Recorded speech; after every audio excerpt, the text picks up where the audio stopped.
right. It's just one ant. Yeah, boy. Puny. Say, let's pretend this grain is a puny little ant. Did that hurt? Nope. Well, how about this one? Are you kidding?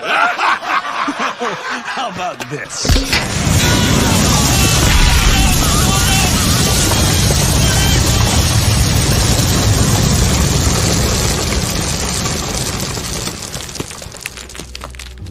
You let one ant stand up to us, then they all might stand up.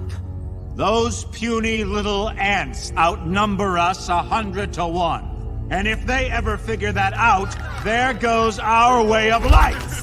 It's not about food. It's about keeping those ants in line. Resist!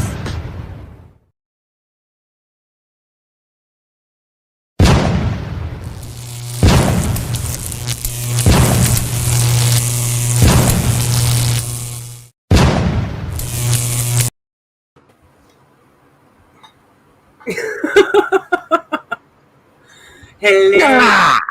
Hello. I did not use Good the day. Good day. risings.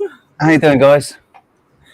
Awesome. Good to see you. Well, Because guess who we got on today? Sarah. Chat room. Everybody that's been sat there waiting for us. You know we're always late. Come on. if we say it's going to start at 1 o'clock, it means it's going to start at 3. Say it's going to start at 5. We're not that bad. We're start 23 minutes late. past. 23. Late. 23 is a cool number. We give updates, right? That's kind of nice. Yeah. we got an awesome day today, man. We've got some awesome stuff to talk about, and we've got an awesome guest on the show. Have we not? I'm stoked. I think we've given it away already because we've got all of his all his stuff up, which was this was all designed by Sarah, the graphic designer over here, to my right on the screen, but I'm pointing left. But yeah, anyway. So yeah, don't count the other way. we've got a very special guest, and we're gonna. Well, we're just gonna play this for a second, so you get some idea of who's coming on. Because we already know. Now that would be great. everybody in. Illuminati confirmed. Illuminati confirmed. Okay. Can't stop me. You will talk to them people.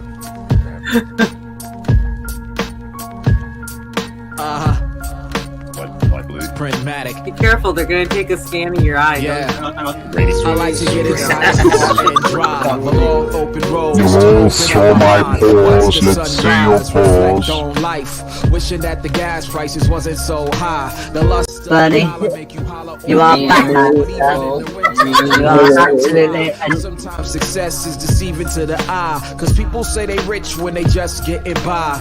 Television make you think it's something you can buy, but before you get the truth, you gotta sort through the lies. Choose your own path and walk on by. The only true failure is if you don't try. Here he is. Yes. Where's the... Come on, we got this. Where's the clap? The captain has arrived. Is that a captain's hat you got there, Captain? Love it, man. Making sure I'm staying wide go. That's Just awesome. finished doing about 4 hours of science streams on my channel, and now we are still going. I promised that I would make this episode, so here I am. Should be sleeping, but whatever. We're making it happen, and we are. Hey, you sleep when you're dead, man. Wait a second. You Wait are a second. You are asleep. Calm down. You need to rest. It's okay. No, I'm just kidding. Bernie, I do think that you go through some maybe a little bit turbulent cycles, but at the end of the day, you catch up. And I've seen this. You know how many patients that we had that came, and it's like you throw pills at that, it doesn't do shit. So there's some, deeper science to that, obviously, to that sleep cycle. But I'm super glad you're here, and I want to talk to you more about some science stuff, I was thinking about some questions I had for you too. Because I love, if you guys have not already seen this, you really need to get over to Bernie's channel. We'll be posting links here in just a second. But Bernie's kind of a revolutionary here, and he is paving the way with talking especially about the free energy, but he's doing his own alchemy experiments. And so we're going to have him show us some of that today, if you don't mind. Bern and Ernie. What is that? Is that Ormus? Yeah, so it's known as Ormus or monoatomic material, or also a plasma state, a solid plasma single atom of metal elements, and the mysterious, legendary monoatomic gold. What we have right here is actually monoatomic silver, but I also do make monoatomic gold out of pure gold, getting the same stuff. Just, it's like a real alchemist. Before you master producing other things to gold, first you're spending a decade learning how to melt pure gold down to nothing. And well, that's really expensive, so you gotta be careful with what you're doing and don't try it at home, because you can easily produce oxidized materials, which is diatomic, not monoatomic, and that is what accumulates in your blood cells and will give you heavy metal poisoning in a flash, and it absorbs through the cells because it's still on that like single tiny molecule size solid matter, as opposed to your physical metal solid that's walking through walls. How matter absorbs, how chemistry happens, it's on the nanoscale, and it's learning that how to produce these metamaterials. That's just been so fascinating. And you dry that out, don't you, to get the white powder gold? Yeah, exactly. You just take it out of the water, you rinse it for a while, and then you leave it out in the sun. And David Hudson, the original scientific research on it from a couple decades ago, when he was got Germans to test it, Russians to test it, and the Americans, and they would, I believe, with the gold and a couple other, they were all sorts of anomalous like weight loss, levitation, all sort of like just quantum aspects of this solid white stuff that also appears in all the ancient holy book scriptures, Sanskrit, Babylonian, Egypt, you name it. The legends of this higher technology material is everywhere. They found it in pyramids too, haven't they? The white powder. Yeah, exactly. Where the pyramids are like the places of worship, or where they work shops, and like if you've seen on Autodidactic with Campbell, we've done a lot of digging into the Antiquitech and the cathedrals and tying that all in, and that anywhere that these plasma arc happens, or the flame, that there's like ozone and other like white metamaterials that accumulate by it, and it's everywhere. I think it's created in the water under the cathedrals and stuff. Like in most places, you'll see all the underneath of these places have waterways. Well, see, that's what I wanted to ask. Then, is with some of this literature, is there absolutely Conspiracy R Us has done really good videos on showing the cisterns and all of those different connections, and how it's like good channel those. We've been told it's like steam power, or water power, but it's like what real water power, this electrolysis, L-chem, electrical chemistry, electrolysis chemistry, real powerful fusion. And there's this article on Zero Hedge today, also from oilprice.com, talking about nuclear fusion and how they just raised $110 billion to try to build these clean energy fusion reactors, but it's still 15 years away, and the amount of energy that you have to produce to get it into this plasma state in these toroids is like, sorry, dog and the mailman, maybe, I'm not sure, in the background, but that they're it's just so insane that they have to create the ultimate energy of essentially like all creation and to put into this reaction, where the cold fusion is just like your single little vibration, the minimal micro amount of the right frequency, and then you're able to create anything out of nothing within water and a small amount of harmonic energy, be magnetism, electrical, your music, your sound, your resonance. Right. I was going to say, if you can tune yourself and just your own presence, right? So the only other thing is, in this literature, is there any connection to when they would do these experiments in relation to like time, as far as what time means? But do you know what I'm saying, as far as like the cycle aspect? Anything to do with the moon cycles, harvest season, that kind of thing, seasons? Oh yeah, so that, like, I've literally been discovering these scientific experiments that are through how the alchemists would like, silver is the moon, the element silver for the alchemist chemistry is tied to the moon. And then when I started making monoatomic silver out of pure 1 ounce silver coins, one on anode, one on the cathode, and I'd let it run for a couple months, that it actually, the amount of this monoatomic material that was coming off of the anode silver was directly related to when the moon was waxing, waning. There was like pretty much nothing being produced at all. And then when it's a full moon, there's a whole abundance of it being made around it and able to be harvested and taken from it. And one time there was a super full moon, and it filled the entire canister that I had it in. And wow. I think I was in the stream. It was a while ago in the stream where somebody where it was said, like, wonder if it's linked to the moon, and you said, yeah. Do you know what? I need to check that. I need to check if it, notice if there's a. I'm sure that happened. Yeah, so yeah, about Did you just test with silver? It was with the Alien Scientist channel. Jeremy Race and Jeremiah Pop joined the technicians. I believe he's in this live chat right now watching. I did an experiment during the lunar eclipse with making the monoatomic silver live, doing the reaction, and it was a full moon the night before, and I ran the experiment on one of my streams, and it was making a whole bunch of it, like I had it recorded and everything. And then the next night I went on to the Alien Scientist stream, and I reproduced it, and absolutely nothing. It was in the peak of the eclipse. I ran it for an hour, and it made absolutely nothing at all during that hour.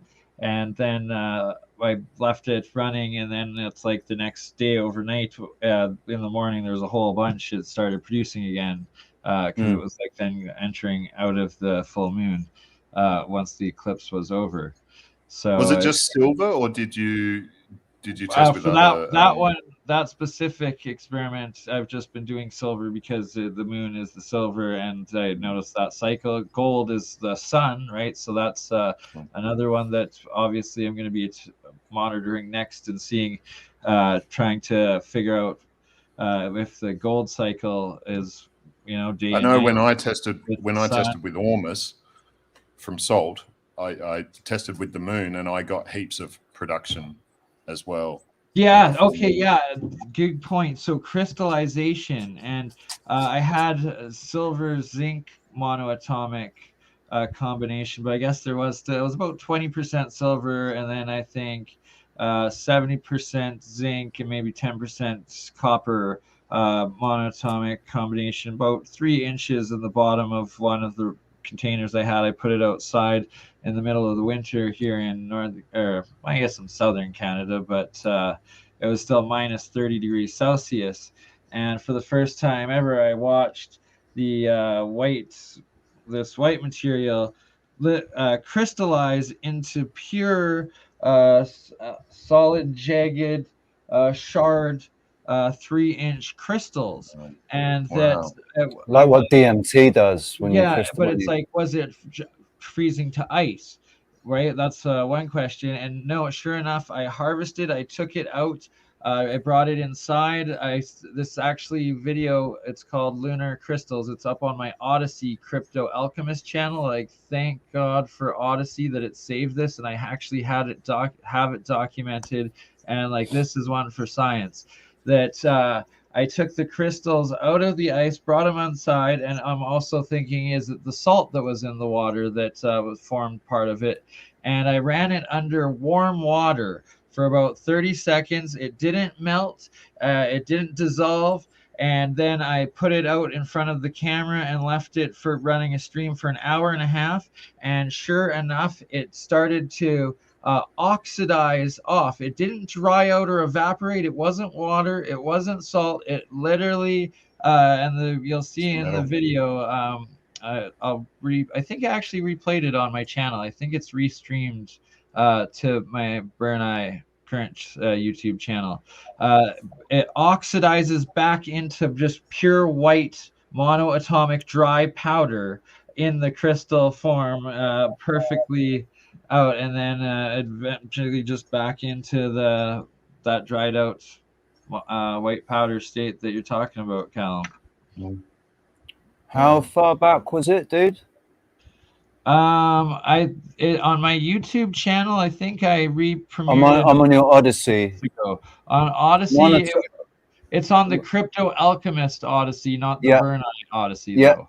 Oh yeah, I'm on the Crypto Alchemist Odyssey. Yeah, I'm following then you. It's probably about 6 months back, or 6 or 7 months.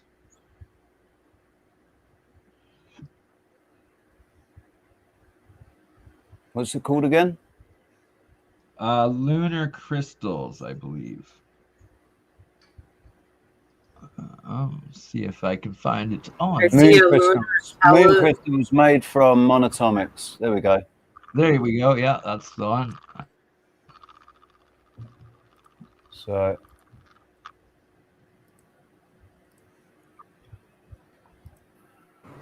yeah, this is really interesting. So, but in the literature, do you know? I'm curious, and maybe this is something. I shouldn't say maybe. This is definitely something I want to read more about. Do they talk about any other influences, and also what would be the best way to gauge the frequency of that? Like, how would you, from your knowledge, and maybe from some of these people from APEC, does anyone have a frequency gauge that could, just from the Sarah? And it's what I've been talking to John Hutchinson about, and him and Nancy.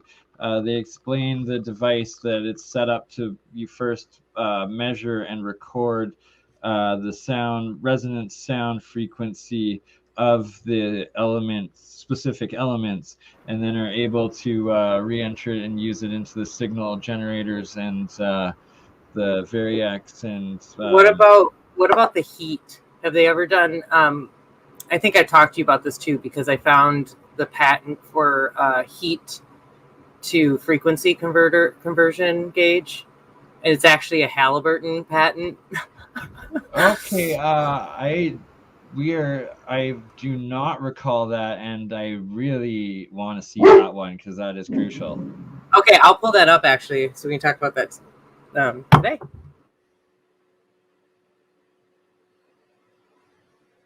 This is the video, dude, I think.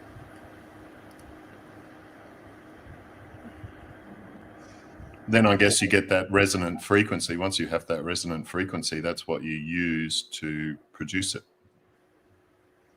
And where my mind's going is like, when you're producing it, if you can gauge the frequency through the process of each season, and also and that way you could see the effects. You could, and this is just something that we can show to the public to, that influence. It's amazing. Would be some sort of cycle, yeah. Or what if we could also test year. And then like, okay, so we're gauging the frequency, and we can test the healing of somebody through the process, right? I mean, the resonant frequency so of the right moon. Here you can see that at that tip of that, there's some of the crystals. The brown is like Maybe you can the create a new standard. triatomic particulates at the bottom, and then there's like the shards sticking out, and then they oxidize down into what you see here drying out on the mirror of just the white powder remaining. So yeah, see right there, there's the crystallized. This was after I rinsed it out with water for a while, and then which broke down the dark matter. It usually turns into like different structures and whatnot. I can give a better reference of that in a few minutes, but it's right next to it there. I think I'm going for a better angle. Tell me if you want me to fast forward it or something, or yeah, by all means, go through. Oh, dude, do you know the better way to do this is if you share it on your screen, and like we'll just give you the share, and then you can go. You can do it, can't you? It was given a pretty good shot there. Yeah. Yeah, but I guess skip to the end a little bit better, and just it's a good demonstration. Oh, yeah, Is there's that too far, or? stuff. Yeah, no, I pretty much illustrated it there. On my Twitter, I've got way better close-up, high definition. Here we go. Oh, there we go. There you go. That perfect. You found it. Yeah, pause right there. Those are the actual crystals that came out, and it was a complete layer of those shards, 3 inches through the bottom. Yeah, and if you see how it's all wavy recording, I've found and noticed in all pictures and video around this monoatomic plasma matter that it creates this interference in these plasma fields, or in the video fields from the plasma field. And yeah, so there I'm bringing it out of the water, and then I run it through the tap, and it stays intact through the warm water, and then it was just time being exposed to the air and it oxidizing back into the monatomic powder, drying out. And yeah, it's just so fascinating. That's awesome. Very much so. Yeah.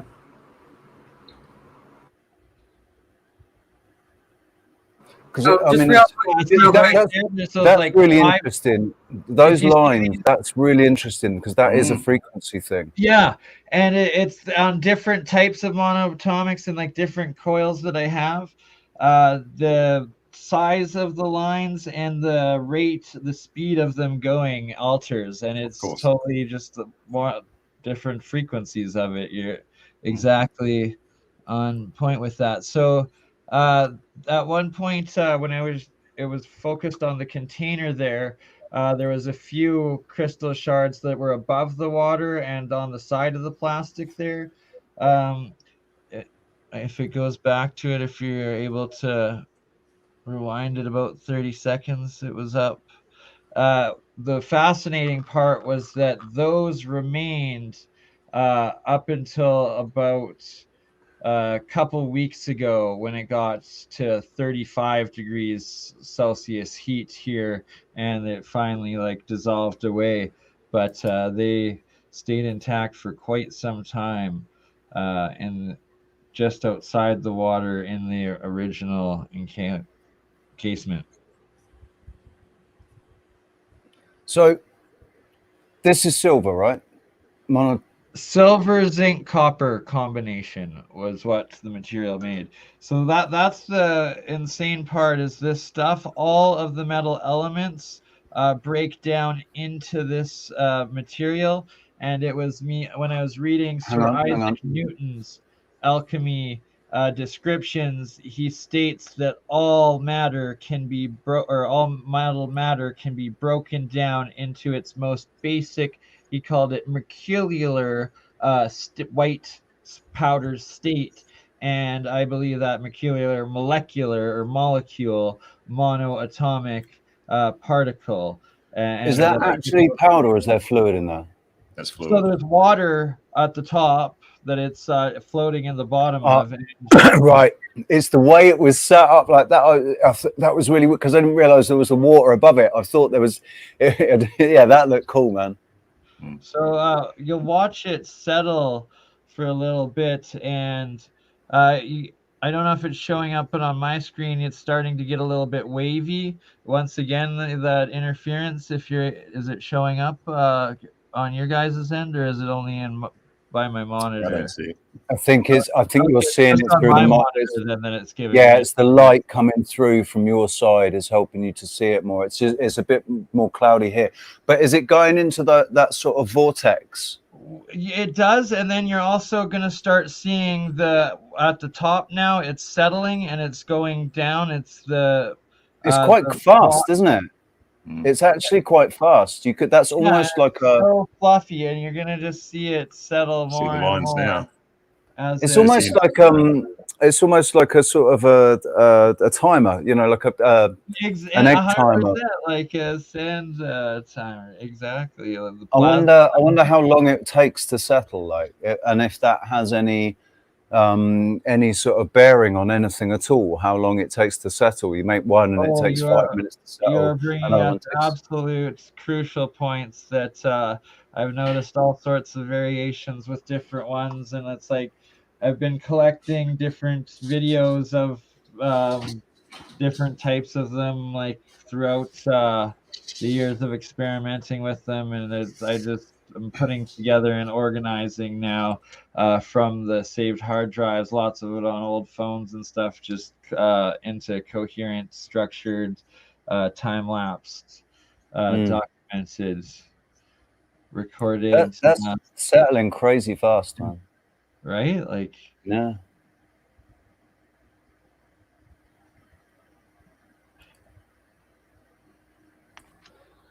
So what I'm interested in is if you can increase the yield from silver during certain phases of the moon, how do you measure? What are there phases to the sun? How do you measure them? It's just the rate that it's breaking down and decaying and particulating off of the anode physical amount, and that I literally, when I'm making monoatomic gold, I put in a 10-gram bar of pure 24-karat gold on the anode side, and I'll run it for a few hours, and I'll lose 2 grams, and it's a lot of money that you're making into us, like the certain amount of it that comes out of it. Are you still consuming a small amount daily?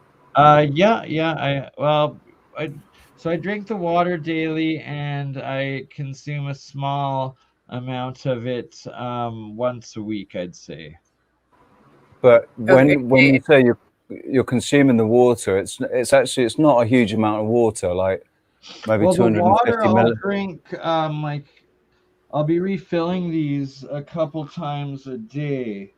That I'll drink them about halfway and then refill them and then drink them again, like use them in. They're only that's only like that's less than 500 milliliters, isn't it? Itself, that's just the water on top, and that's what like colloidal silver. That's from 13 to like 25 parts per million silver that is dissolved in the water to consider it colloidal silver. When you're making it out of the pure monoatomic, that's 1,000,000 parts per million silver you have that is then dissolving and interacting and structuring the water that I'm then ingesting and using. But do not try this at home, because like anything can go wrong, and you get that, you're dead. This was made out of pure gold. It turned purple. Like there's gold, always talked about the gold state where it goes maroon and purple throughout chemistry and processes. It's like you ingest that sort of water, you're toxic, you're dead. Like it's that's funny. Have you heard of red gold? Or yeah, exactly. That's the one half of this is that red maroonish gold. This was made out of gold. Yeah. Because like that's sort of, because there's rose gold, isn't there? Yeah. But it used to be a lot redder. There's reports. Apparently, there are reports of like red gold. Jeremiah, actually, when did a stream together that long ago, I think it was on my first channel, Bernard Conkin, so it's long terminated. But he had a nice big chunk of red gold that he had chemically treated to get it to that state, and then added this one other chemical that it dissolved into, and then it completely dissolved from that solid crystal red chunk of gold into the liquid, probably acid, whatever it dissolved into, and then all of a sudden particulated out into pure white monoatomic gold in the bottom of it. And that's the known ancient alchemical process of making these monoatomic gold and silver. What kind of chemicals do you use, like types of acids or something? So I've never done it myself that way, and when I'm reading it, I'm usually reading from like translations of ancient Germanic and French and Russian from 200 to 500 years ago. So there's a couple of guys in the APEC community that I've done streams with, like Esoteric Gold and Jeremiah, that can answer that for you, that I do have streams up with. You can have me on again. I like stream of the episode that has that information on my channel right before I came on here. Bernie, I have to watch a bunch. I still have the fact that they're doing it. We're figuring it out, and we're both getting the same results through two different processes.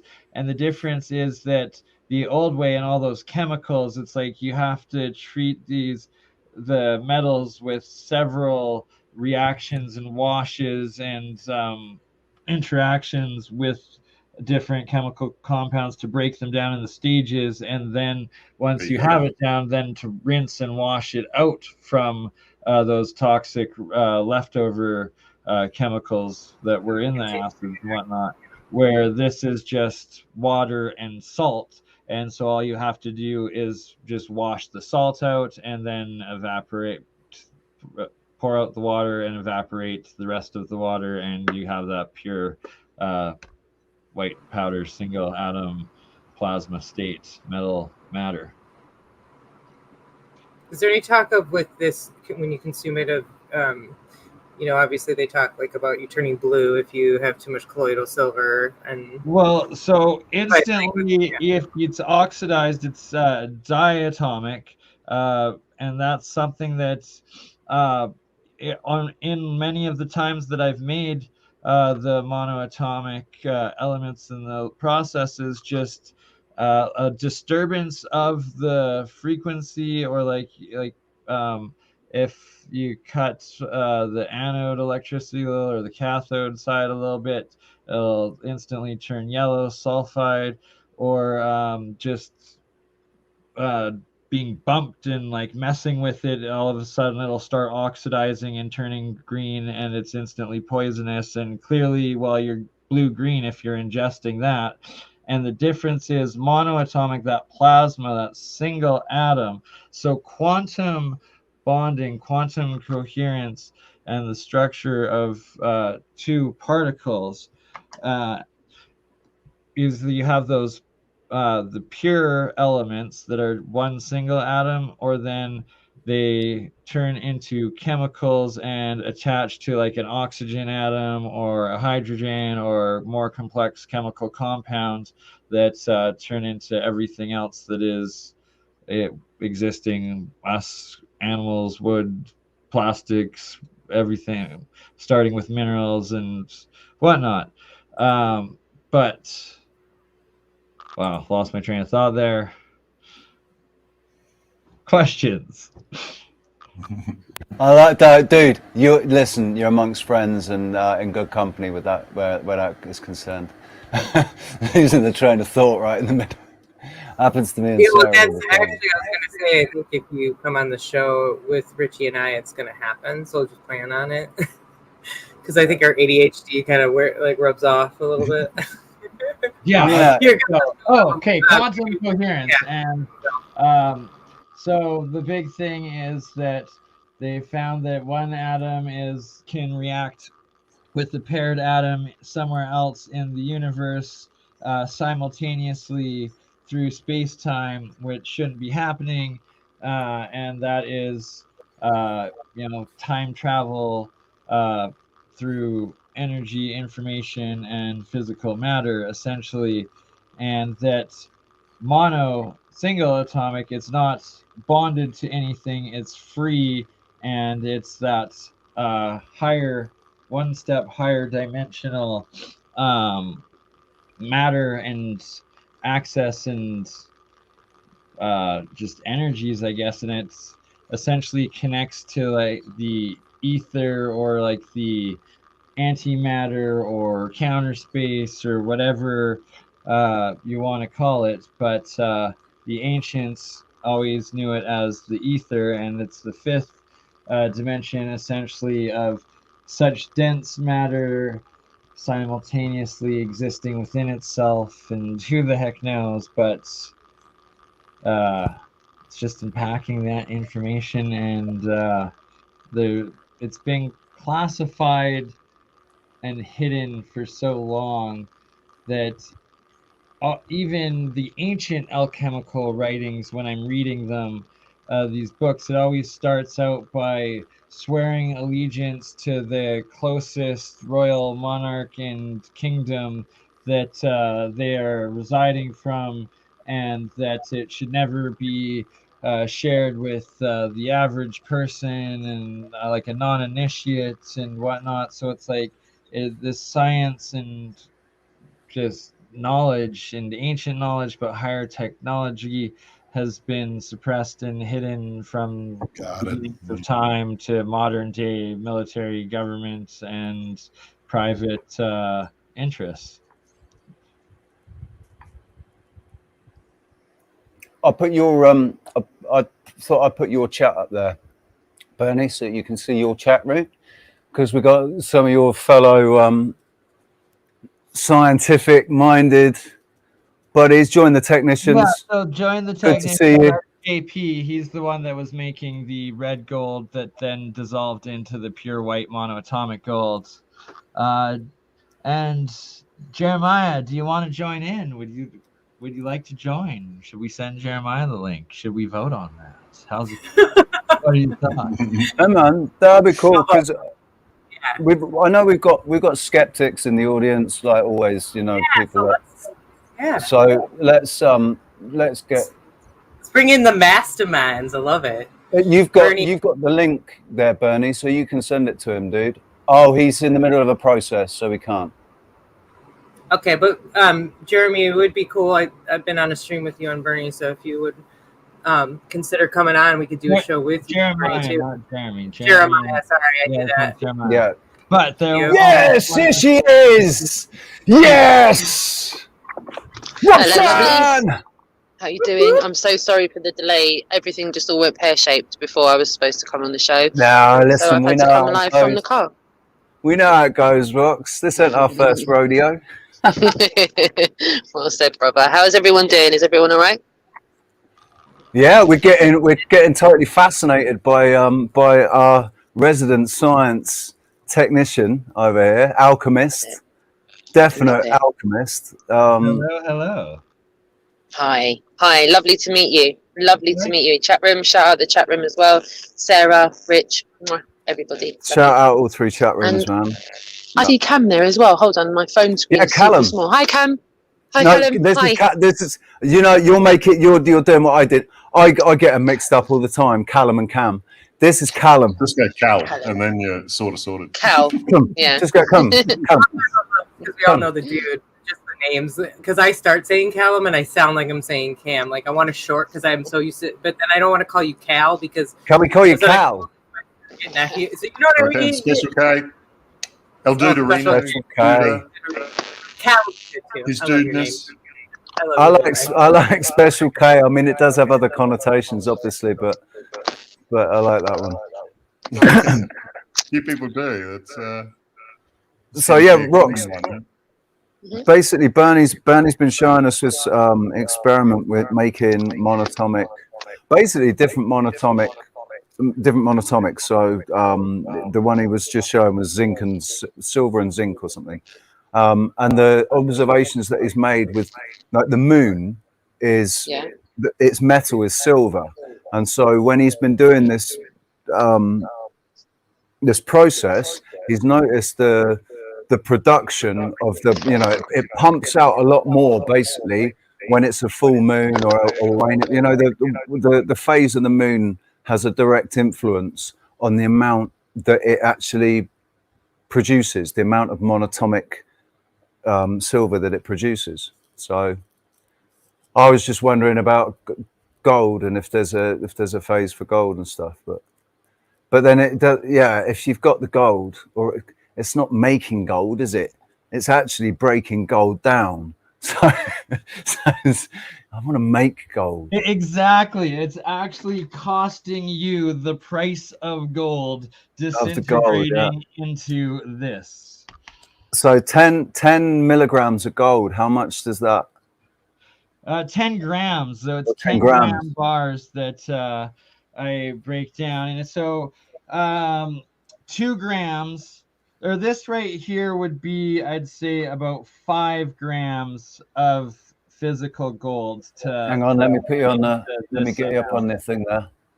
So 5, and this is still fluffy. When this fully settles, it'll probably be sitting at about half that in size.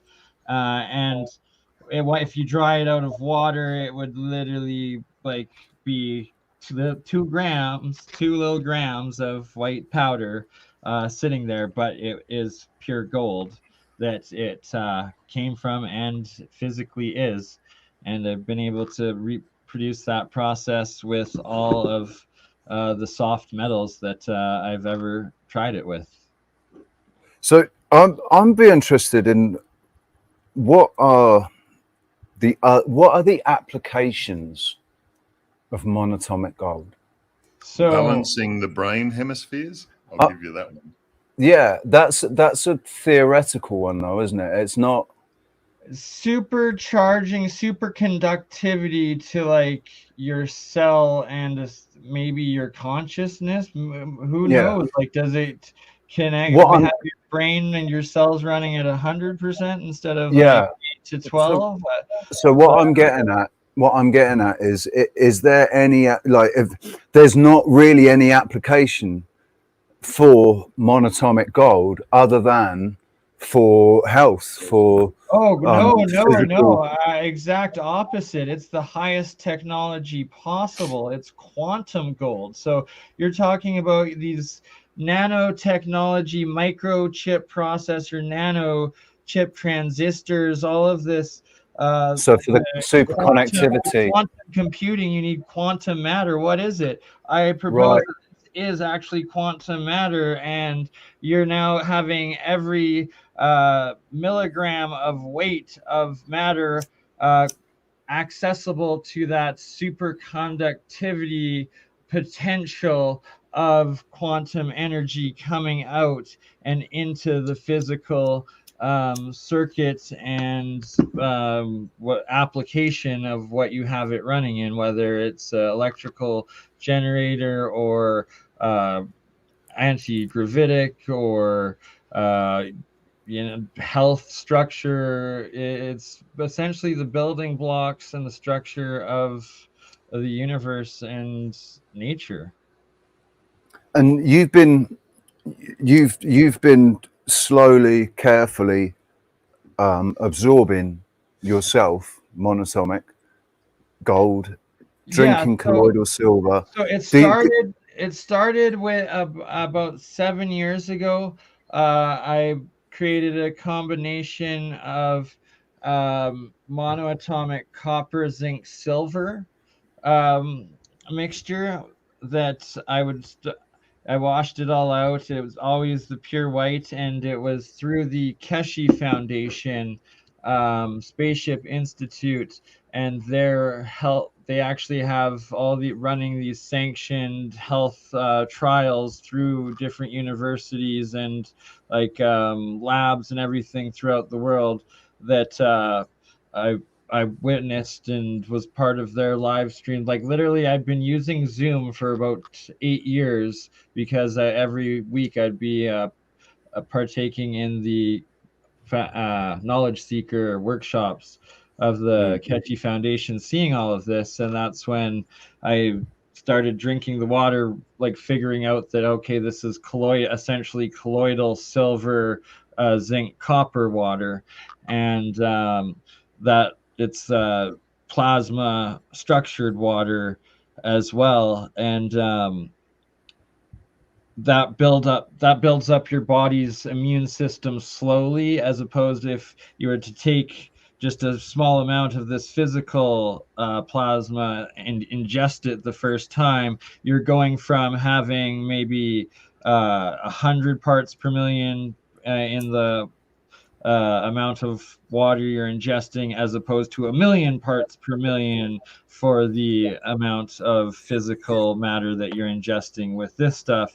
Therefore, you're going to completely fry your entire circuitry of your cells, your body, your everything, and you're going to mess it up, like, so it's so powerful that even the purest right stuff taken wrong is absolute poison for yourself. That do not like it, and only after drinking the water for 6 years straight and then noticing actual benefits myself from it, not getting sick. I have not been vaxxed this entire time. I've been exposed to the virus over 20 times. I have never caught it.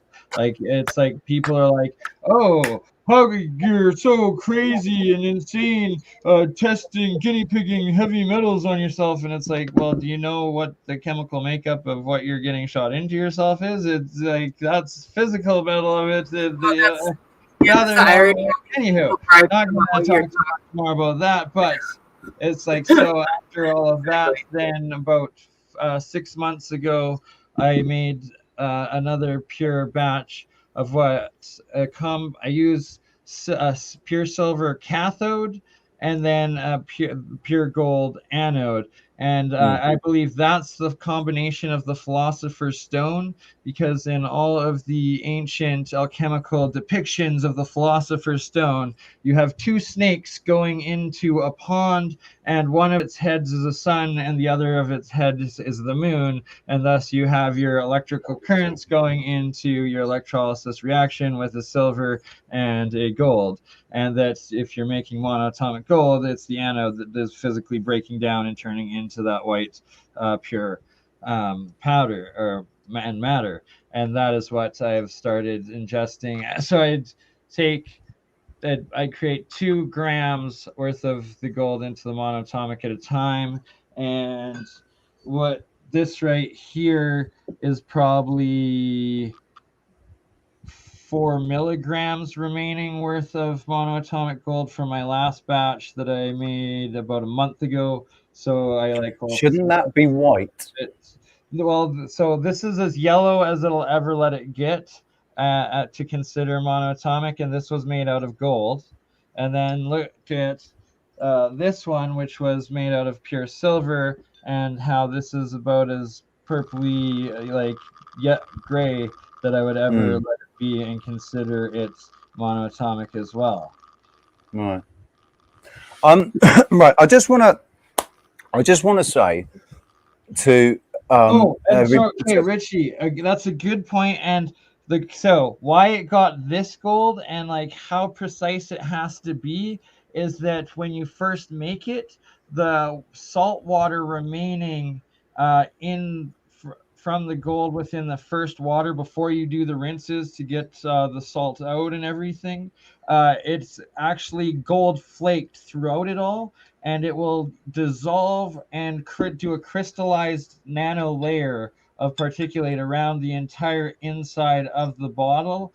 Or it will also, if you don't remove the pure white fast enough from that gold, a little bit of it will attach to the white. So then essentially you're having a crystal atom gold flake of it and a monoatomic atom of it, and that at combination could actually be the real key of connecting the solid metal element aspect into the plasma higher dimensional superconductivity element aspect of engineering and matter and energy transfer.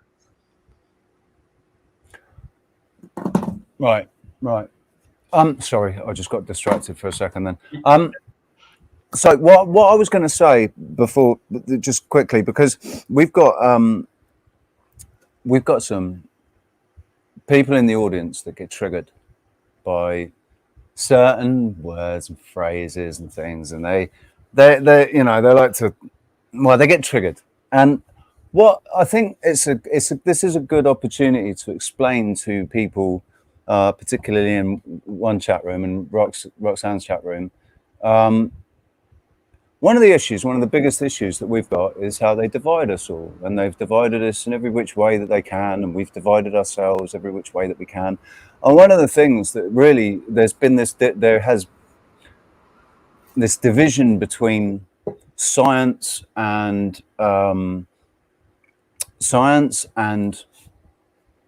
what we consider to be truth, and we say, oh no, the scientists have been lying to us. And hang on, Rox is back. I'm just going to bring Rox back in. Sorry, Rox. Yeah, Rox. I'm just chatting to your chat room at the moment, but yeah. So Rox is here, guys. She's got all things going on in the background. I'm just trying to explain. Our biggest problem is being divided, getting triggered by each other. But the thing is, there's some real solid intelligence and insights on both sides. So what we want to try and do is get people talking to each other without getting triggered. And you just got to leave that shit at the door, man, if you want to learn anything. If you want to learn anything, or you can sit there being arrogant and and say, no, I fucking know everything, this guy doesn't know shit and I know everything. Well, I've not seen anything to prove that you do. I've seen quite a lot to prove that this guy does. Exactly. If you're going to challenge his degree, please show us yours, and please bring up relevant information. If you're just calling him a hippie who does LSD because he's wearing sunglasses and having a great time on a fun ass show, nah, not really our problem. Please, increase the heat, increase those flames, and play that music that you had the jamming when I first came on pre-show. Yeah, man. Listen, on that note, right? On that note, innit? Where is it? It's trying to be healthy mentally, stretch it out, because yes, I agree the creator is a wonderful idea, but I think we still have to do the work ourselves. If you read any of the literature, they tell you that. So just keep that in mind. It's not constructive either. It's not constructive to just sit there trying to shoot things down and just listen, and if you don't want to listen, find the common ground. Don't throw the baby out with the bathwater. Yeah, and that's what if you get triggered, you end up missing things. Yeah, that's something that I did. That's something I recognized that I was doing. I was chucking the baby out with the bathwater with, like, Jordan Peterson, right? Didn't want to listen to anything he said because he triggered me and I thought he was a dick. But then I thought, no, I'll have a listen. And then now and again, he actually comes out with some gold. He comes out with some real gold. So, and I'm sure it's the same with me. People will sit there and go, you're full of shit, mate. What are you talking about? And then other things I'll say and they go, oh, yeah, actually, right. Yeah, I agree with that. We don't get it all right, do we? None of us get it all right. Language. If you can excuse the language, and we're all in this as well, where we are using all these different languages. But if we excuse that, translate it yourself into your language, and you'll see that it's still truth. Though a lot of things are still truth; they're still there. It's just a different language being said. So it's a translation issue most of the time. Yeah. And you only get that from thinking, from not triggering, from thinking about it and allowing that knowledge to come and go, oh, well, you know, I state it this way, but we're still talking about the same thing. A lot of the times. Right? A It's lot like, of this is what I've experienced. I'm trying to document it and share it, and I'd love to see what everybody else says and like figure out what the hell's going on in this world. Yeah. Just one last thing. I'm not going to bother naming the person because it'll make, you know, they know who they are. Mate, I don't care. All I've ever seen is you bitching at people. That's all I ever see is you bitching at people. I'm a bit sick of it, to be honest. I'm a bit sick of it. I'm glad you're not in my chat room because I would have booted you out by now because you're doing my head in. All you ever do is sit there fucking basically trolling. You are trolling. You can say you're not, but you are just because you don't agree. Oh, screw gravity. Fuck. Good. Karma's its own thing. Threatening us isn't going to do shit. If you want to actually ask us a legit question based on what we're talking about, then let's go from there. Otherwise, we are just going to ignore you. And if you continue to call names, which is trolling, then we'll just remove you. It's not a big deal. We're going to move on. We're here to build a community. We're not here for likes. We're not here for subscribers. We're trying to bring people together to talk about the things that we agree on. And you might not agree on that. I mean, but have you ever? Let's see your experiments, man. Let's see your experiments. Let's see your. Link.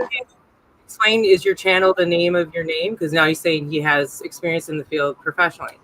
So instead of getting triggered, can you stop and ask a very specific question? Put it in all caps. Please make it intelligent and not pointing fingers. You don't need to point fingers at anybody. That's just. I've got to chime in quickly as well. I've got a bit of a problem. I brought the wrong wire with me. That's got 2 C types on the end of it. Oh. I'm trying to use it on the charger. I've got 8% left on my phone, and I've got a full-blown charger, no wire to charge it. So I want to cry right now. I've got no charging facilities, and I'm a bit stuck. So I will stay here for as long as I can, and if it runs out, it runs out. So I have to go back. Thank you for trying, Rox. It's all good. I'm like, really? It's like turning up to make a cup of tea without any water or a kettle. I'm like, really? Not good. So my apologies, but I'm here. I'm here. Rub 2 sticks together. Shout out to the chat room as well. Someone was asking if is my food nice. It's a caramel donut from the Colombian bakery at the bottom of Acre Lane. If anyone's interested, it's a really nice little bakery, and they sell really cheap food. And they sell really nice. I wanted the guava donut, but they'd run out. So I got the little caramel ring donut, and it was about, I don't know, 40p, 50p. And that's what I was jumping away on. So yeah, shout out to the chat room as well. Big love you all. It's good morale. Cool. So, I mean, dude, anybody that's going to label everything they do flat Earth, it's enough said, isn't it, really? So, anyway, moving swiftly onwards.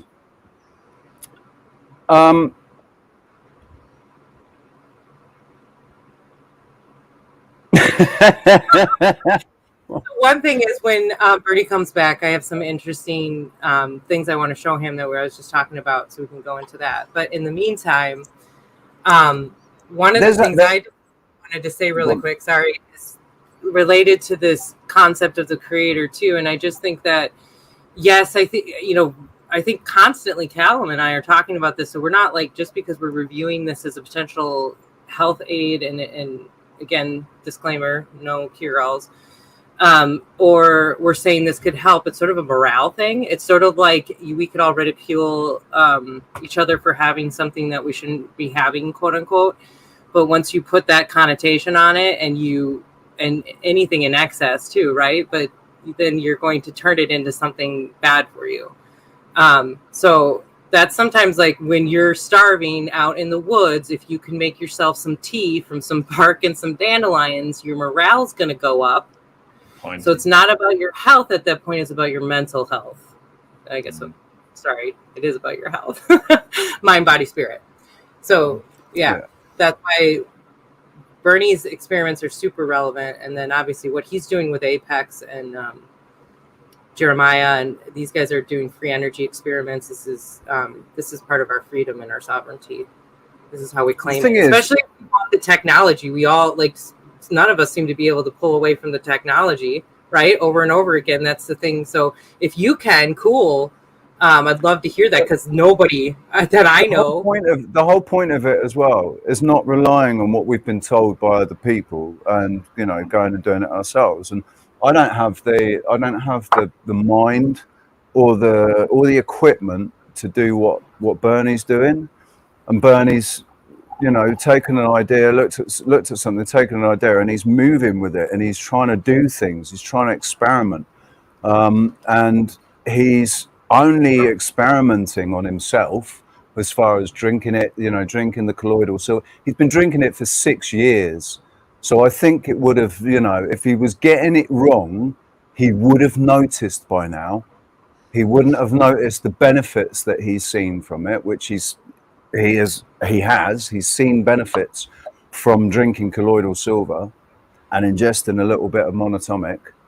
So, I don't need any better proof than that somebody has not done something wrong. They might not have done it. It might not be done the conventional way or whatever, but what he's done, he's managed to achieve something that none of us have managed to. I mean, maybe you have, but I certainly haven't. But I wish I had the mind for that. I'm not. That's not. My mind's more philosophically minded. It is. So, it is what you need it to be. If the interest was there, you would learn it. Well, we each have. I think we have our skills for a reason. We have our interests and our skills for a reason. It's like, so Roxanne's absolutely brilliant at what she does. Like, I wouldn't ask Roxanne to go and do a scientific experiment like that. But if I didn't know her, I would have assumed that she worked for some major broadcasting network in the past, because that's the kind of journalist that I see her. Oh, listen, we're going to talk to Rox now, right? Because Rox needs to tell us about what happened yesterday. Yeah. Oh, yeah. Rox needs to tell us about what happened yesterday, because we were live yesterday, obviously, for the rally in Carlisle, and it got rained off. We did manage to catch some of it.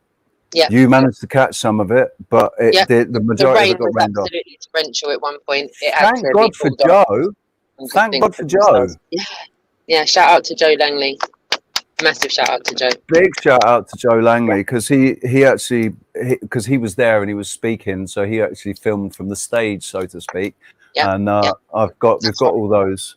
That's right. And there is a lot more to come from the north, on the east and the west coast. They've got a lot of things in the pipeline. The show will be up there filming various bits and pieces that they're going to be doing over the next 2 to 3 weeks. There's a lot of very interesting initiatives that are looking to push forth with regards to the government aspect of things. Obviously, we all know the bureaucracy behind government is completely broken.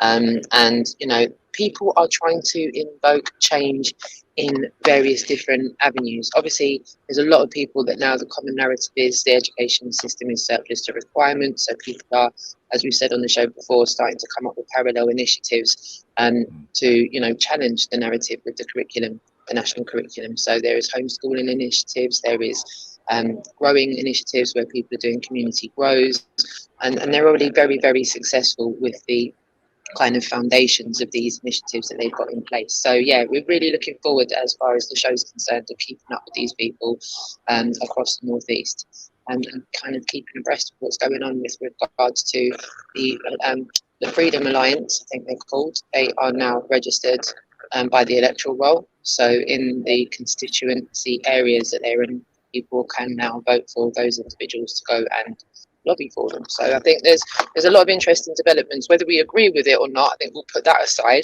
But the fact that it's going on, I think a light needs to be shone on this, because the precedents are being set. I'm not going to talk too much publicly about one big rally that's coming up. We were told about it yesterday, And if that is the case, then there could possibly be a precedent being set just with this rally alone that's coming up. So, yeah, pin your luggles back and keep your eyes open, because we've got very, very, very, very interesting things in store from the north. I think And it's interesting. with that, my phone's just gone. It's now on 2%.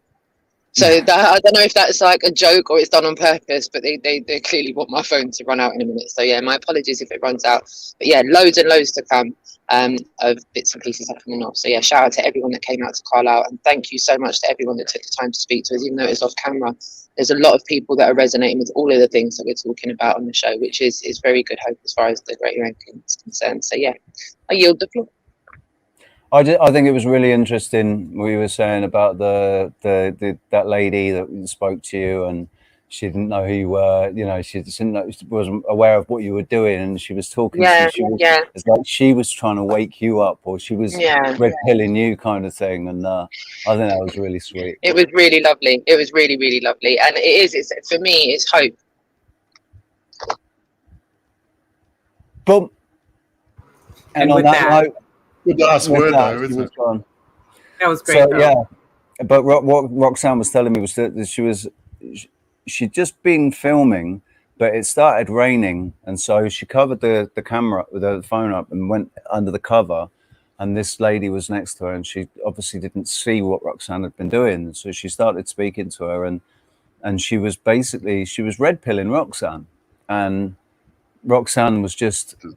Yeah, you know, she didn't bother saying, you know, you're preaching to the choir or anything. She was just encouraging, and the lady said, so what are you doing here? Have you moved here? Have you just moved here?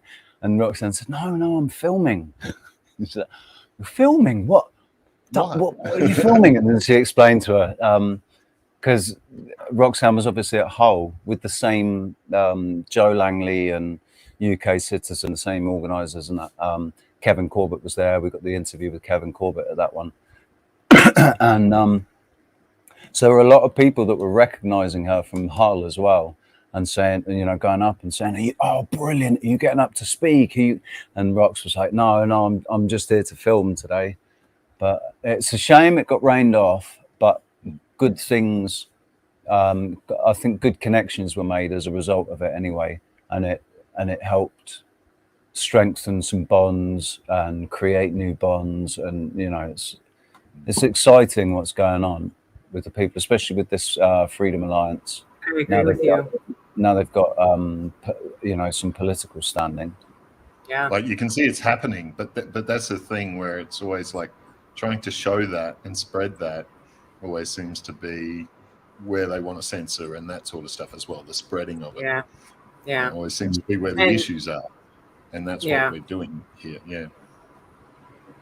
Well, I've noticed that there's I noticed like forming happening. I noticed sort of things sifting out where they need to sift out so that the true building can happen, you know? Yeah. Yeah. It's all happening, you know, and I think it's just the more that people see that it's happening, the better, the faster it goes, you know? Yeah. But it is happening. We gotta make my cat a priority here because she's made a lot of attention in the chat. So what I was saying. Go ahead. What I was saying yesterday about perception, and you know, the more people in close contact with each other, or in closer contact with each other, who are sharing the same perception of the outside world, the more real that outside world is going to be. That perception of that outside world is going to be. So the collective perception kind of thing. Yeah, the more resonance. So it's the official narratives are just breaking down everywhere, and you've got a lot of different perceptions that are all starting to, you know, express themselves. But we're all slowly filtering into groups that are understanding that we need to start doing things, you know, to move away from, and also to stop talking about what they're doing. Stop talking about what they're doing and talk about what we are doing, what we can do, what we should do. You notice that, like when it's you so talk to someone who's awake and aware, you'll talk about all the stuff that's happening, and it's just a gauge. Like you're just gauging where that person is, and then you get on to whole other conversations where it's not about anything that's happening or whatever, but it's about what is being created and that sort of thing. A whole different conversation happens after you've gauged that other person. You go, oh, there's all this common ground. We're on the same page here. So now we can talk about this.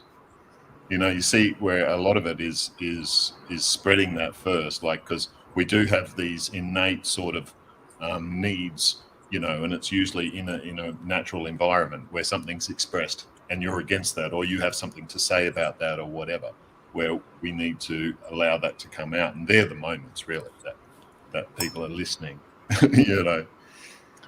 and so that's what creates those bonds as well.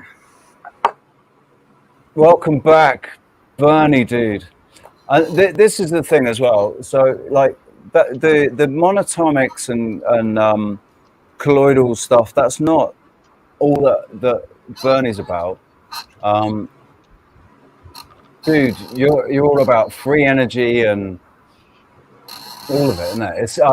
It's alchemy, but the free energy. What have you learned? Bernard the Alchemist is but one of the multiple personalities of one aspect. Bernai. It's one aspect of the legend that is Bernie. Right, and so I also do a lot of alternative history. I do follow in the crypto market, crypto news, crypto channel, Project Moongold, if anybody's into that sort of stuff. On Autodidactic channel, me and Campbell do a lot of, we have a weekly deep dive into different alternative history subjects from like the Great Wall of Tartaria running through the conflict zone in around the Black Sea through Siberia up to the what used to be called the Sea of Tartaria, now the North Siberian Ocean Sea, to is North America, Egypt, and we're going to have Harry Hubbard on to go over his Illinois cave artifacts, where he's also found some golden tablets.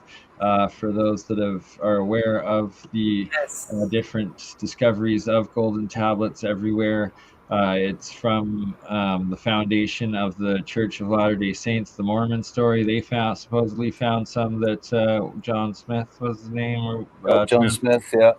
Translated with the stones. Then there's the Father Crespi collection, and that's a very famous one down in Ecuador.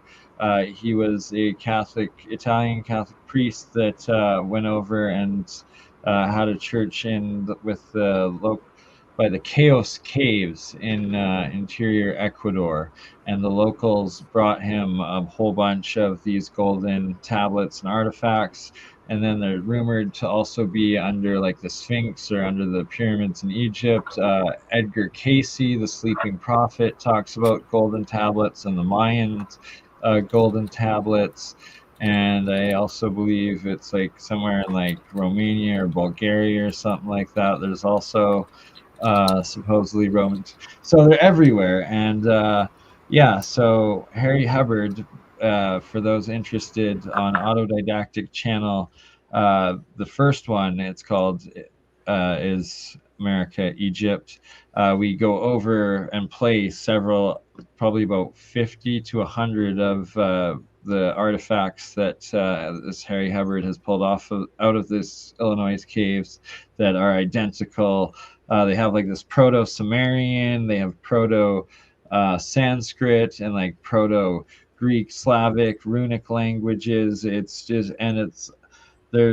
been about 10 of these stashes essentially that have shown up throughout history so far, and it's just so fascinating. And it's from the times of like just after the fall of Atlantis, or the Younger Dryas event. For those that are unaware, 12,000 years ago, it was the end of the last ice age, and it seems like there was a comet impact. Like Graham Hancock, Randall Carlson, they've done extensive like geological work proving that the ice caps melted, the oceans rose by 400 feet in 4 years. So it's like, if that happened today, you know, 80, I think it's 80% of humanity is coastal or something like that. It's like that just wiped out. You know? That's London gone. That's New York gone. That's Exactly. All San Diego. Globalization or like the intertrade, you know, just wiped out, and who knows, like what sort of like localized probably tsunamis or like, you know, just Do you know, I personally, I would think never have to go through it, but it's like it seems like there's these reset times, and it's like whether it's like the story of Noah or the Plato story of Atlantis, there's all these cataclysms over and over again, and that's like I have. Dude, have you watched Archaics? Which, sorry?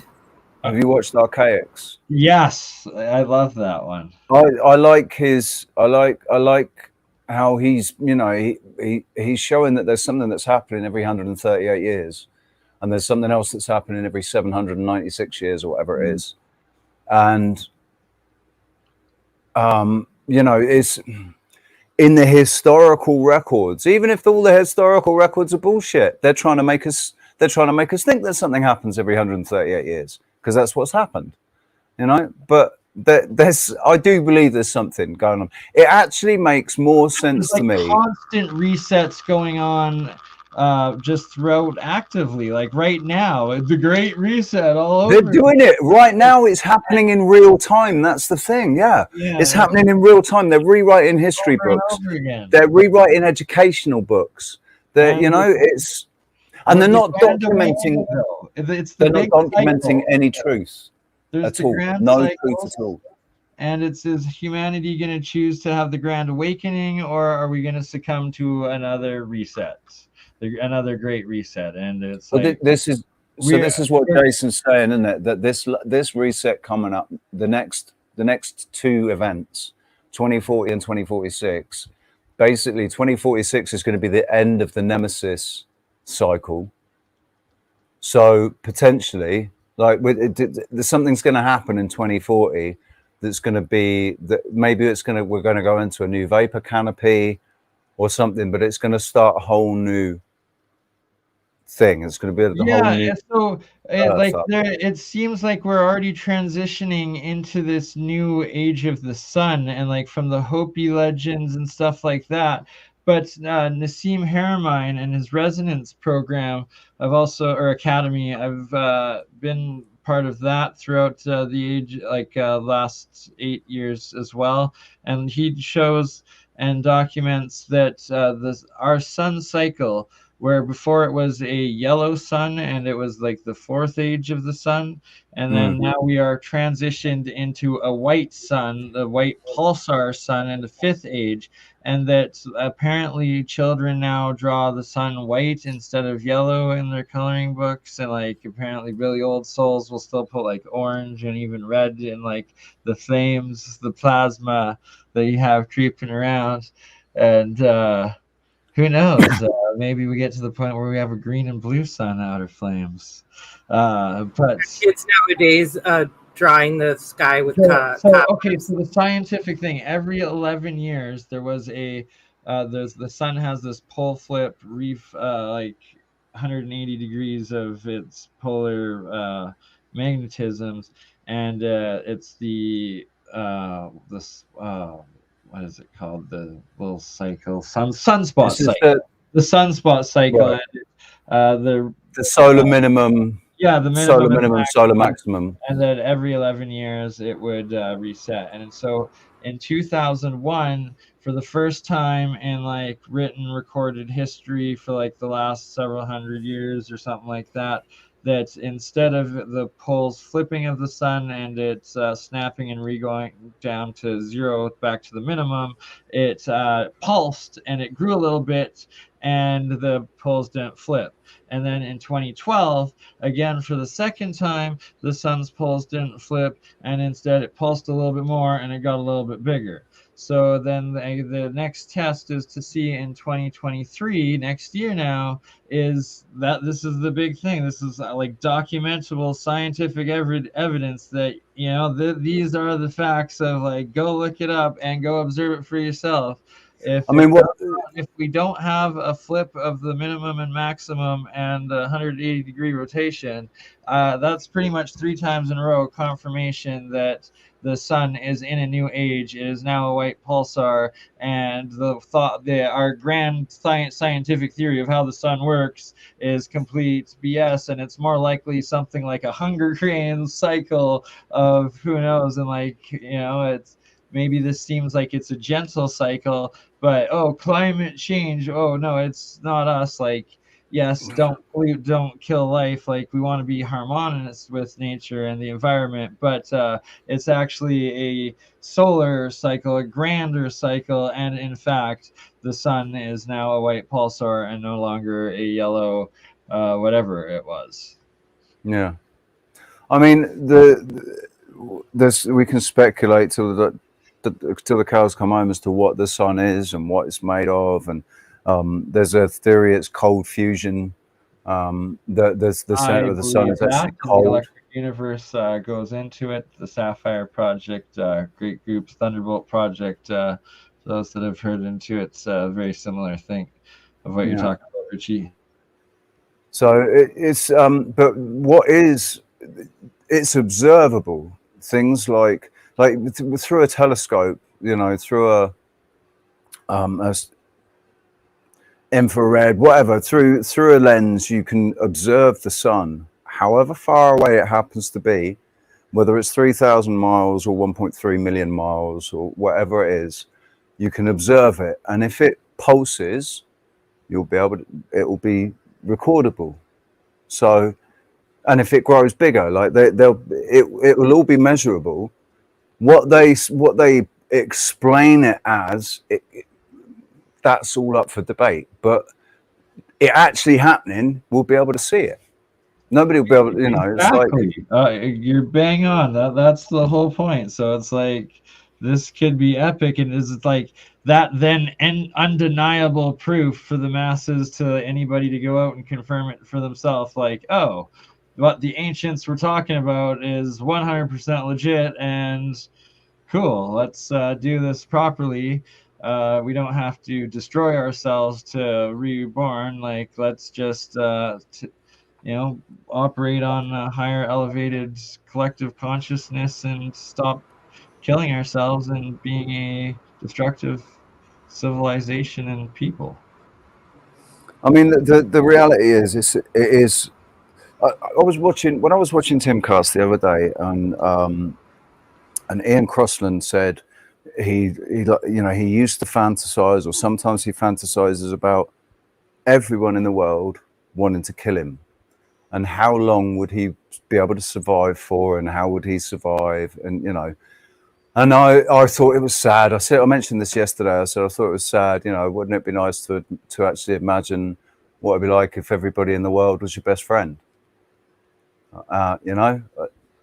Exactly, right. Like, but it's the programming that we've gone through that's put us there. It's the Walking Dead, and the Resident Evil, and the Aliens, and it's all of these films and TV programs and everything. Your conscious everything out to get you for that divide and conquer and that emotional polarized reaction, and destroy the bridges instead of building them, and that's it. Burning bridges instead of building them, man. Just because of being triggered.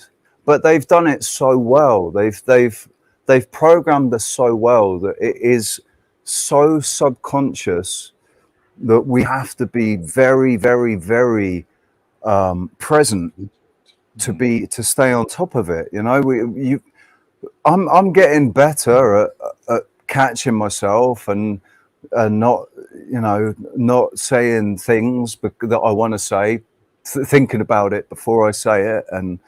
But I still get triggered, man. I still get triggered. I get triggered by somebody coming in and being, as I see it, disrespectful in a situation where they don't need to be like that, you know. It's a new world for me. I'm adapting to that. But I mean, that's what the work is, isn't it? That's what doing the work is. Exactly. Every day, the self battle of like clarity and not letting yourself be emotionally brought down to a two-dimensional, polarized action reaction. Just because then you're just a robot. Then it is just a mechanical response that's been programmed into you. You know, if this happens, you do this. Your third dimension is your free will, and to choose whether you're going to do good or bad. And then to elevate up is the fourth and fifth dimensional consciousness of where you're starting to plan ahead, you're connecting with others, you're building, where you get to the point where success is just coming to you, things are happening, and you can like look at somebody else, like the law of attraction, that like, you know, just by glances, the thoughts transfer and you're all on the same wavelength, and you know, it's like that's just how it is. And self-balance is the daily battle. Don't be your own worst enemy. Exactly. And what we were talking about, the feeling that we can live in a system that doesn't necessarily need a hierarchy, that we can all take on the roles that, like, you know, you being a resident scientist type thing.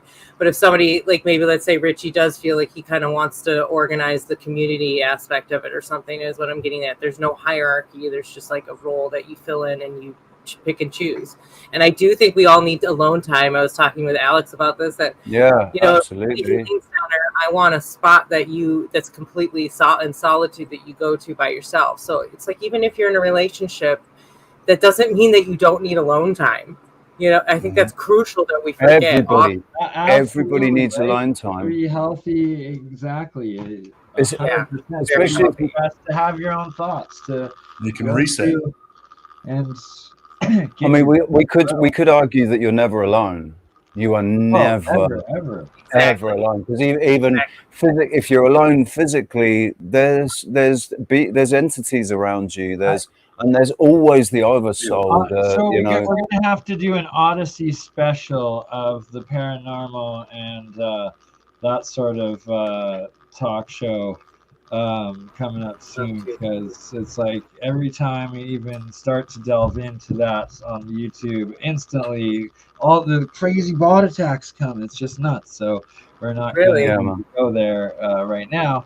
And I'll tell you what, adding Odyssey is so much easier than adding YouTube, because it gives you the streamer key and and everything. You just have to put that in. You don't have to be signed into the account to do it. Yeah, exactly. No, that's cool. So should we just have a look in the chat room and give them a little shout out? See what's going on. Yeah, I'm sorry I've been neglecting them. So, thank you guys for joining us today.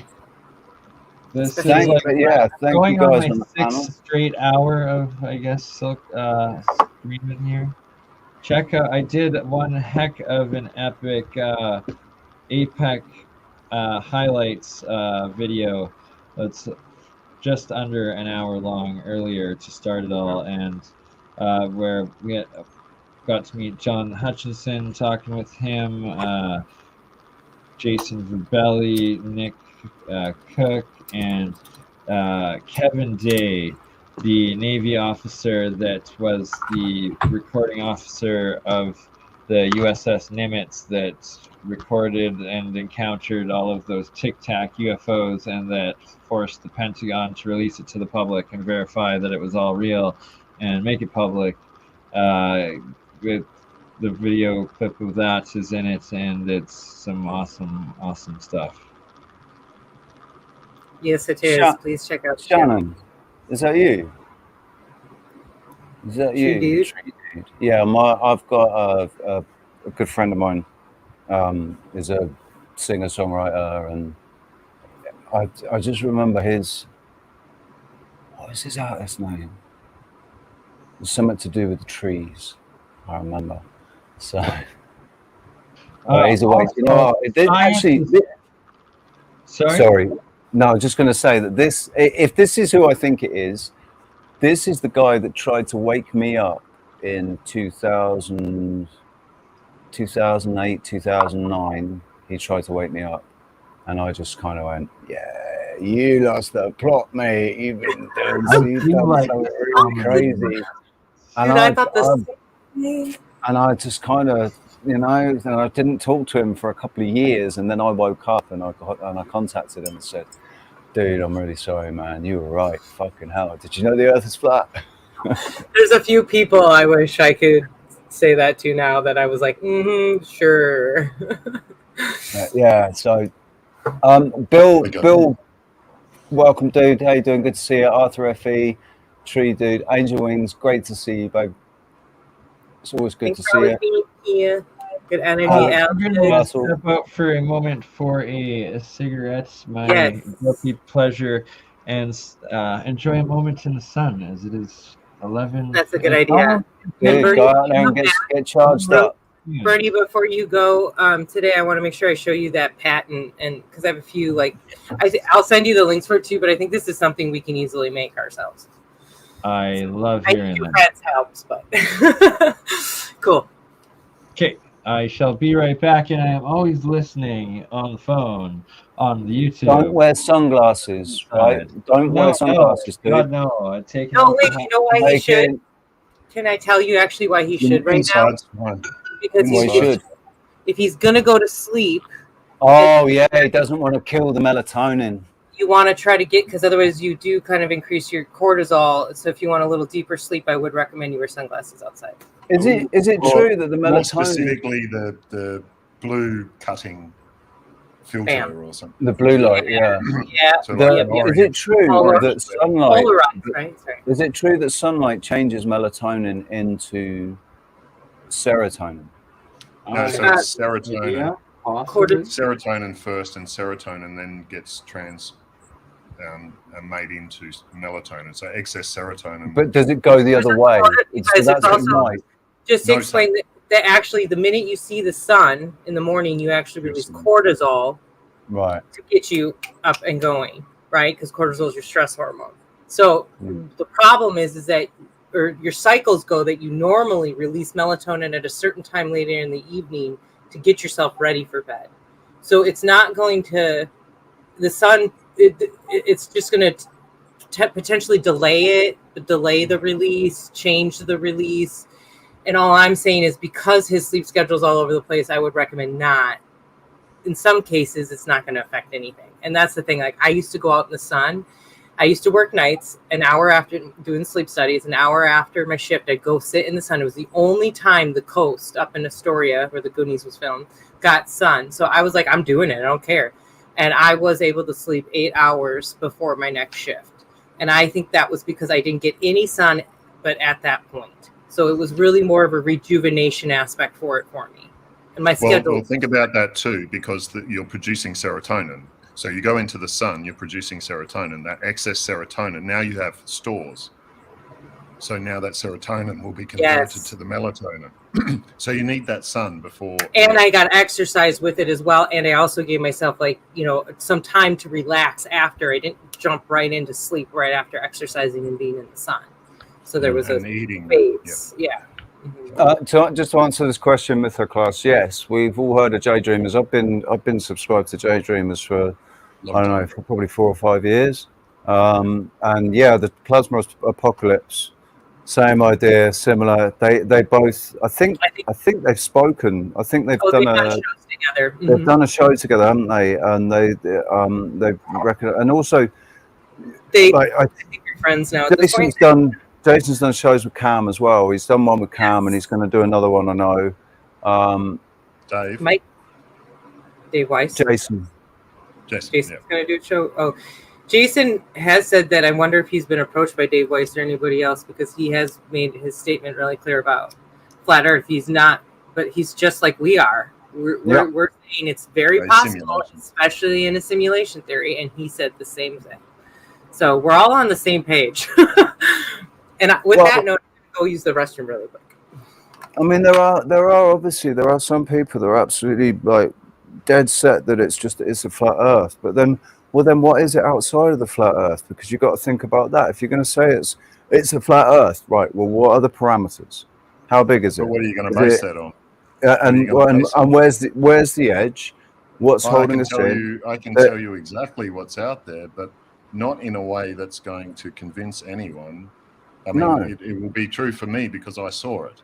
Yeah, exactly. Not in this reality either, not in this physical reality. So I can't use that as proof. And it's this thing that I've said about knowledge. It's not me that said it. I forget who it is that said this about knowledge. One of these really old wise guys, but he said, knowledge is. I'm going to completely paraphrase this because I can't remember exactly what it was he said, but it's basically knowledge is only knowledge if the other person knows it. But if they don't know what you're saying, it's only your opinion. It's not knowing for them. It's not a knowing. For them, it's your opinion. Because you can look at the same thing and conclude two completely different things from it. So unless you both agree, it's not knowledge. Unless the other person already knows, you can't say it's knowledge. The only things that we can absolutely, categorically say we know is that today is Sunday. Tomorrow will be Monday. And you know what they say? For you, it's Monday. For you, Callum, today's Monday. But for us, it's Sunday. That we know that. We know that to be true. Okay, here's the other thing they say about science. Science never proves anything. It only disproves. Yeah. Yeah, that's true as well. Well, this is the point where we can say that, there's a lot of evidence that shows that we're not on a globe. Exactly. But it's like breaking down things is a lot easier to do than actually, I think Matt. Sorry, go on, carry on. I was interrupting you. You carry on. It's gone now. It's your turn. Sorry. I was going to say, I think Matt McKinley has said,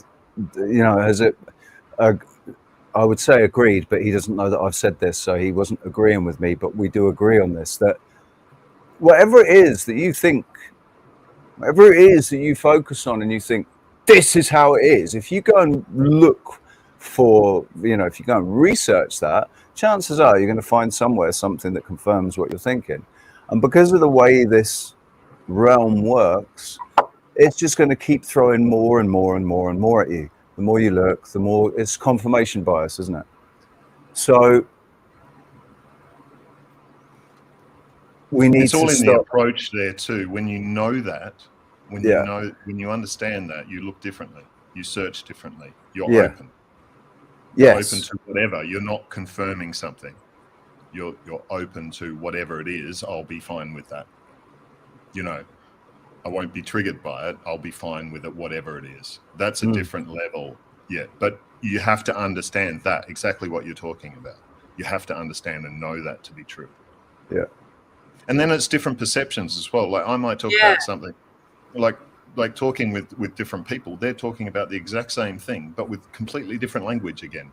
So if you're open and you can see the similarities and the differences, you're just looking at the similarities and differences, and then you can find common ground and all this sort of stuff as well, where you can go, this is where our reality overlaps.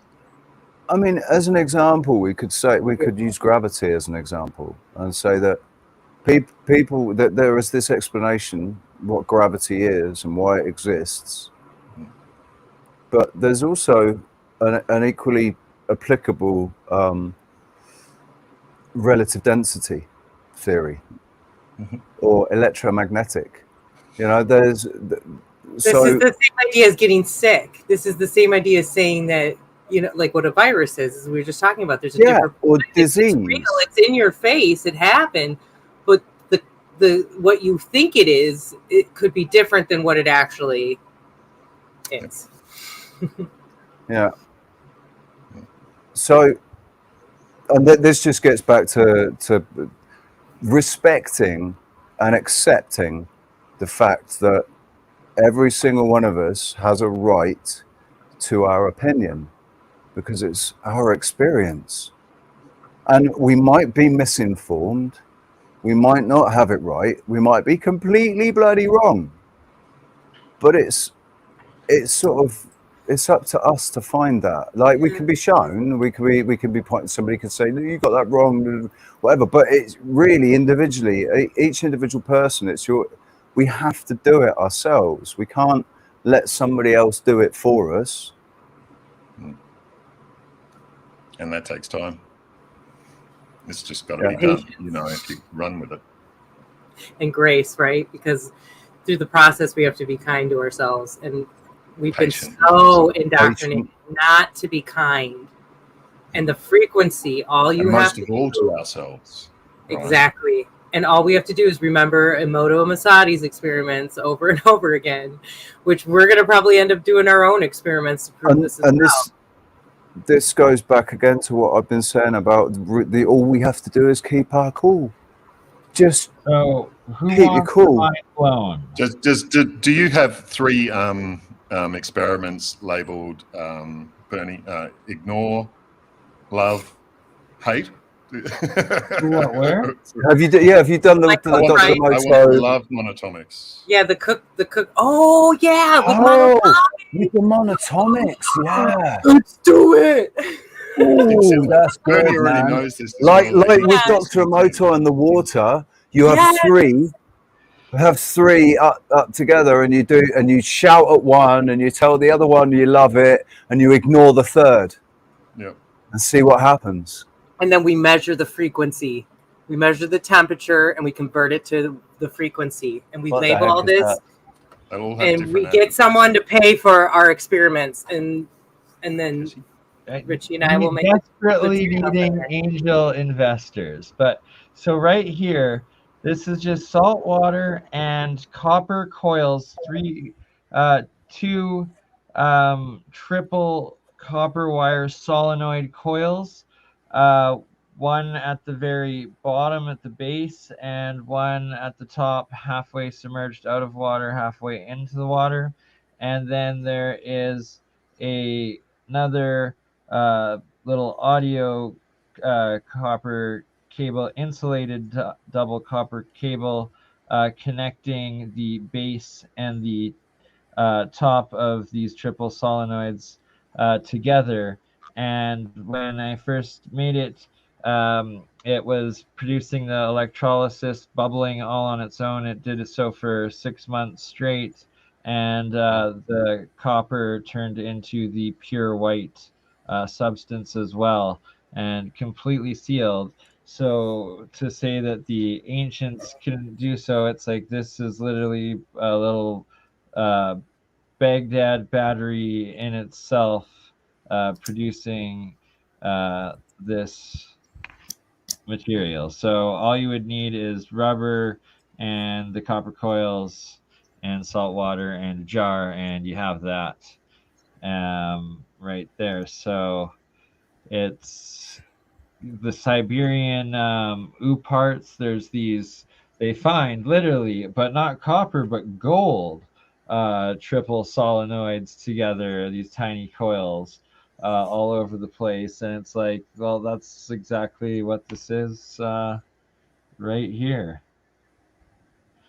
I've just got to say, I don't believe in coincidences, right? Obviously.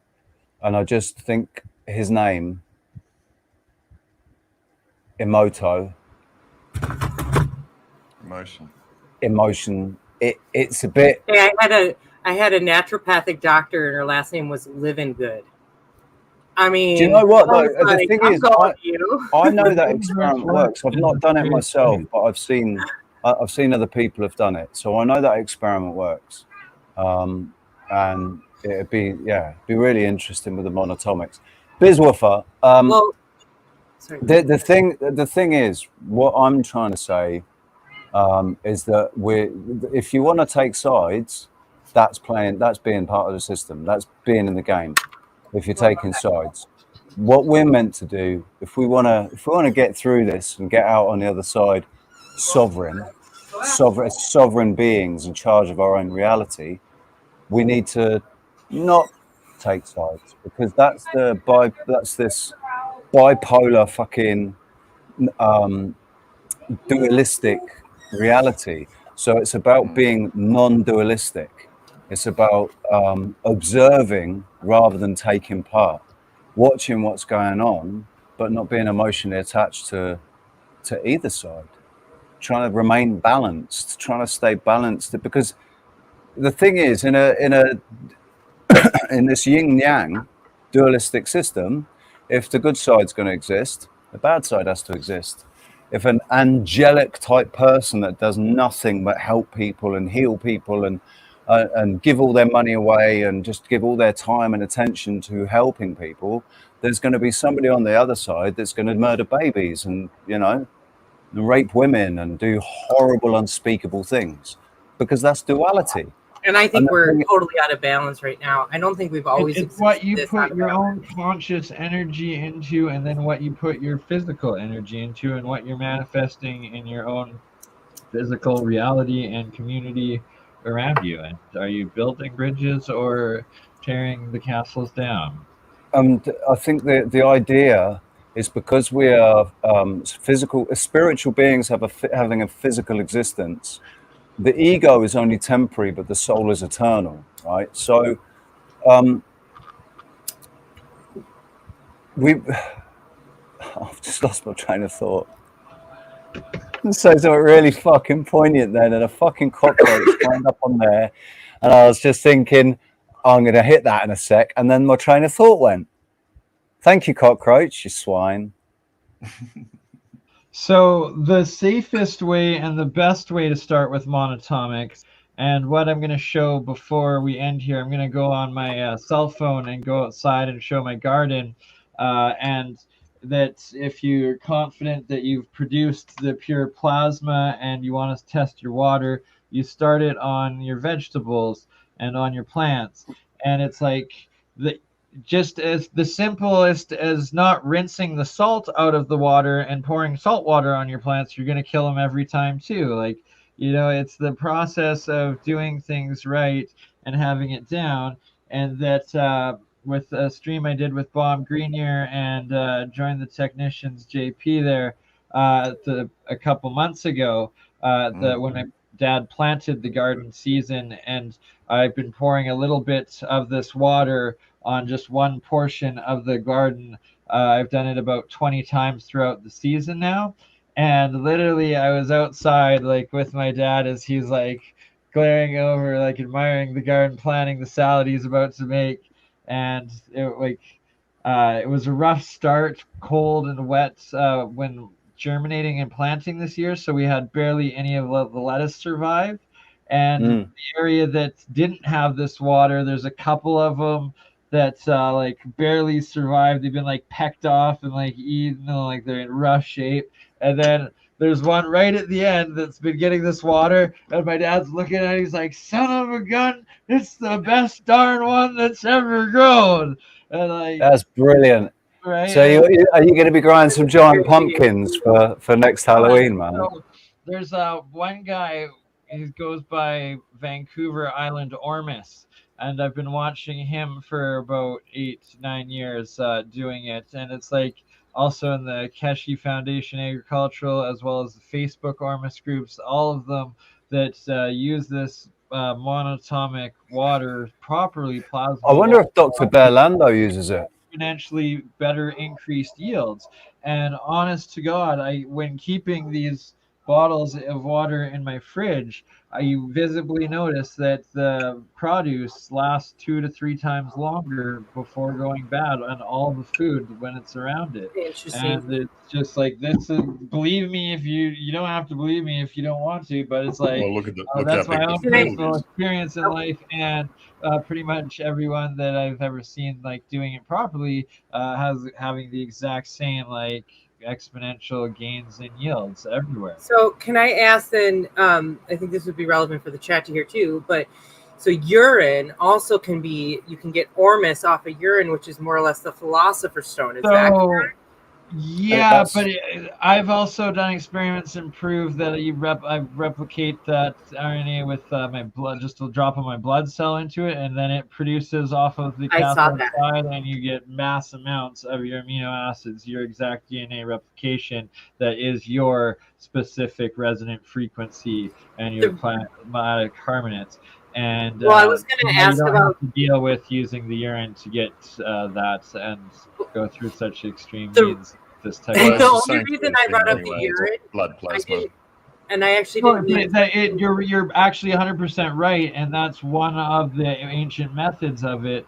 And it's like that's part of like the stigmas and stuff like that, as people will be like, oh, like what the hell is this and that, but it's like no, these are just practical ways to access your biological material that you can then harness and use on this exponential energetic. They pee on the weed in Albania. They pee in the weed in Albania, and it makes it strong. Well, what I was going to say with the ormus from the urine to use on the garden, because we already use, a lot of people use urine that they let sit, which obviously would have accumulated ormus. But if you use pure concentrated ormus, would it have the same benefits as the monatomic gold? So if you had no access to gold and you were doing it from your own urine, is kind of what I'm wondering. Because I could try that when I get my garden. I know exactly what you're saying, and what I'm just saying is that now with what I've essentially discovered is that I have access to replicating that, but getting the material from just the same blood, and then it is. Replicating. I mean, it's blood plasma. Urine is blood plasma. Okay. Yeah, it all so is. that's the same as monatomic gold. Or something material cell matter that is your exact cell DNA in a massive amount of it, and then like having it, and it's that there's several different ways of getting it, and you just need a small amount of it to put it. Oh, it's. Do they have? Does each one have a different amount of nitrogen in it? Like it breaks down, or does it end up breaking down? When you're using something like urine, then you're having to. It's giving you a large amount of that cell matter of it, but that like you can use like a combination of zinc, copper, silver, gold, which is, and then just a small amount of a couple drops of your blood into the reactions that I've have and show and document, and it just starts bubbling up huge amounts, and then you can stir that all up, and it's all there without having to remove the nitrates out of your urine, treat your urine, rinse all of that, and combine it into with the other elements that you've created out of the metals. That makes sense.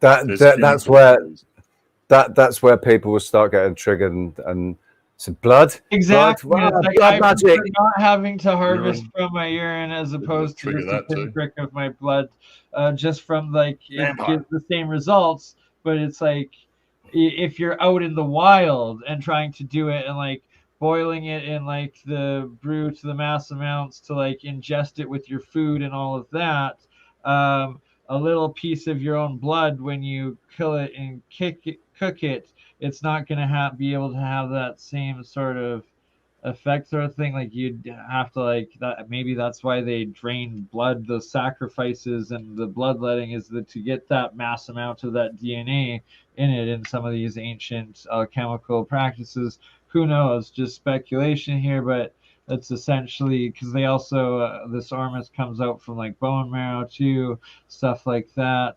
But it's that what I've seemed to have found is the ultimate way through this water, small amount of saltwater electricity and resonant frequencies.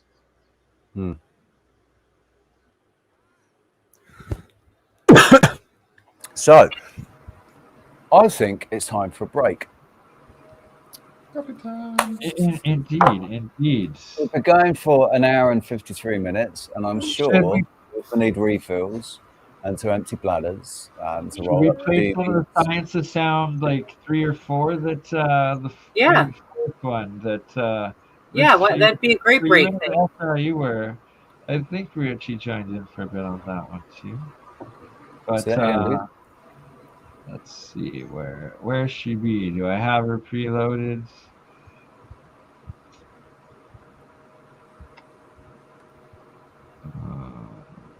No, but we can find it. We'll get it. We'll get it. We have the power. It exists in the Matrix. That is the metaverse. That is the multiverse. That is the simulation. What level of dimension do you want? So that's another thing. So like, my dimensional matter thing states so. Fifth is ether, but then 6 is like a crystal, and then 7th could probably be or 8th would be like a code or a simulation or something like that. The numbers, the mathematics, a whole fractal of its own dimensions. And then you have like the 8th, which is like the infinity loop. That is your 8th full double cycle existence of everything. And then the 9th is it spiraling down back into itself, and the 10th being the the toroid, the full universe of everything in a hyperdimensional unified geometrical theory. And kind of just went on a tangent there. I'm trying to find the only thing I was going to say about that is that I find that interesting just because it's like, because we talk about not wanting to be too alkaline and wanting to be a balance, right? And isn't gold 7? Haven't you said that before or seen that on that sheet that you have? Isn't that considered neutral? Yeah, so that Walter Russell's scales and works are just absolutely phenomenal on depicting it accurately, and a key part of the interworkings of this grand theory that I'm only stumbling upon it and rediscovering it and like working out what it is. And essentially there's the alchemical pictographic language is the most complex ancient language ever, and it's just I'm not even going to try to go into it right now, but check out my channel. Hieroglyphs on a whole different level. Is this Indeed. is this connected? Because it doesn't have his name on it. Oh yeah, and this. Yeah, so that's like one of like probably 20 crucial ones that Walter Russell has, and that go through all of that. I haven't had the chance to deep read into it, but all of them together are so much, and yeah, it all needs to be done. It all needs to be put together. Well, I'll help you with this because this is connected to the German new medicine stuff. You know what I mean? And this is where I'm going on my healing. And all the ancient energy, cheese, and like the yes. You got all the colors of the chakra there as well. Universal, and yeah, the chakra parts are key parts of it too. And I have done episodes on it in the past, but they are long censored and lost. But we will be redoing them some more coming up in the future and making sure they are backed up. So, and then you're gonna bang on. And you're gonna help me build this, which also looks like this. And we're going to do all kinds of experiments with measuring frequency. Doesn't that look pretty? I mean, I'm not a electrician. Yes, that is a key that looks part. easy to me. My dad can do that good too. Farmer Fred is a special. He's quite the talented little solder, welder, circuit board builder, tester, electronic man. We might have to have this pre-printed. 100%. 100%. Yeah. That's what I thought. Sweet. So, yeah. What I theorize is that these monoatomic and diatomic particles used in the 3D printing and the manufacturing of those chips will connect you and build you that quantum mechanical technology in computers. And that's a fascinating idea, yeah. And then, like, what is that? Using all those things, because, like, have they changed the frequency on every single thing we use? And if we're able to bring that back, what does that do to our technology capabilities? Is that going to open a door we don't even understand? It takes us up back to a class 2 civilization, I guess, or something, where like we're going to be on the solar system wide, multiple planets, easy. I imagine is what it would give. Because theoretically, the different planets like going out is Mars the 4th dimensional, Jupiter the 5th, Saturn the 6th. So is Saturn the crystalline? Is Jupiter the plasma or the ether? Who knows? There's so much, but like it's copper is Mars, or iron is Mars. Copper. There's always been, the thing is, whatever we might think, like long before any globe theories came out, or theories about planets or any of that, when we lived in a geocentric universe, like, and the Earth was the center of it, that's when these alchemical connections were made between the metals and what we call the planets or wandering stars, whatever, like you say, like the Mars and the Moon and the Sun and Jupiter, and they've all got these elements assigned to them, and that happened long before anybody came out with any globe theory. So it's like there's a definite connection, whatever it is, whatever these things are out there, whether they're just bloody lights in the sky or they're things out in the ether, they're actually things out in the ether, or they're out in space, whatever it is. Like you say, dude, we don't know, man. We don't know, but we cannot ignore the connections that were made. And we know there's an ebb and a flow. You cannot deny that. You cannot deny whatever it is, whatever's causing it. You can't deny that that exists. And that we, as a cycle, we fluctuate better on it. And Bernie's a perfect example. He's talked to us about this now. Several experiments he's done where he's tuning it up with demonstrates, practically demonstrates ebb and flow. Exactly. And like, and it's demonstrated to us in the ocean and in the rivers, and then, you know, the natural cycles of the earth are all ebb and flow. No one tries to force anything. It all happens naturally.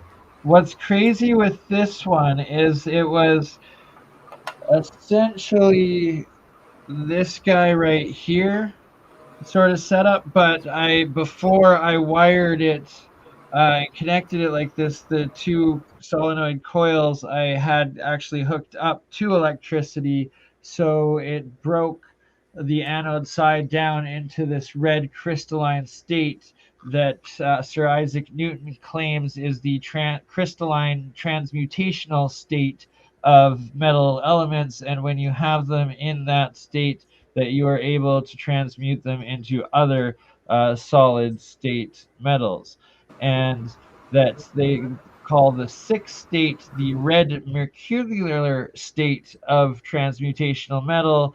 And at the bottom, and a lot of these sealed reactions that I made over the years, like this one's been completely sealed for about 4 years now, the bottom has turned into this pure red. And it's like, did it transmutate some of that copper into mercury? Is this mercury? They claim it's mercury. I have no idea, but all that was... You don't want to touch it to see. You don't want to put it on your finger. Just that I do not open it, because like that could be potentially be extremely dangerous. Like, who knows? Like, you know, like, because that's the thing about red mercury, isn't it? It gets through. It'll go through everything. There's that woman. I heard a story about a scientist woman. She got taken into hospital with heavy metal poisoning, and they were like, "What have you been working with?" And she was like, "Mercury." But she was wearing all the correct protective gear, but it turned out it was red mercury, and she did spill some on her glove, and it was there for a second. Literally, she spilled it on her glove, and she went, took the glove off, went through the cleaning procedure, and all fine, no problem. And she thought she'd be okay. And like 2 weeks later, she's in hospital with heavy metal poisoning. She ended up dying, and it was the red mercury. It'd gone straight. She was wearing 2 pairs of gloves, these plastic gloves, and it went straight through both sets, like almost instantly, just straight through. So it's like, for instance, I only ever experimented with lead and turning lead into monatomic once, and it darn near killed me just from having the reaction running for 1 hour and then like closing it off and leaving it in a jar overnight within the one corner of the outdoor garage, and then like I had fallen asleep on the other side on the couch with my dog. And like my dog almost died that night too, like both of us, like we were just so sick, and like it was just this down sucking heavy energy that like was just so insane. And then I removed it and like sealed it up in like some paint thing and like disposed of it, and then like safely, and it's been like never touched or opened since. And it was like just removing it like the next day back fine, like there was no continued poisoning or anything like it, and there were like accumulation or anything, like it was all the effects were gone with both my dog and myself. But never again from that point forward in my life have I touched that metal with the stuff. And it's like, this is how serious these things are, and like it's the energy and powers of like the gods and like limitless energy and all sorts of things. But it's real. It just needs to be studied properly and funded in the right ways, instead of ridiculous CERNs and like smashing things. We need to get so much energy. It's like half the size of a city pumped into 2 seconds to heat something, to get it way hotter than the sun ever is, to force it to get this nuclear fusion. On a super sensitive planet. To do this, and it'll be ready in 15 years. Yeah, and on a planet that's... Well, but like, check out my videos, and you'll literally see evidence of 10 different scientists doing the experiments in different ways, getting the exact same nuclear cold fusion everywhere out of the simplest materials. Come on. And it's also the hydrogen fuel on top of it as well. It's just like... Because when I started talking about it, people were like, isn't that really dangerous? No, I know about that Stanley Meyer guy. No, it didn't work because it was really dangerous what he did. And I was like, I can show you a video. It didn't look dangerous to me. No, it was extremely successful. And then he was poisoned by, I believe, they tried to put it on the Saudis, but I think it was somewhere like it was a fish. I'm not gonna say anything anymore. Yeah, who knows who's responsible for the Buffalo shootout? It's well documented. It works, and he is mass producing the stuff. There are many streams on it. It's all out there. Tesla Tech by Steve Ellswick YouTube channel, like literally 20 years worth of it. Global EBM, Global Breakthrough Energy Movement, another great conference with like 10 years of all of it, and there's literally tens, if not hundreds more. They're out there. That this knowledge is out there, just needs to be actually funded and used and developed. On that note, we are now going to take a little break, right? Because coffee, toilet, all that kind of stuff. So, ladies and gents, go and make yourselves some refreshments and fluff up your pillows and roll your doobies. Go and empty the bladders and the bowels and whatever needs to be done. And or just switch us off and bugger off for the rest of the day and enjoy the rest of your day. And thank you very much for the time that you've spent with us. But on that note, did you want to share? Were you going to share something, Bernie? Yeah, it's on. You want to look it up? It's on Autodidactic. Main channel. It'd be in the videos, and it's about a month back or 2 months back. No, if you bring it in, right, you bring it in to share, and I'm gonna try and do something. Keep describing it. Go ahead. You go ahead, Richie, and I will get the only issue. Actually, Richie, if you could just wait a second. Keep talking. Send me the link for it. I got it. I was just being lazy. I was in Autodidactic. I was gonna get it for you. I was trying to If you'd let me you're talk.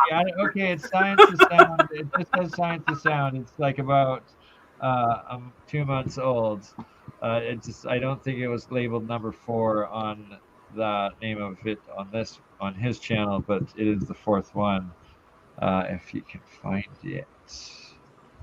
Is it labeled the 4th? It's 2 No, months it's not old. labeled the 4th. It's not called the 4th. Is this the one I was on? Yes, it is. Ah, okay, got it. Got the link. There we go. Send me the link. Sending you the link in the private See, chat. I have faith in you too, Sarah. Always, you are trying, right? Wonder Woman. Thank And, you. like, connecting She into is, though. brainwaves. She is. But- She really is. Science of dreams. But Bernie, I'm not kidding when I call you the resident scientist, because your research and what you're sharing with us is monumental. What you've opened me up, I didn't even know there was this cool ass, and some of this stuff is so over my head, but the more and more I'm listening to it, the more and more I can absorb. And it's because we've had indoctrinated history and science. So for me, it's like I have to relearn this. But it's 100%. And it's like so much of it, even the first time I'm watching it, sharing, it's way over my head. It's like I have to rewatch them like 2-3 times, just like, and the pieces come together if you want to work it and build the web and connect it, or you can continuously burn it down, because fire flame, that is plasma as well. It is the fusion. Whether it is destructive or positive is up to you, and it's relevant in your own body, your own energy, your own spirit, your soul, and the world that you live in. So build your heaven. You're not in this one, Sarah. I can't see you in this one. And no, in that one it's like 2 hours, about Yeah, I am. I'm just way at the end. 2 hours and Richie, it's all 2:15, there. I think. You don't need to turn it up to when I'm in there. I don't. I actually, Richie, yeah, and maybe with like Bernie, 10. I would like to do, if you wanted to do show, I'd like to do show where I actually show the sleep studies, so I can actually show what I used to look at and actually get it, because we didn't, I feel like, we barely touched on it, so I feel like we can do it. But we want to do one specifically on that, Yeah. because you have like phenomenal presentation that needs to be done. That's going to require a couple hours at least, I can imagine. I just wanted to do more of a presentation, because I was actually doing it with somebody else, and they're like, you need to show this. So I was like, oh yeah, I want to show you what this looks like. You got to see what, so you understand, what I used to do. Anyway, and I feel like it would do a better job, and we could get into it a little bit more on the frequency aspect. So I'll have that all ready, and I'll have all my data ready to go for that too. And then we're going to build a frequency gauge. I'm so freaking excited. All right, guys, break time. Forward to that. Yeah. All right, hang on a sec. I've got to be. I'm gonna just do this. Yeah.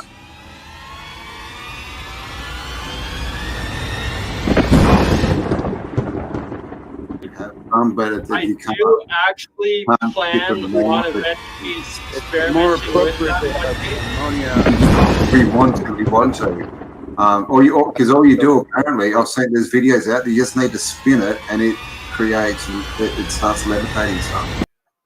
Yeah. Yeah, it creates seen the video lots of of mass.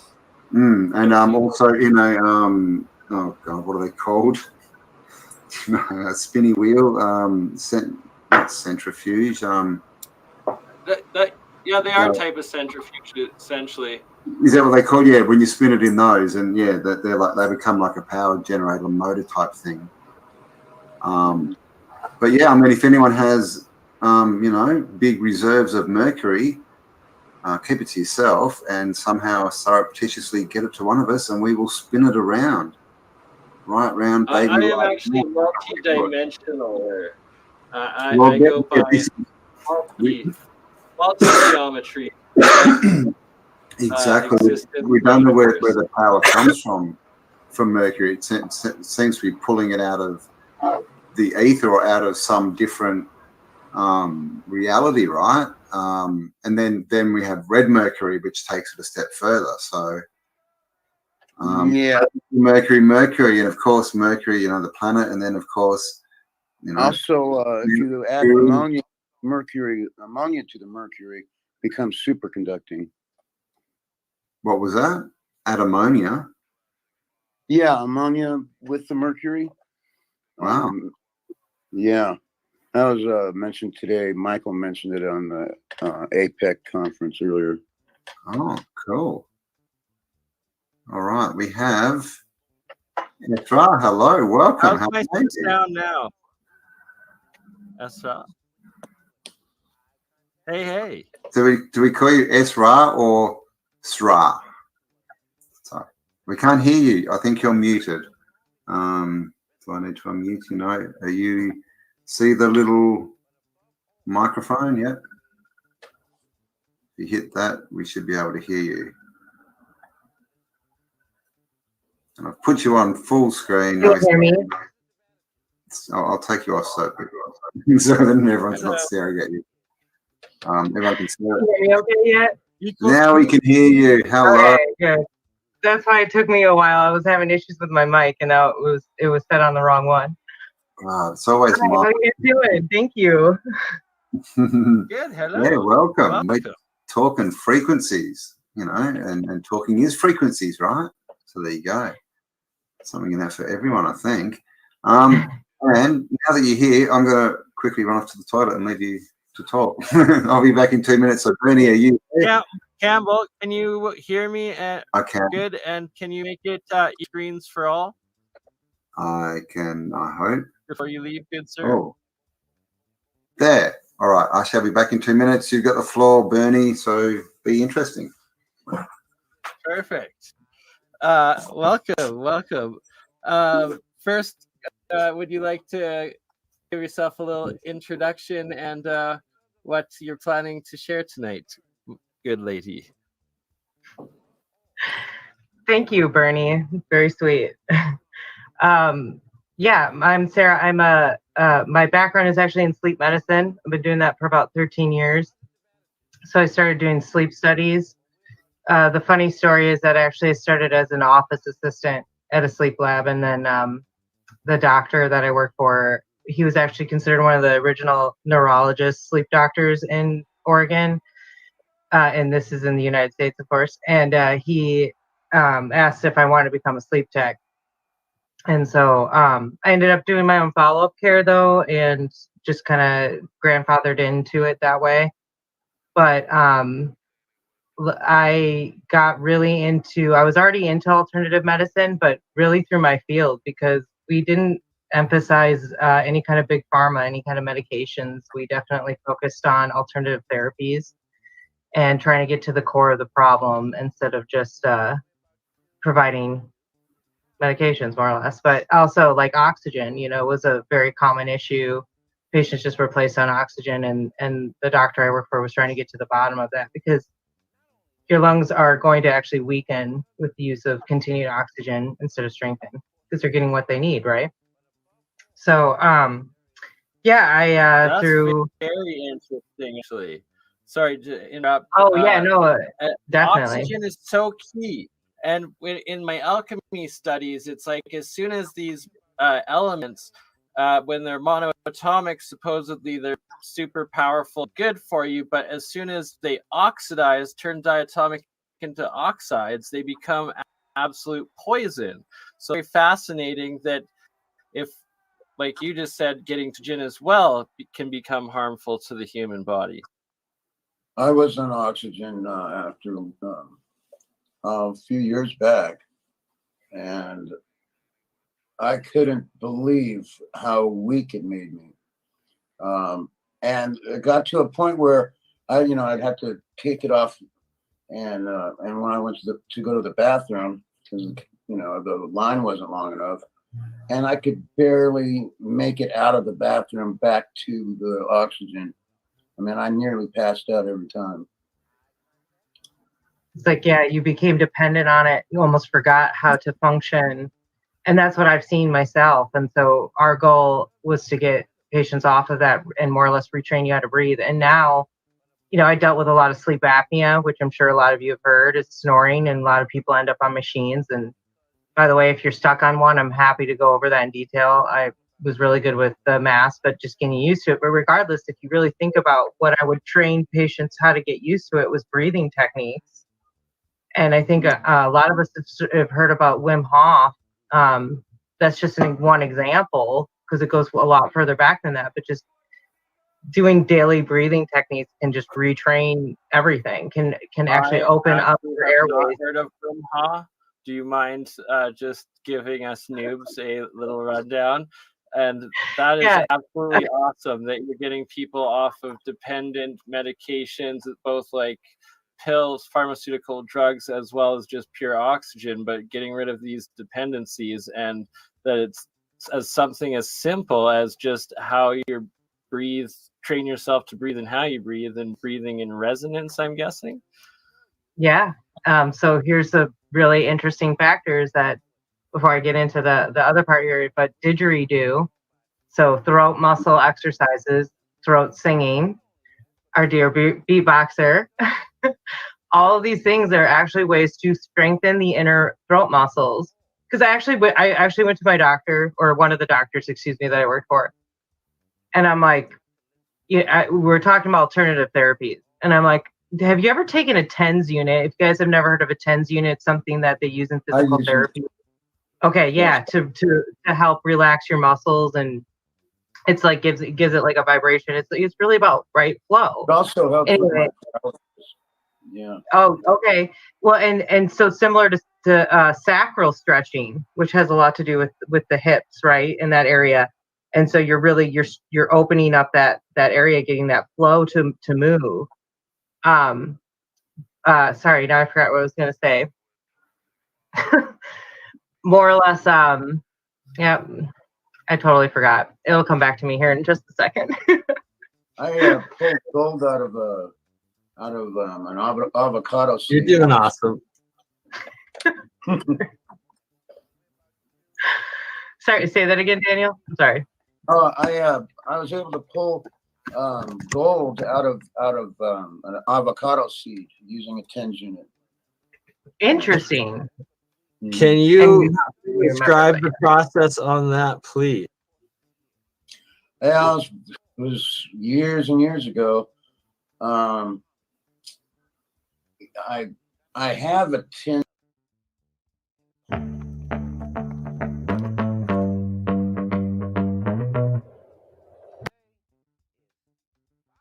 unit. I'd have to find my TENS unit and show you the settings. I put it on a hard pulse, and I offset the two patches in a more of a phase situation where they weren't both as strong. One was pumping lighter than the other one, and I didn't write it down exactly what I did, but if I find that unit, I can come on it and show you just by looking at it, the settings on it. But yeah, you should give it a try. Awesome, because like me and Mike have discussed, and I've seen videos of it. A few different groups, they do a type of what's essentially cold fusion, medium fusion, temperature-wise, but using industrial microwaves, melting glass bottles, and there's a percentage they get like 15 or 20% pure gold out of that.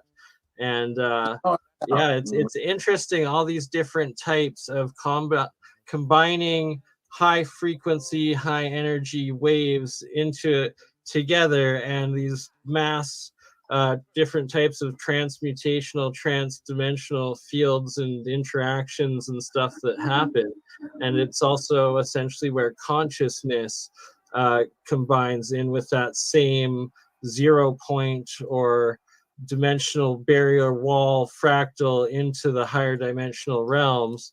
And yeah, it's one massive universal Pandora's box that we are trying to figure out together, really. And I remember I was going to talk about balance a little bit, because you were talking about like having too much of something. It's sort of when I talk about using apple cider vinegar as like a natural way to help you detox. But if you actually you take too much of it, you end up becoming acidic, even though it's supposed to be an alkaline, right? And but yeah, with the TENS unit, I do remember I was asking my doctor if more or less he had just used a TENS unit to stimulate the throat muscles and mimic the ability to just stent it open, because that's really what we were doing with a lot of these devices. We're just trying to retrain you the lungs how to breathe and stent and open up airways that are issues for some people, where you would consider surgery in some cases. But I just saw a lot of inflammation, which obviously it's associated with a lot of the diseases that were coming in. I also saw a lot of anxiety, which I want to get into because that's my connection to the frequency. And a lot of the training that they're doing now is something that if Kevin's on, he's aware of this because he actually did this himself. But there's something called binaural feedback. And it's light and sound therapy where they're using different pulses and vibrations to retrain your brainwaves.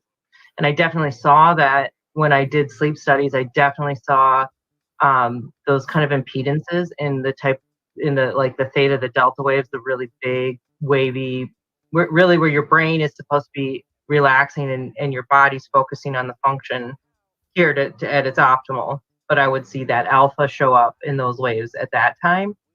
And that's where you see that anxiety. This is freaking awesome. Just to explain a little bit of like the difference of the different types of waves, and I guess I'm struggling for words. Oh, Bernie, we just lost you all of a sudden. Sorry. The difference between an alpha, a theta, and okay. like why it's so important, or what parts they come through in a normal sleep cycle. Okay, yeah, and actually, to be honest, actually all of these waves can show up even when you're awake. Like actually daydreaming, probably there's probably mimicking of delta during daydreaming. So it's really about the frequency, the speed of the wave, and the height of the wave. But it's pretty cool to see because when you're awake and you have the alpha waves, you're looking at something that's going to be tighter and closer together, sharper. And as you fall asleep, you're going to watch those waves get looser and a little further apart, a little wavier, right? So when you get to stage 3, which is delta wave, you get to that deep, your brain it's like doing this. You're it's crisscrossing all over the place. It's very, very wavy. It's high anxiety and that's puny. Say, let's pretend this brain is a puny little ant. Did that hurt? Nope. Well, how about this one? Are you kidding? How about this?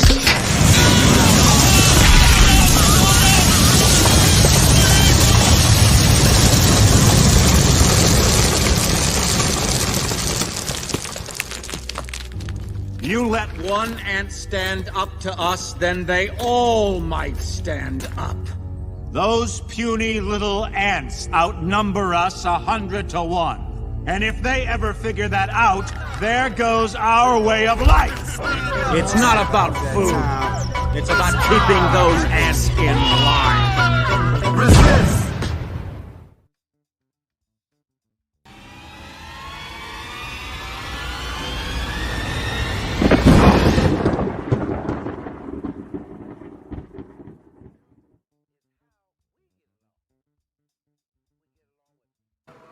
And you muted.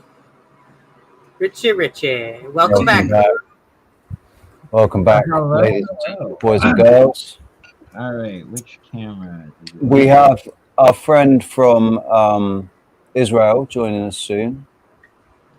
Beautiful. He's just got out of the shower. He offered to come. He offered to come on camera in his sexy bathrobe, but I've decided that. I decided that you know, we need everybody to keep hold of their senses, and his devastatingly handsome body. I don't know if we could. Don't need any excuses to get taken down all over again. Right? Rebuilding the third channel here, so please no. I tell you what, out to what happened to Alien Scientist. I was watching when that happened to him. Like, oh, thank God he was able to take it. Same thing, innit? Same thing happened to you a few months ago, though, dude. No, that was like a year ago with my first Bernard Conkin channel, my biggest channel that had like a few thousand subscribers. And then I rebuilt the Crypto Alchemist channel. And then 2 months ago, they just randomly terminated it without any reason. And now for 2 months, I've had the Burn Eye, Mind's Third Eye Science Guy rebuilding. I've gained about, thank goodness, 30 subscribers today. But under 500, I desperately need to get up to 1,000 so I can monetize. Tried to monetize all over again. They never let me monetize. So it's like people aren't able to like send me any YouTube donations and stuff like that. Or they can never have paid me a penny for any of the views. Yet my podcasts, I like calculated, are up to like a couple million views between Leak Project, Alien Scientist, and Autodidactic, and all the rest. So, yeah. Dude, I was telling Rox and told Sarah about it as well. Actually, I saw this channel. It's this Scottish guy that bought a tiny house and made a video on YouTube renovating it. And like for the first few weeks, he only got a couple of hundred views, and he was making like 15-20 cents on each day on the views. And then somebody shared his video, and it went viral. And he ended up over about 3 months or something, he got 11 million views, and it worked out to $52,000. Right, like he was earning at one point. He was earning nearly $4,000 a day from like getting like, if you get like over 1 million views, you're getting over $1,000 in money. Right, like my problem was that I've only been doing it for 2 years, this podcasting and YouTubing and all of that, where it's like at this point the suppression algorithms are just so insane that like That's what's the happening. channels that are like shadow banned, like just keep getting terminated, never like gets promoted. They're just not allowed to grow. The ones that they don't want to grow, they're not allowed to grow. I mean, I had my channel deleted with nearly 5,000 subs on it, and here we are a couple of months later, and I've still not got 1,000 subs on my new channel. It's, you know, we're all Sarah's got a fairly new channel. I had all the small providers are like content makers. Well, there's falsehood to what they're showing you, views But versus it's also that they just don't want to support us. They don't. Oh, for sure. So they removed. But I should shut up and not get it deleted. So I know, sorry. right? Wait, baby, we're asking for it, but there's some interesting. There's some interesting things with Amanda Vollmer. And We did that Richie, interview with her, and Great she red for Richie too. Like Jason Rebelli, man. Jason Rebelli, he's like crazy, like magnetism. John Searle rebuilt the engine, like the UAP, crazy technology. But he had like 100-some-thousand subscribers between his two channels that he had for like over 10 years.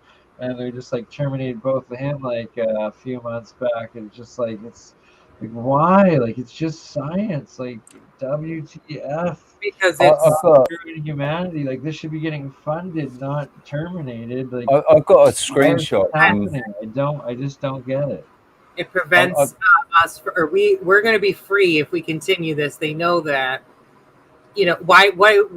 What happened to the guy who tried to do the hydrogen fuel cell again and then went on the news? You know. So, but we're going to do the police guy, the police officer in America. Building your lab, Bernie. I'm going to build you a lab at the center. Okay. Can't hear you. You muted yourself.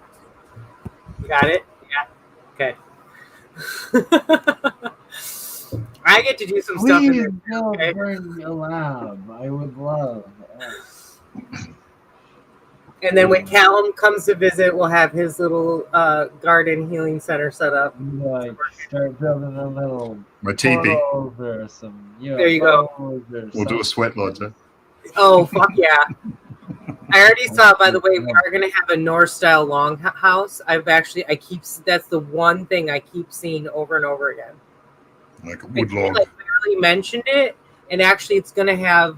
You know how the Norse house has like this style, but it's gonna be bigger. It's gonna be a little bit of a mix of a Tibetan spirit house and the Norse longhouse. It's gonna be a mix, so it's gonna have a little bit more, design this way. Yeah. So there you It's go. already designed. There you go. Yep. I like that. Right. That's gonna be the communal hall. That's gonna be like the, when we actually eat. Whenever, considering we don't eat often. Yeah. Oh, we get to see Richie's ceiling. Oh, this is exciting. Sweet. Are we going for a walk with the dogs? We're gonna get everybody a tour of Tenerife. If you didn't already know, Richie joins us from Tenerife, Spain, where he can see the Canary Islands. I've got my TENS unit going, by the way, since you mentioned cool. it. Oh, right, perfect. That's why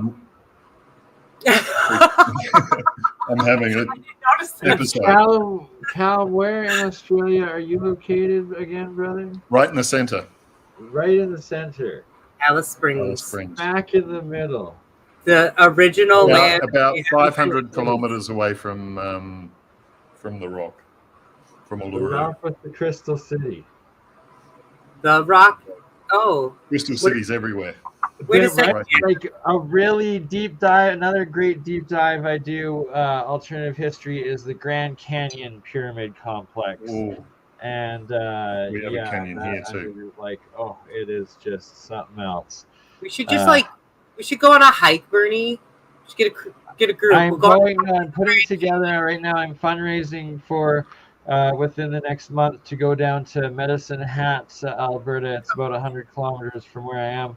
Trying to do like a YouTube meetup if there's anybody in the area wanting to go with. But I show the Medicine Hat Badland Guardians, and they're just like some of the Nazca Peru figurines that you can only see from like space and above.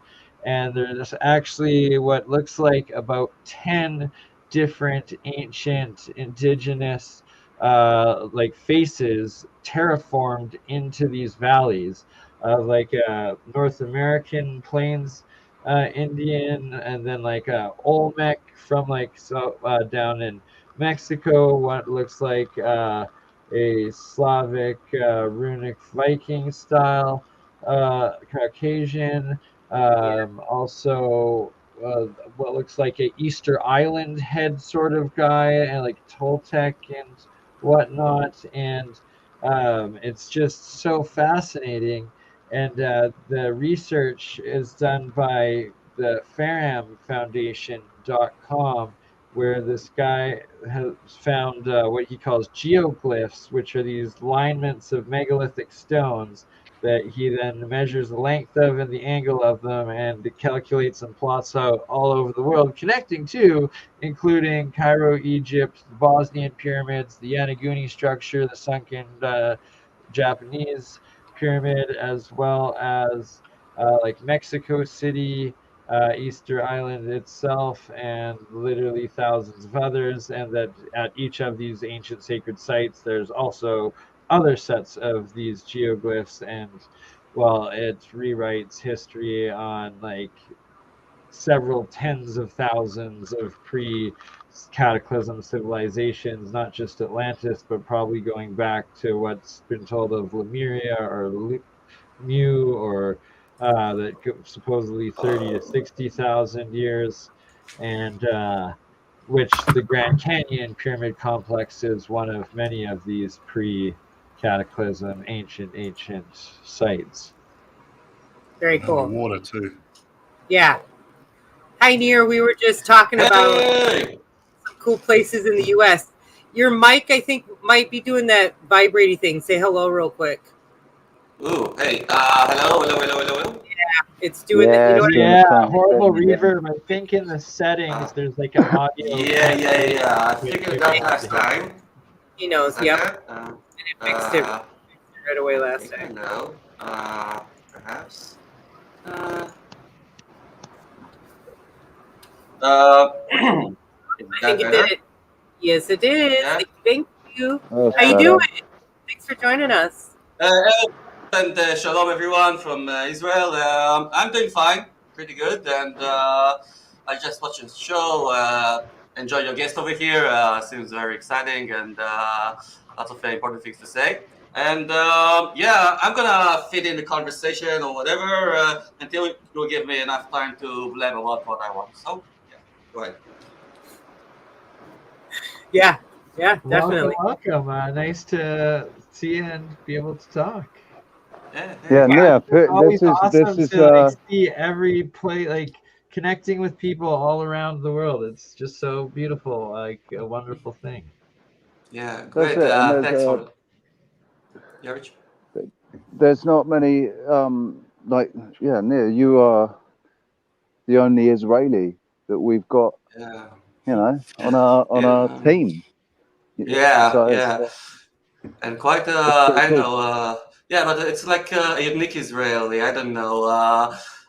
Listen, when I thought about like establishing Ash News, I thought about that one of the concepts of the channel will be about focusing all the attention of the world over here to in Israel, because I think that we have like a lot to contribute with like you know, things that we research in the truth realm and like history and religion and all kinds of things which And are like we're all depth in our taught something past, in our different. history. Sorry? We're all taught something different, aren't we? We're all taught something slightly different. Everybody's taught something slightly different to everybody else. Like the history is slightly different. Obviously, language is different, but we're all given a slightly different story.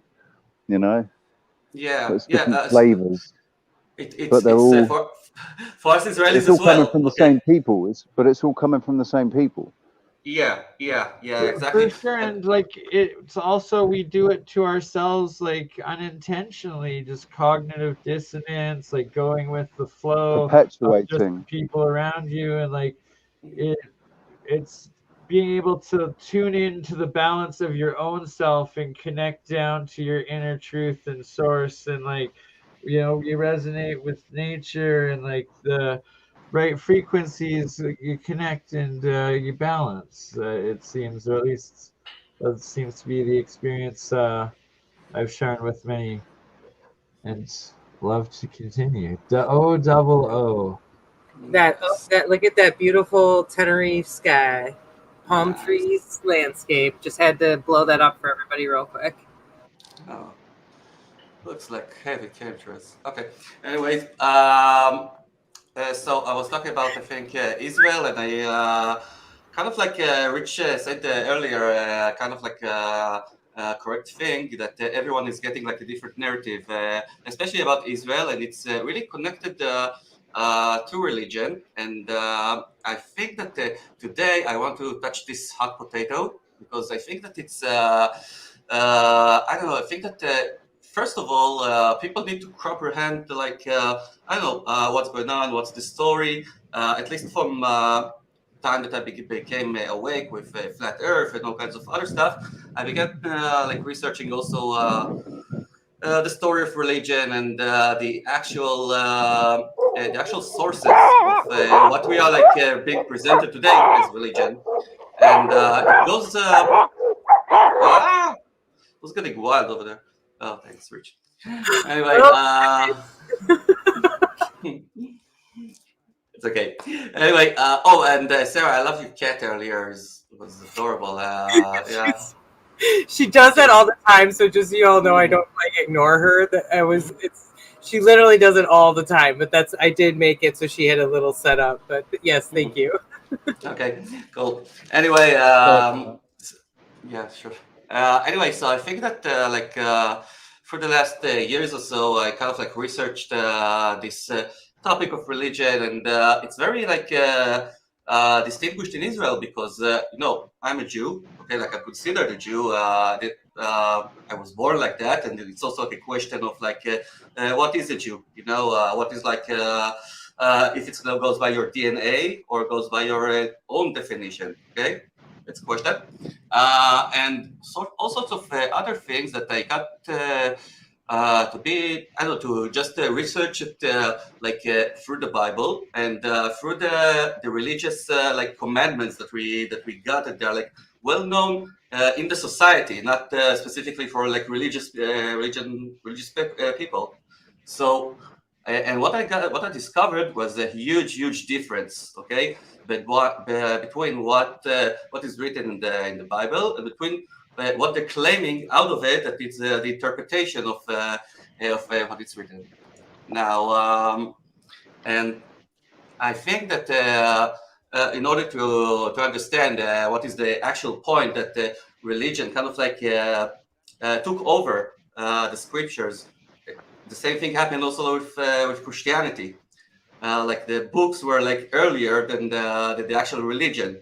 Also, like in the Bible, I don't think that it's even mentioned there's like a religious, a Jewish religious, a Jewish religion in general. So we are talking about the people of Israel, the sons of Israel, and Israel was Jacob. So yeah. And I think that if you want to, I saw like a lot of history talks earlier over here, and of course that when we're talking about history, we can't never be sure about anything. This is also always like Richie is telling me that, this promo of him, we can't be sure about everything, and I think that the breaking point, if you know the biblical story of the people of Israel, it's starting over like you all know the Exodus, and you all know maybe the King's era, and after that there was like the exile to Babylon. Now, after the exile to Babylon, we have the return of the sons of Israel to the Holy Land, and this was the first exile. Now, the problem that what was in this exile, that the people that came back, they came back with the religious belief that were back in Babylon, okay? Meaning lots of paganism and lots of like cultural habits and things that they brought back. And what they brought back, they turned this thing into the modern Judaism that we know today. You know, the guys with the black coats and the beards and those hats and those, Orthodox. funny suits. Yeah. Mm-hmm. Orthodox Exactly. Jews. Orthodox Jews. And you kind of like makes the connection, because you see all kinds of like very similar symbols. Okay, for instance, we have this tefillin. Okay, this black cube. Okay, that they're like putting on their head. Okay, every day. I think it's like 2 or 3 times. And where do we know another black cube? Okay, black cube. Exactly. Yeah, exactly. Okay, so we can see where they took their cultural inspiration out of. Okay, now and Well, actually, it was where Islam took theirs from, rather than the other way around. Islam didn't come about It's until all about just local interpretations of the same root, ancient civilization and global. We're tricked into believing ourselves that we're the best ever and that we're the first interglobal sort of civilization, where it's like reality more seems like, in fact, it's always been this way, and each of the peoples are a lot more older from like the lands that they're on, but at the same times those same peoples have been everywhere throughout those times, coexisting in their own little communities together, and also, Ash, I love that you're bringing this up and talking about it. I actually, in my university, I had a wonderful Israeli professor in my Middle Eastern studies, Oren Steinitz, and like I've got a decent history and understanding of what like you're talking about and all of it, and just like it's just also the tragedy of like humanity constantly choosing to like turn on itself, and everywhere like half the conflicts like throughout that are sparking out constantly are civil wars of like the same peoples all over. And it's that we just need to work together to not pick up the guns, to not use them on each other, and instead try to build and find common ground and understanding. And it's division that's done that. It's division. It's these divisions that have done that. It goes back to trying to bring everybody back together again. No matter if we agree or disagree, we're all in this together, and we've either separated ourselves or we've been separated. Right, So we need to.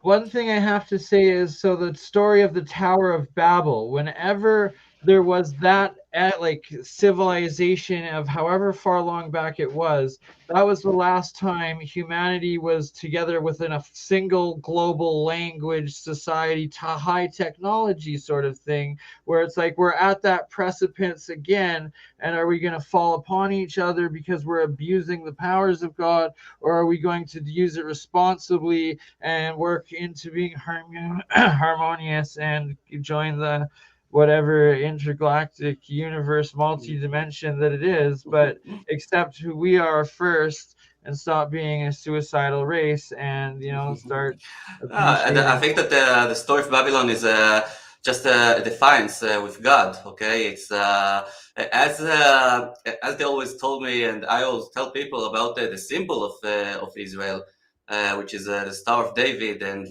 it's not related. It's get lots of like bad words from all people in the network, and quite rightfully it's so. Okay, because this symbol is not connected to the Jewish people. Okay, it's it's a foreign symbol that had a lot of That's above so meaning. below, for fuck's sake. Yeah. Tetrahedron. It's the tetragrammaton in old time, but it's a tetrahedron. It's one of the shapes of the key geometries of the structure of like universal geometry, and it's part of sacred geometry, and that's part of what we're learning again, and that's kind of what I talk about, like, or understand that one world language, that it's like that if humanity reaches that point, we're also talking with God, we're talking with like all consciousness, all understanding, and it's like you're on a level that you're not lying to yourself first or lying to your people first. Like your consciousness is open to everyone and everybody's in there, and then it's like a harmonious, like telepathic sort of existence potentially, but like that's the golden age, and it's like we were just coming out of this dark age, the Stone Ages, where it was the very fall of it. And are we going to be sinful and abuse it, or are we going to get back with God and ourselves and ascend back into the eternal heavens and universe? I think it's I got this is why I kind of resonate with what Jason's saying about the simulacrum with and the whole point of it is to get us in control of our emotions and everything, get us fully balanced so that we're worthy of inheriting these powers that we dream of, so that we're worthy of being able to create with thought instantly, to be able to materialize things within this realm instantly. Because imagine what we could build, imagine what we could build with those powers working together, and instead of destroying everything, we can just build exponentially, and who knows for how long. Who knows if there's any limit to this? It might be what I said yesterday. The only limit to this realm is the perception of it. So if all of us are in the same place, and we're all maybe the realm will expand. Maybe it'll get bigger. So think of like Jupiter and Saturn that I have a big telescope. I've been looking through it my whole life. I taken astronomy like through university as well, and like they have these little solar systems of these other moons where it's like, is there these like ice water covered other island like planets and stuff like that? It's like, could we have potentially in the past, or could we like in the future, is there life within these ecosystem things, and that like we're just at a point in a cycle where we have to stop killing ourselves to connect with everything that has ever been, and can be it again, sort of thing. And if this is a simulation, maybe what we're witnessing there is like an echo or a shadow of a different version of this reality, a different version of this earth. I liked the other day, I was listening to Tim Pool. I'm really enjoying Tim Pool and the Timcast IRL. And he was talking with Ian Crossland again about, they were talking about timelines. They were talking about people seeing ghosts, right? And Ian Crossland was saying they saw that they was talking about this guy that walked into a hotel. The hotel had been standing since the 1800s. And when he walked in, he looked across the bar and it was like everything changed to the 1800s. And there was a guy stood there dressed in 1800s get up, and he pointed at them, went, ah, and then disappeared. And the guy was thinking it was a ghost, and it was a ghost coming to get him, but it disappeared. And Tim said, but what if it was timelines? What if it was a different timeline that had come close to this one? And what happened was the guy, it was like the guy from the future. There was this wormhole or something that opened up in the timelines, and the guy from the past was seeing the guy in the future, and the guy in the future was seeing the guy in the past, but it was all happening now in this moment. I have a theory with that and how it connects in the multiverse and what, like, all the ancient, like, kind of tribalistic, shamanistic societies, they had the giant stone henges, but they're actually these advanced astrological clocks and stuff that they used and were measuring the patterns and stuff with. And at the beginning of the stream, if you caught it, we was talking about how silver is the moon and all of those sort of systems. Could it also be when, like, it seems to be like these crazy occult, if like there is this powers that be sort of thing, or ancient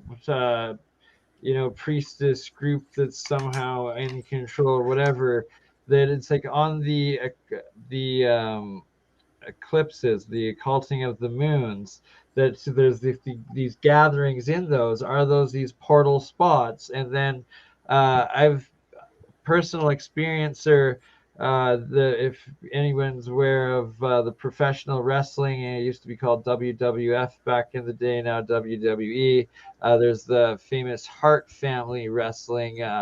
It started off with Stu Hart, the Grandpa Hart wrestler. He was Calgary Stampede Wrestling, turned it into WWF, and then Bret Hart, Owen Hart, and then there was also Jim. I saw Bret Hart advertising vaccines lately. Bret Hart and his pink leather jacket, and also the British Bulldog. So with his sunglasses. No, he's old now. He's from got full my of heart house attacks. where I live, and like I've grown up since a little child in that place. Like my mom was part of the community board, and she'd be over there. Some of the younger kids, like I went to school with, Tanya Hart's one of my really good friends. We were at parties there, and like she told me stories like back in junior high when I was there about how she saw these ghosts in the mirrors. And then like sure enough, one time that I was alone coming out of what was known as the dungeon, where they the hearts, the big ring in the bottom or whatnot. But the history of that actual place and property is that it's over 100 more years older at least, and like you can't even find this information now. Like when I tried looking it up with my girlfriend Amber a year ago, it's just ridiculous. It doesn't even say the city board, but I know this for a fact. Like for 100 years, it was the Springbank Hospital, and that like it was a treatment for the hospital, and like it existed as a hospital before like the no longer was, then someone else owned it. I think something bad happened, then the Harts like lived in there, and like the family existed there for a good 50 years or something like that. And then it's supposedly like it changed all sorts of different things since, but it's like not occupied. And like I drove up with Amber like a year ago in the middle of winter, like there's snow up to like undisturbed, like 2 feet high, like on the entire property. And so it's like there's nothing on there. There was not like no flower, like no tracks, no inhabitants. And I'm like guaranteed ghost. And like, sure enough, a figure just like pops up in the top window, and like a TV somehow starts turned on, and then like the figure's like the figure like moved around and stuff, and then just like it all just disappeared at once, and like That sounds like a Home Alone. That sounds like somebody set up a thing. Like you went through an infrared tripwire, right? And it basically fired it up, and this they got a another mannequin. friend of mine from junior high, Bobby Goodyear, at a party there. He fell down and broke like the main stair set, and like broke his leg or something, because the ghost also appeared in the mirror right in front, and like he got spooked, and like it's this thing is like well known, seen like many times, and like many stories. Here's the thing. I'm a big ghost. Like that's actually part of my pathway, especially into the spiritual journey and awakening journey. From a young age, I had this weird fascination with ghosts, and I was the one that looked up all the local haunted places, and then I'd read these books. I'd go find these books, and I'd get these stories, and they were old. But then it started to expand into there's different types of ghosts. There's the poltergeist ghost that is almost acts due to a person coming into a room and affecting all these things. Yeah. Then there's another type of ghost There's that two actually types of poltergeist as and well.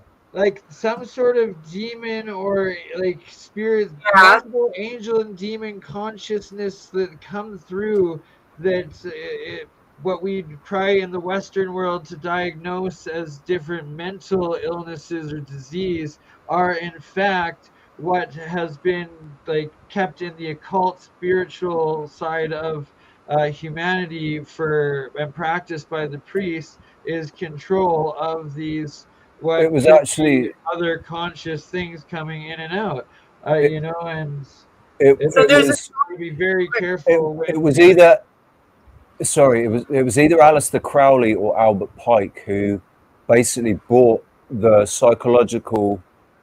psychiatric world into mainstream, and it became a soft science with in the medical profession. So it's always been in that. It comes from the occult. It comes from the dark mysteries, messing with people's minds and understanding people's minds. Like, it's like remote viewing, and this is actually what I want to bring up, because there's a ghost story where a guy, I told you about this, Richie, the other day, where it's in one of these books but it was a true documented story where the guy's dreaming. He keeps seeing this guy when he's dreaming, right? And then on the other side, there's a guy all the way on the other side of the United States that is seeing a ghost in his house every night.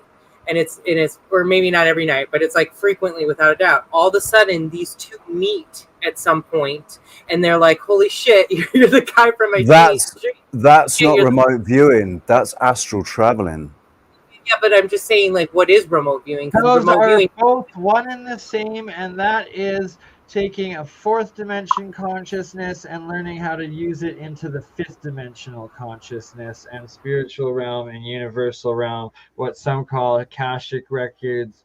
But it's that time is both in our third dimensional linear way. It also exists in this higher dimensional whatever has existed is always simultaneously existing with whatever is going to exist and this moment right now sort of situation. The only moment is now. Different other levels in between, and most likely like one's a simulation, one's this, one's that, but it's all together. And the thing is, they all exist. They all coexist at exactly the same time in exactly the same space. Because in those people, within those minds, within the conscious minds of those that perceive the world in those different ways, like yes, so bang multiple realities, parallel universes, kind of thing. Like in each of and every one of us, there's my version, your version, Nir's version.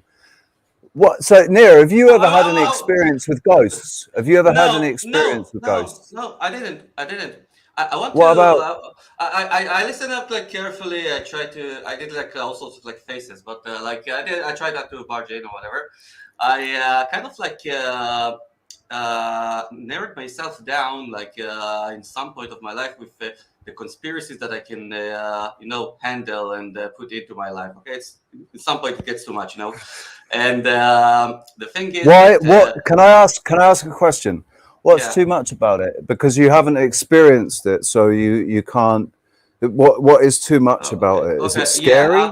No. I think that it's the vision was everything that I can, what is related to this world, okay, to the physical reality that I see.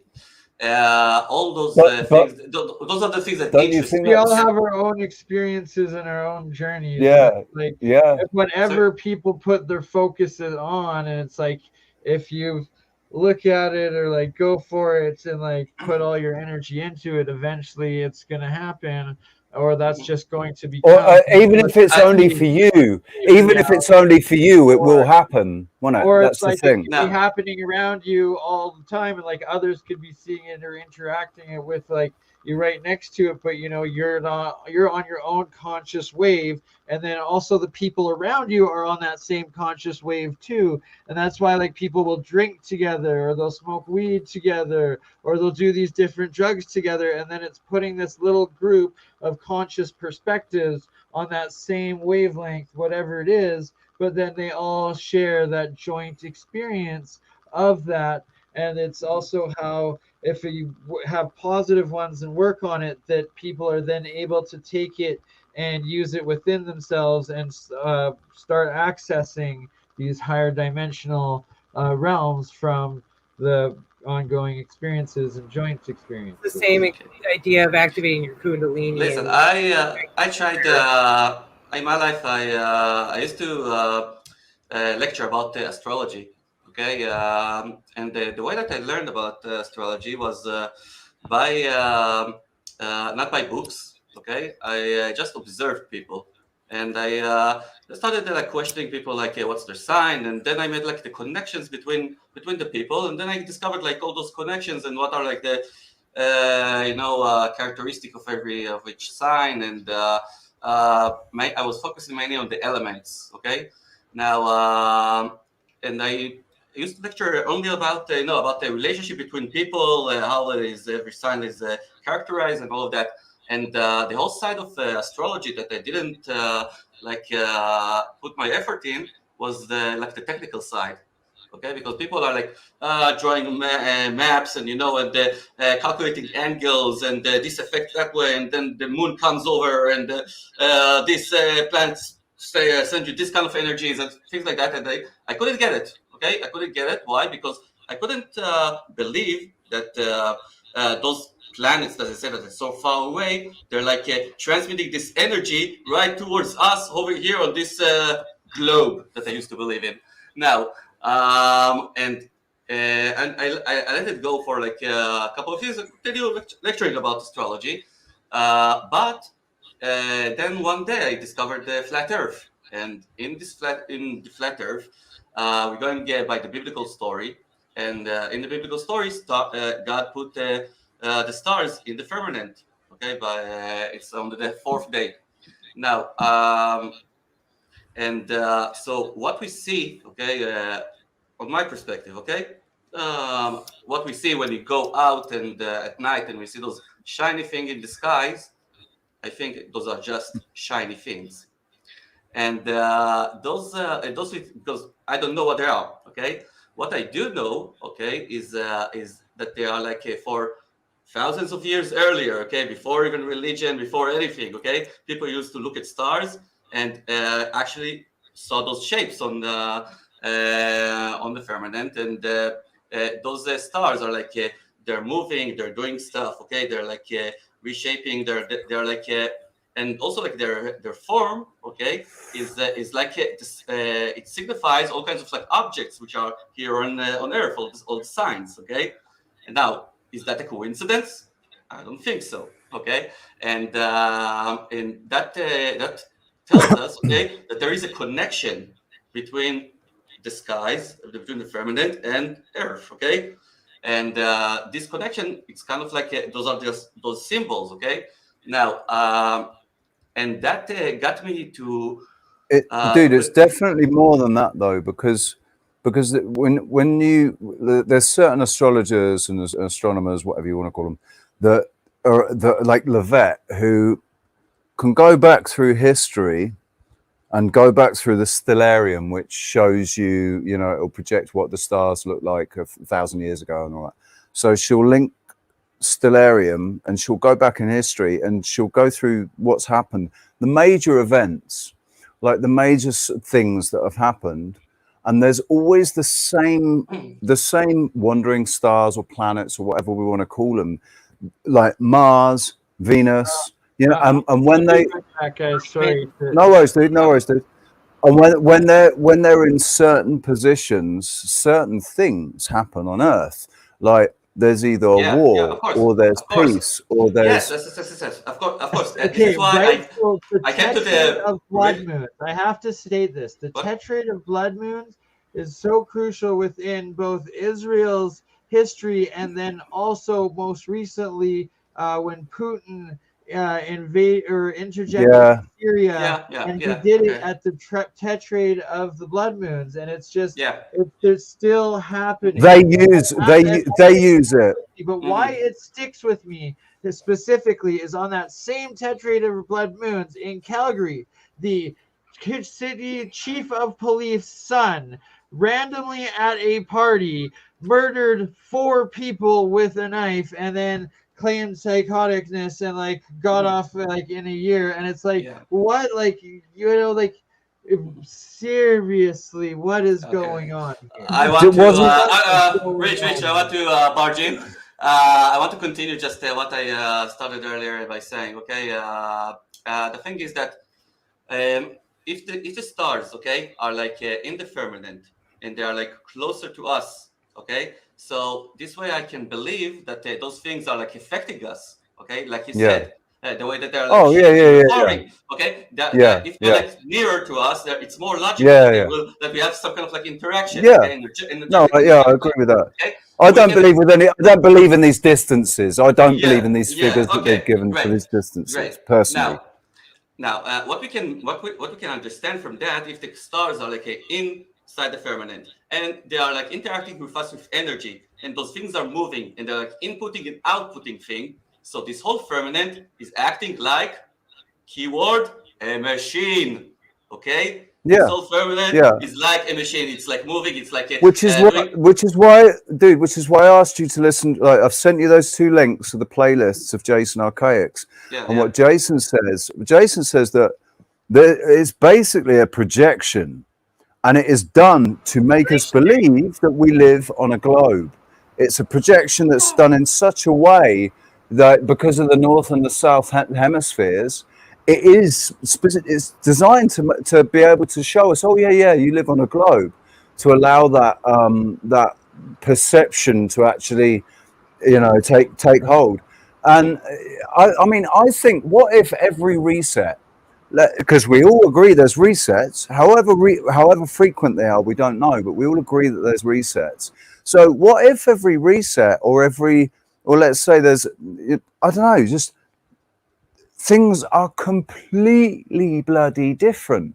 Like Dark City, right? On Dark City, the whole thing is they swap their minds, or they don't swap their minds, but they put them in completely new. There's the guy, the people, they're in their house, and it's a shitty city around. And the city moves, everything moves and changes, right? What if that's what literally is what's happening in the resets? They're just depicting what's happening in the resets. The resets, everything's shifting and changing, and everybody's someone different when they come out. On the other side of the reset, we're all someone different. I get to show loss, because I was also talking about what if, so simulation theory, same thing, right? We're in this dome though, but then there's these independent toroidal fields, which kind of connects to that APV research where they've talked about with the idea of the rainbows. So my concept is that there's these separate toroidal fields and some of them are portals, or we know there's areas that are called vortexes. So what I'm trying to get at is shit, there was another point to that. There was something about the transitioning of, so in the show Lost, okay, the concept in the show Lost is that we're in a machine, there's a machine running this, and that the island is literally shifting. And so my idea is we're going from one toroidal segment to another. We can flip, we can just kind of rotate, or maybe even, transition. So I think that's an interesting The Maze way Runner. The Maze Runner also is like that as well. Yeah, So there you things are go. shifting and changing as well.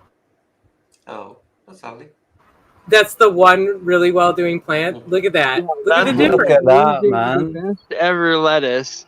And then also on this row there's the larger Swiss chard and the larger kale compared to smaller kale. And look at this other lettuce over there, it's just scraps. And the beets, they're smaller to larger.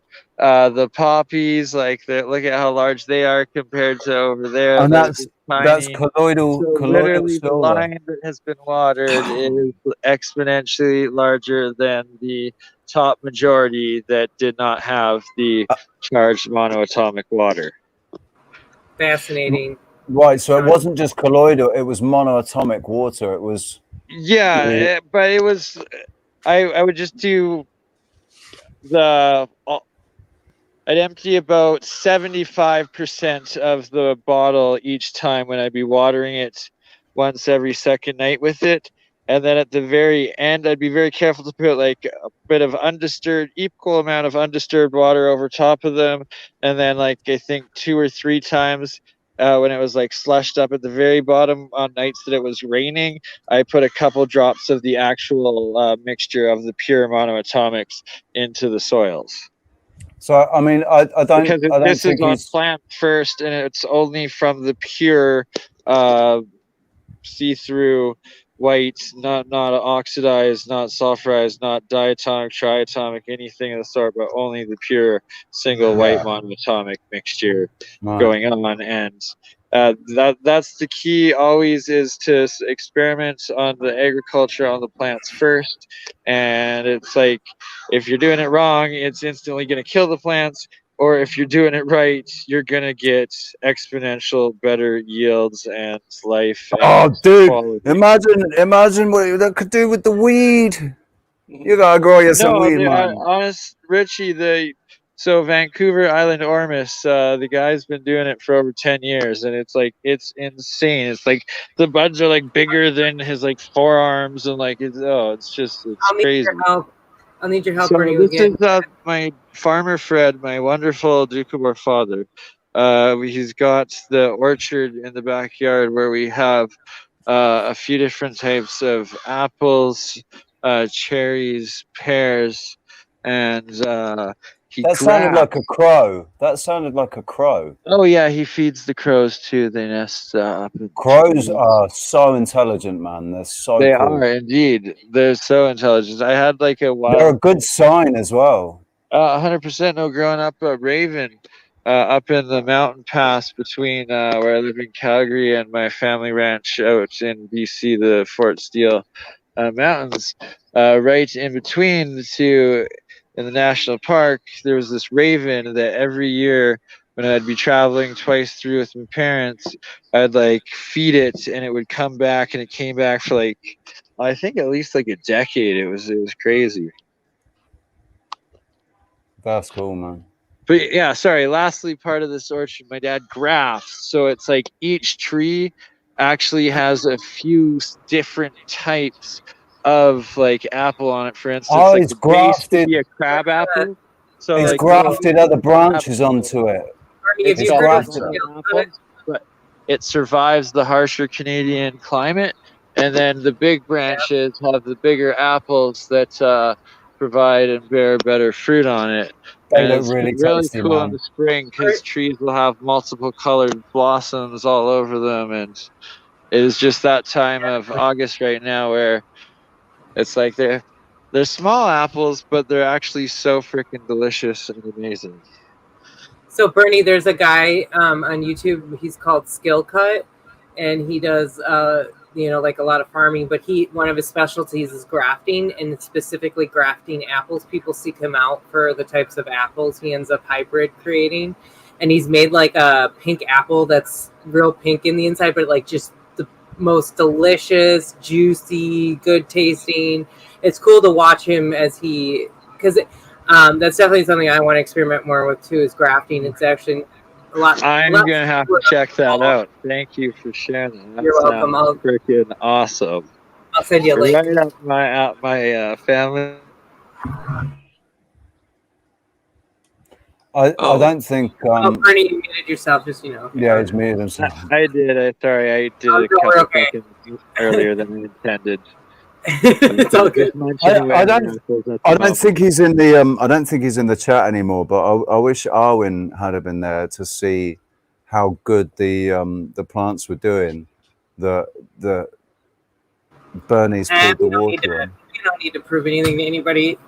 Like we talked about. Just it's just documenting it, and then more people doing it and having the same results. And it's like, I'm really glad. I'm just happy that it's been documented. The scientific method. I'm sure that we're not devils. We're just trying to bring everyone the same results. You're not just talking about it. That's the thing. You're not just talking about it. You're doing it, and there's the results. We can see the results. We can see them. Exactly. The fruits of your labor. It's, the vegetables of the garden of the labor of the alchemist. What you're gonna have to do, dude, is you're gonna have to take Sarah through it, how to make monatomic silver, colloidal silver, so that she can make colloidal silver to then water the weed that she's gonna grow. I really want to grow a CBD specific plant, but I definitely gonna do, because I want to make my own. Like, no, I have I have a grandfather medical marijuana license for 100 plants. I just need to get the right property to be setting it up, and then once again, I will also be immediately doing. Bernie, have you ever considered leaving Canada? The Treehouse Healing Center. I would love to be maturing again and having roots all over, and I'll have an awesome set up for you. Not only will we have a lab, but we'll have a whole area just for the CBD and the THC that we'll be cultivating. That's a gorgeous Labrador. I love Labradors, man. Sweetheart, buddy. Oh, you can just tell. You can tell that dog. He has maybe 10 to 20% lab. He's mostly English Bull Mastiff, and then there's a little bit of hound in him. He looks like a lab. He looks like a lab, man. Sweetest Bull Mastiff. My friend has this his body's not like a lab, but his face, he looked like a lab then. His face, head on, face on, he looks like a Labrador. He's beautiful. What's his name? T2. And it's because he is Tito 2. My very first dog was Tito, and Tito was a half English Mastiff, half Pit Bull that looked almost identical to T2. And I got him randomly as a puppy that had come from the native reserve of the Tsuut'ina Nations close by to me. And then T2, I got about a year after Tito was put down at 14, and he also came as a puppy from the Tsuut'ina Nations Reserve, and his dad is the male Buddy Baloo is the name of the dog that is the purebred English Mastiff. That's his dad, and he belongs to, I believe, like the chief or like one of the I think it's the chief's dog. He's so calm, man. Bull Mastiffs are actually, they're huge. They have the huge heads, and they look like they could just chomp you, and they are the sweetest. They are the softest, most affectionate. And do this. I used to shake his jowls and be like, "Oh, you're Simpson," because that was my friend's dog's name. They're a bit slobbery. They're a little bit slobbery when you do that. Extremely slobbery. My dad calls him Marmaduke. He also looks like a Scooby-Doo sometimes. This is my lovely T2. T2, you are so. I can just see He looks like he's at least 40 kilos. 120 pounds. Oh, buddy. I don't know what that is in kilos. Right? I'm Canadian, yet I'm Americanized, so I don't even know what it is in kilos. I think it's about 45. I think it's Yeah, about I think 45, actually, 50 yeah, that actually kilos. sounds about right. I think so. He's definitely 40 kilos or more, man. He's beautiful. Oh, I wanna give him a rub. Right, listen, guys, we've been kind of going for. Look at that. Throw in just missed Richie. 362. Richie, I think it's a 10 minutes. It's got to be exactly at 33333. Yeah. I've gotten it once before, So we and then got 10 everybody's minutes, like, guys. "Oh my God, are you Illuminati?" It's just like, Do it. kind of like We've already confirmed. like that's Illuminati confirmed, man. right? Illuminati. Go for it. What were you going to say, Nia? It's hilarious just how I think synchronicity goes. it's from this like outdoor nice atmosphere. I think it's a good place to go through to an update on the secrets of Isaac's well. All right. Okay. All right. We I don't know if who will remember about what the secrets of Isaac's well. We'll just remind. Yeah, go ahead. What is that? Your science lab in there? That was a lot of wires. Is that your room from the other side? Normally, I did clothing vending, my own clothing line, and then printed for festivals and artists and stuff like that. And I would set up at events forever and sell both like the location. You got your own music label as well, haven't you? As well as my own. But COVID messed that all up, so I just turned it into a outdoor alchemy lab because also just even though it's only salt water and like literally you can use like a AA battery, a C battery, just a few volts of electricity into it, and you're instantly producing hydrogen and oxygen alone. That like those gases, you have to have it well ventilated. And like if you add in the aspects of creating cavitation, then you have the real possibility of serious radiation. And that's why I don't even I don't have the facilities to even mess with that. But I had recorded a couple videos earlier today on my channel where I showed several others who have done it and show it in depth and explain it. And it's like Bernie's like that kid that you hear about that gets a knock from the fucking the Secret Service come around because he's trying to order uranium on the black market. I don't think I would ever do that. I might have a worse problem of like accidentally creating it. Or something like that. Like, oh God, I'm sorry, I didn't know. Like, shoot, do you want this? Like, I don't want it. It's dangerous. Like, fuck off. I'm sorry. Like, please take it if But it's that it produces this stuff, and like Hutchins been doing it forever. Walter Russell was doing it 100 years ago. Tesla was doing it 100 years ago. It seems like the alchemists of 500 years ago and thousands of years ago were doing it, and it's how nature works. And yeah, there's just so much to it. Right. Listen, on that note, dude, I know. So before he goes, I know he's itching to share an update about Isaac's well. Isaac's well, for anybody that doesn't know, where Nia lives in Rehovot, that's the story of Isaac's well from the Bible, from the scripture. God made a well in Rehovot for Isaac and for his family. And then the Wiseman Institute was basically put where it was put. And one day, Nia and his friends were having this, they were literally just kind of joking around, having a little bit of speculation. And they said, yeah, what if the Wiseman Institute, this Institute of Science, what if they've put it over Isaac's well? And so they just randomly took a day trip to Isaac's well, and they found this old house that seemed really untouched, it was a mess. There was nothing in there, and it was all boarded up, but you could see through the cracks, and inside there's a water pump. and it looks like it could be Isaac's well. So we're gonna have a quick update from Nia. Okay. Just after this quick break of 2 Break, minutes. good. Yeah, I'm good for break. All right. Good. All right. We're just going to take a quick break. So go and have a pee and whatever. All right. In this life in the, what do you think you've learned? Absolutely nothing. Well, I've tried to learn, but I'll calculate not a lot really. I've learned that you must treat people properly, and that you must proceed in a certain way, and you must try and have a vibe of how to sort of enjoy situations. So I've learned just to,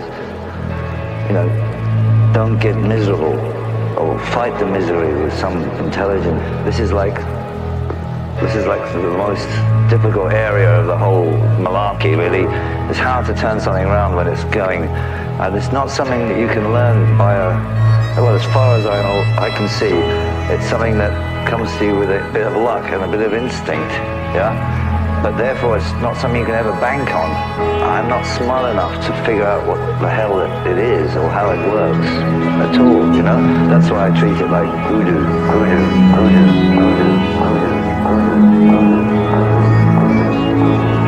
I do find I still have a talent to cause a bit of, stir up a little bit of confusion, yeah? But I'll do what I can to create as much chaos as I possibly can.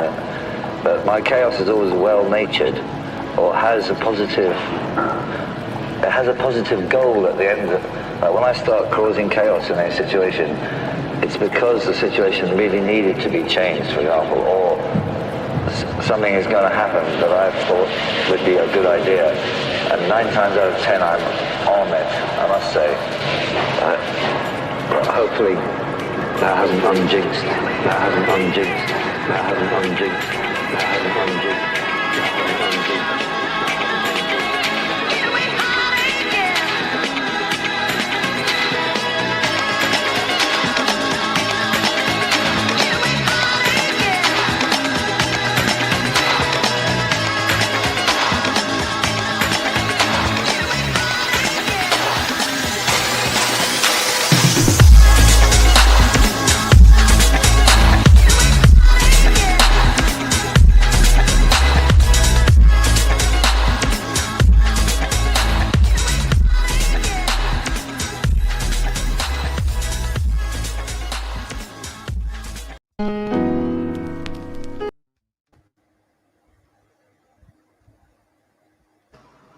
That didn't work properly. There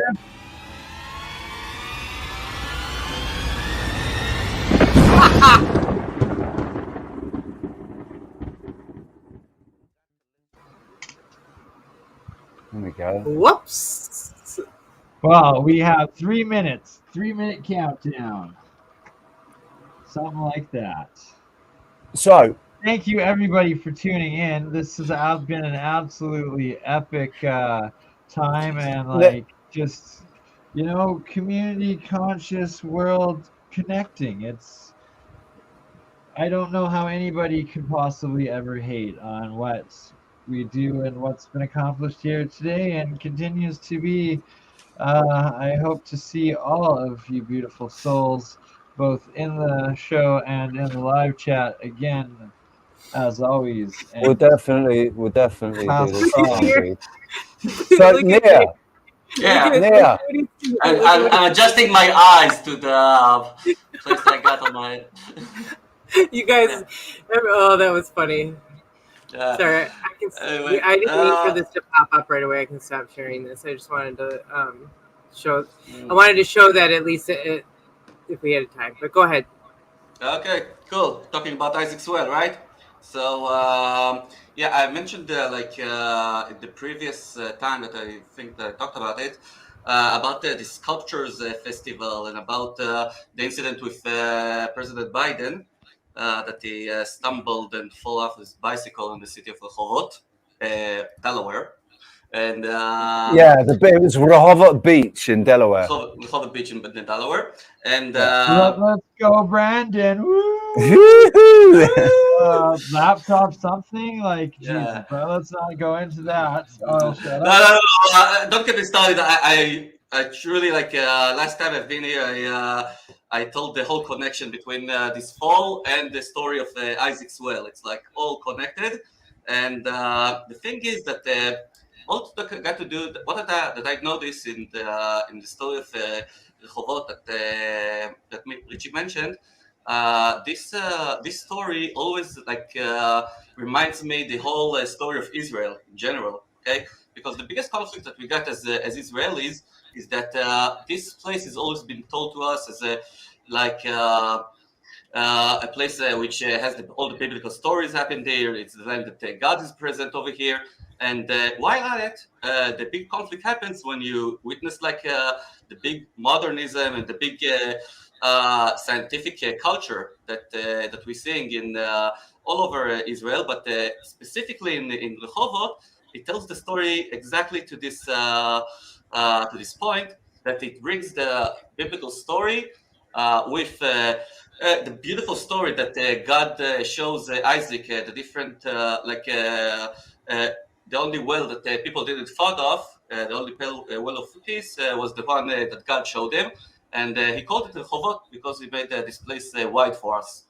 Now you can see that in modern Rehovot, all that they're trying to do is defy God and try to build on top of this well all kinds of like scientific, I guess say archaeological structures, and all kinds of like besides science, you have also over there like an institute of agriculture. You have the biological center that they worked on the vaccine of the COVID lately and didn't make it anyway, and all kinds of like other institutes that kind of like surrounds this this area, and you question yourself why those things like exist over there. And when you're getting down to the story of Isaac's well, you make the connections of this guy over here, Mr. Chaim Weizmann, the first president of Israel. Then you kind of like understand the connections, and what we discovered is what you see over here is in this deserted building. What you can see is just an empty building with a water pump, something like 100 years old, on the floor, and this signaled us that this whole story that we thought of that is true, that is well is still existing today, is maybe true. Okay, now and from that point we kind of like stumbled into all kinds of like small defiances. Okay, like I told earlier about the sculptures festival that we had over here, or about this Biden story that I think that it's all been like a big mocking to the biblical story of Isaac. They brought the Joseph Biden, which is like signified the character of Joseph in the Bible, which also was like a daydreamer. And that's actually a very good point, right? It's the spell casting, like they have to play it out in the open and playing these exactly roles. They and replaying these roles.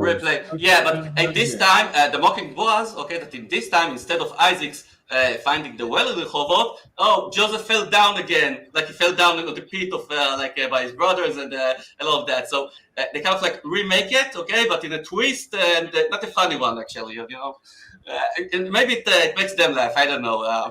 I don't know what's their sixth sense of humor. Anyway, just a second. I think it's. I think there are some of them that laugh at it. You know? Yeah. Now I want to continue on the story of what I discovered. There was another an event that happened on the place itself that you showed over there in the video. There was an event for the families. Okay, for the families, for families and children. And it happened over there on the lawn that next to the Chaim Weizmann place. And over there, the theme of this event was soaping bubble balloons. Okay, like not bubble balloons, water balloons. Okay. Yeah. Yeah, just making lots of water balloons.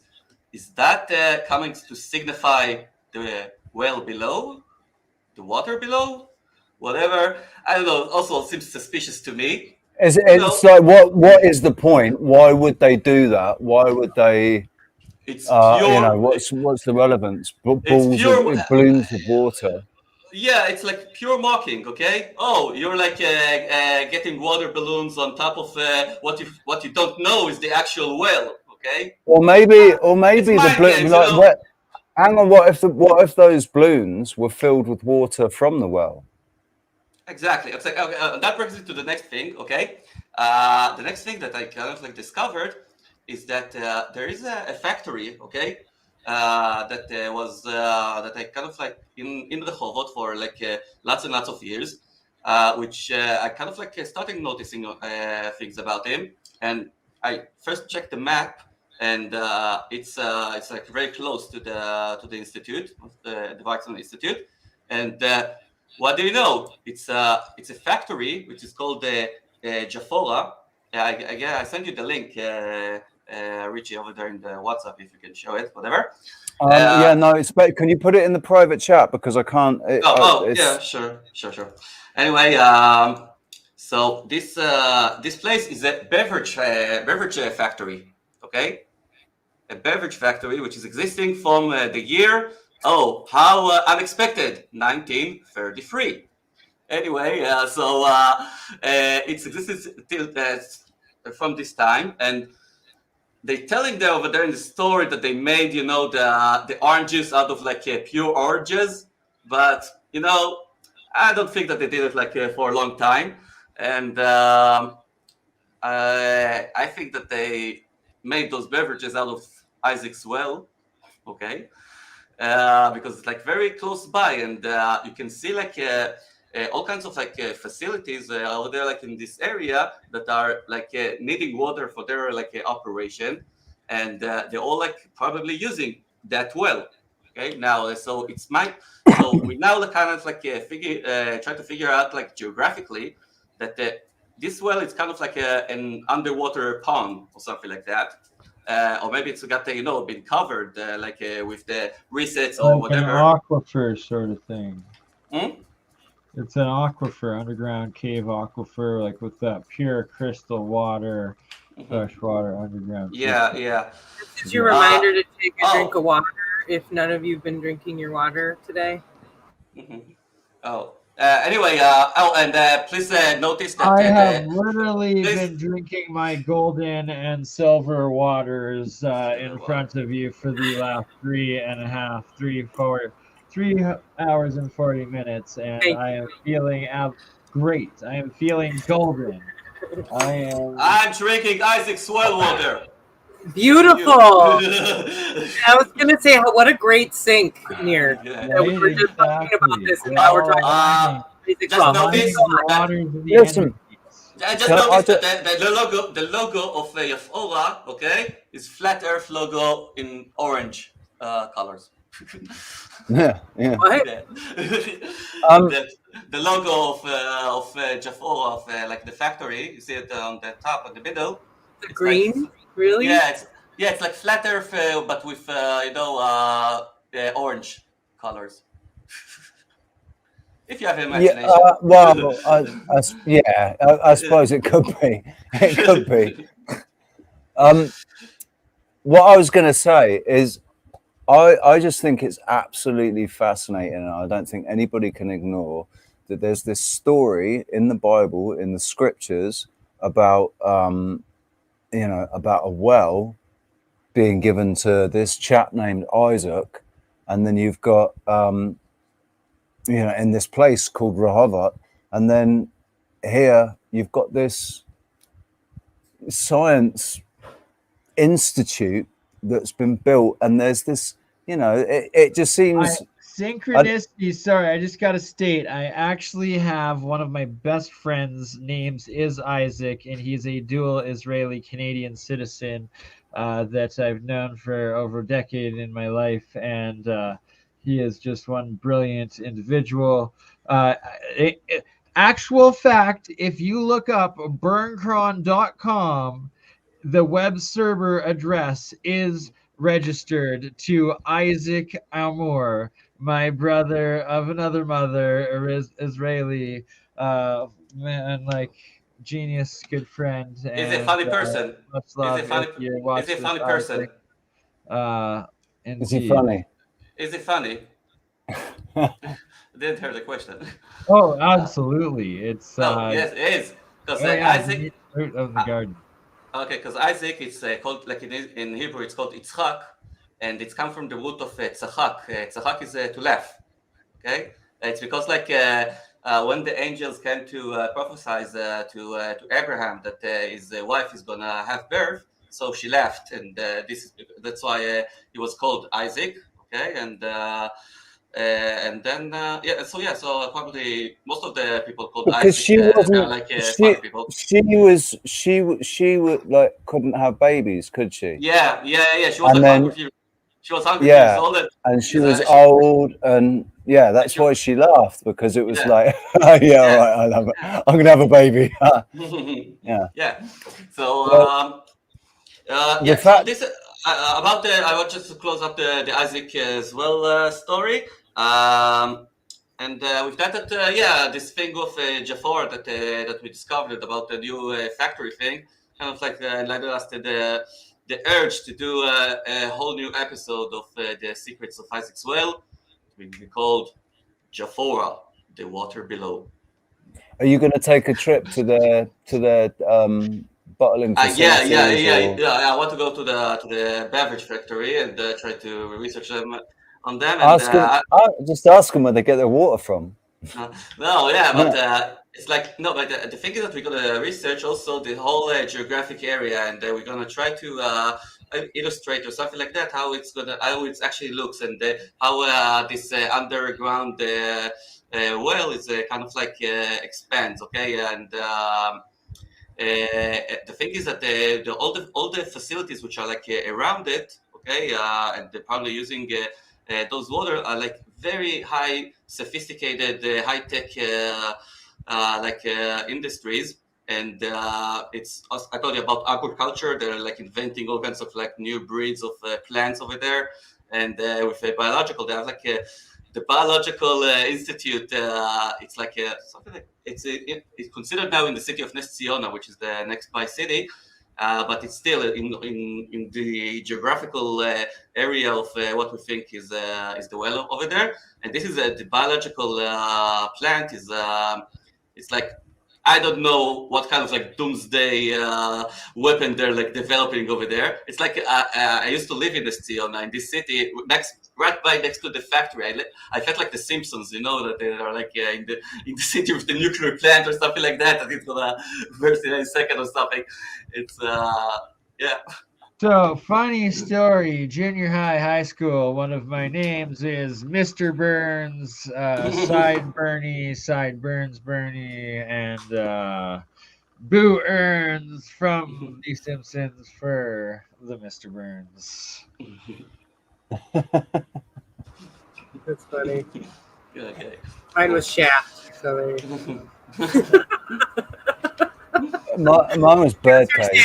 I had an art teacher who called me Elevator Shaft. It was what? No. Okay. Ooh. So, I think that what is that? Now I think that I owe you another update. Okay, it will be a short one about my disposal out of Facebook, part 3, and okay, go on then. yeah. Go on then. So nothing much like happened. I didn't got back to Facebook, but my friends did. Odyssey talk, because it's like we're on multiple YouTubies here where we don't want to cross too many algorithm strike words and so forth. All right. Say that again, Bernie. Sorry, dude. Say that again, mate.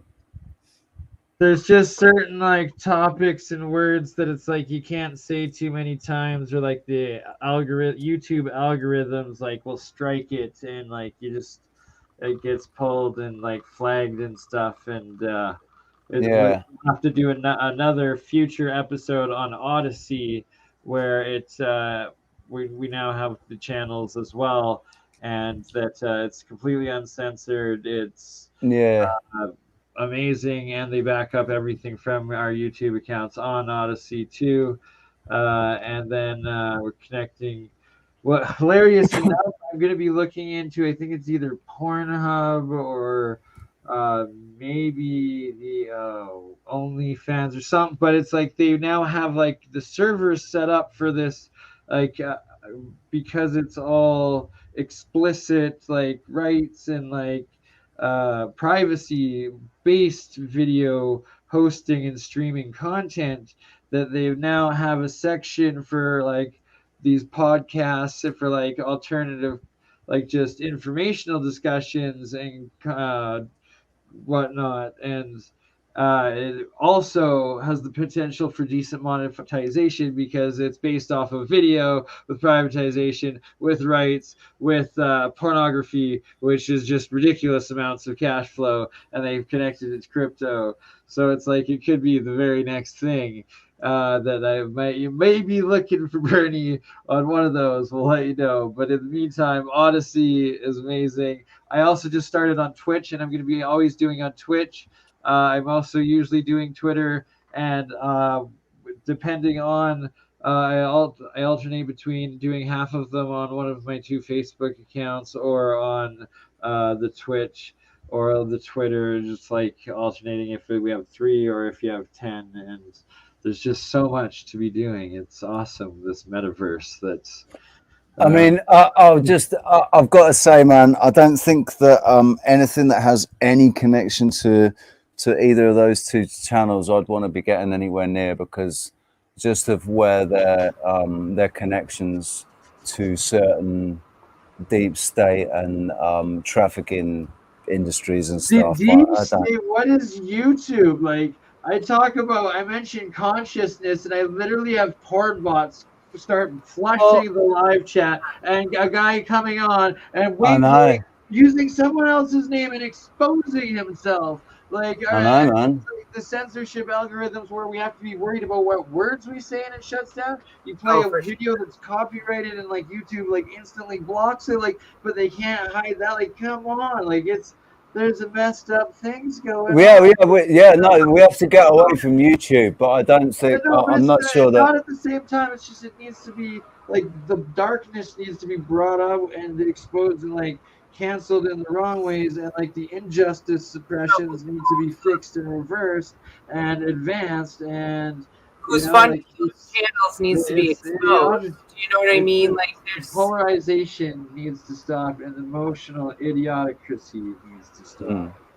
Is what it really needs to. And it's like everybody needs to be wearing jackets of who they're sponsored by,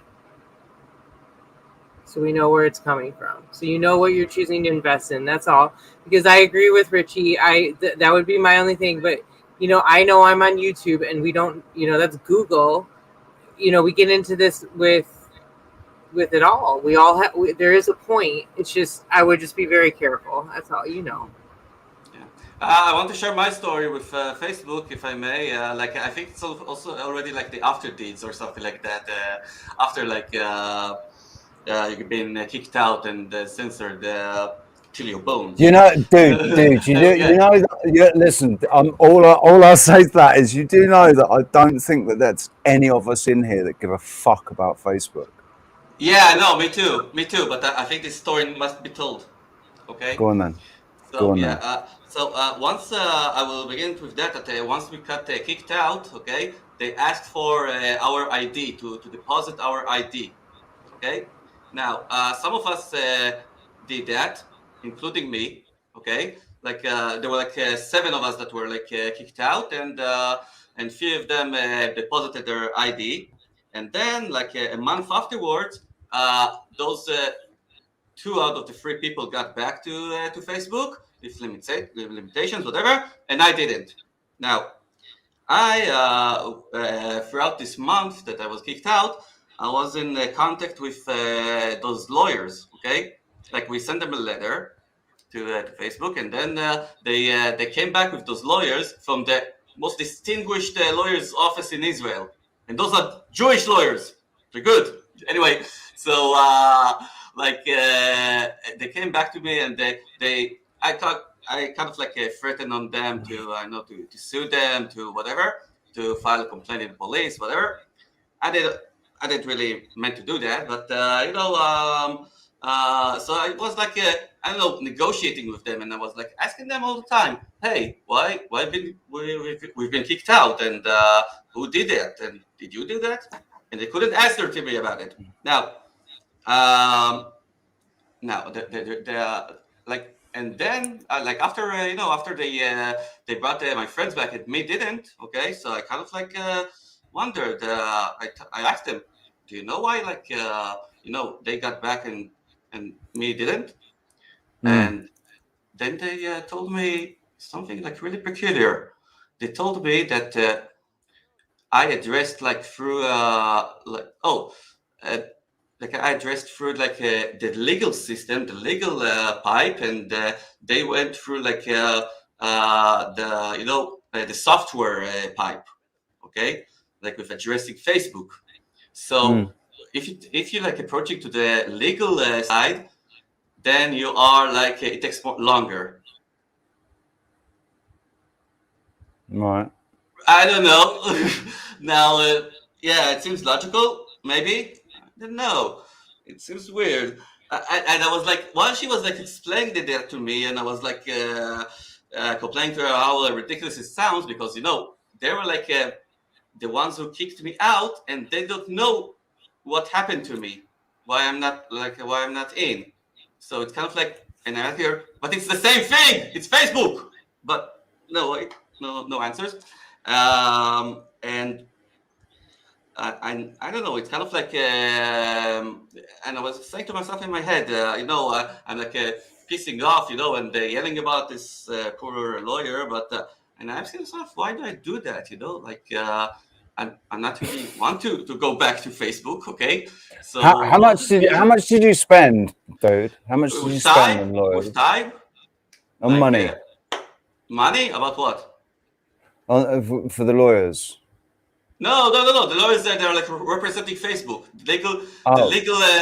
Now Facebook's lawyers they can't talk to me from some reason. I don't know. Maybe they're they could talk to your lawyer. No, they could because this is how law works.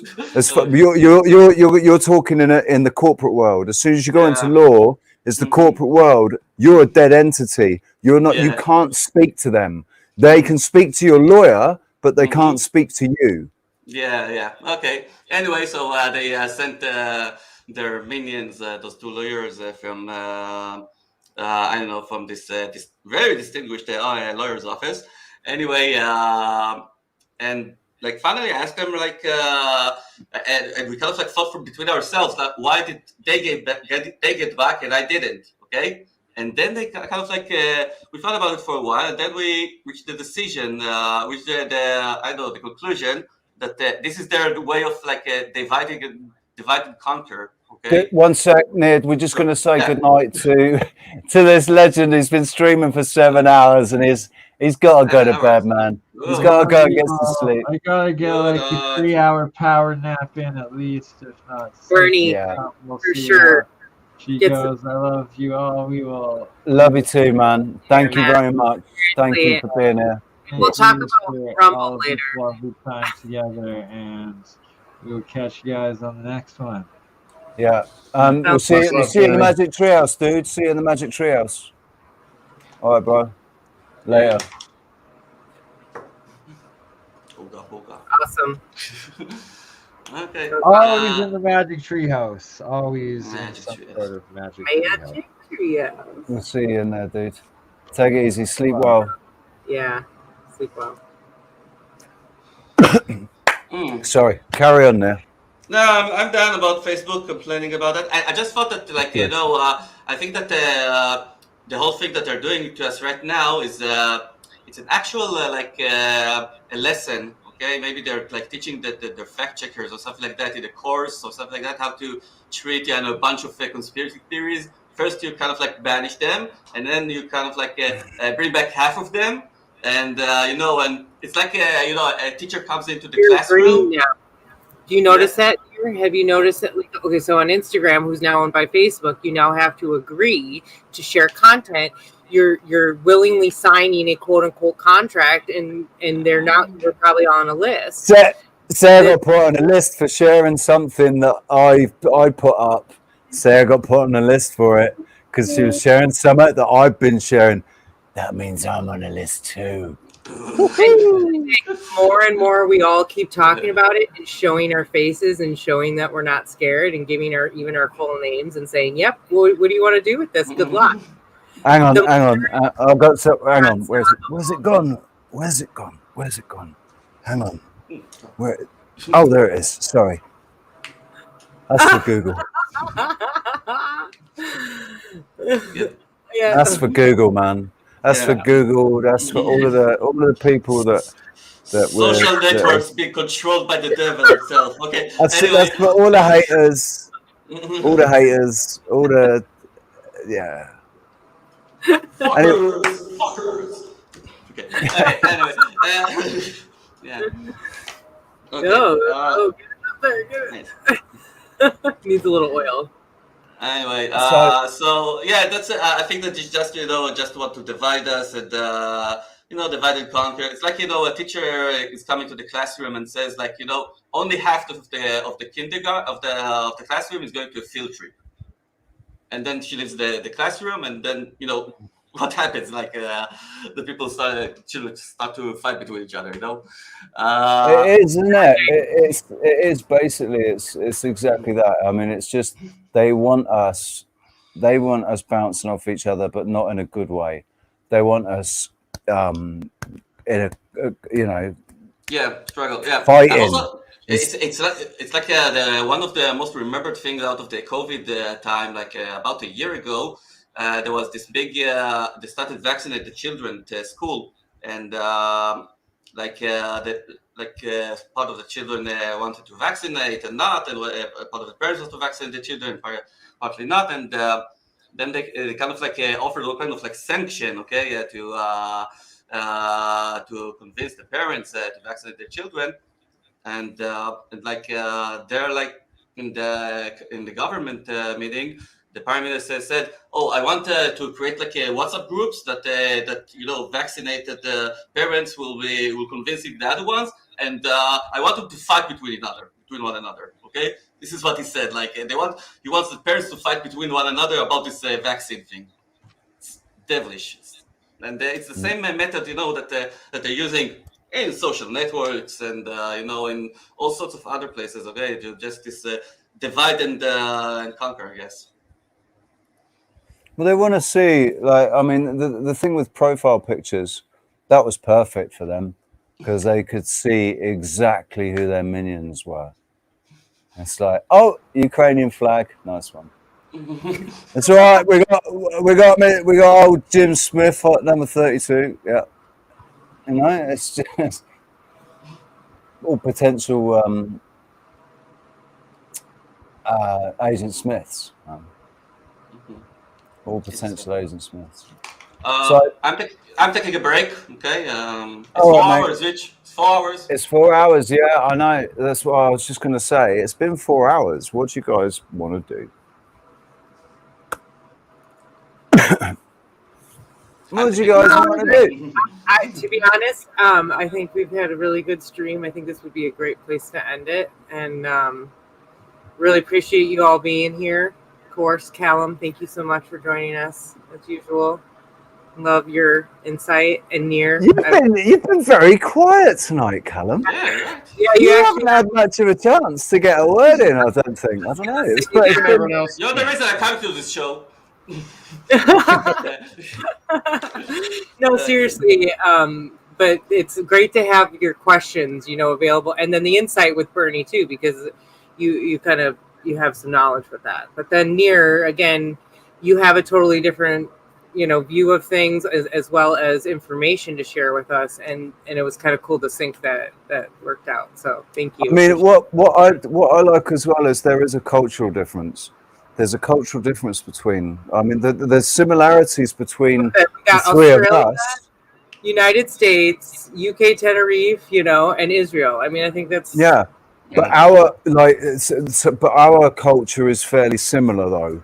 But American and English and Australian culture is fairly similar, That's true. whereas That's Israeli true. culture is Very much the same. completely different. We You know, wanna be similar. Wanna be similar.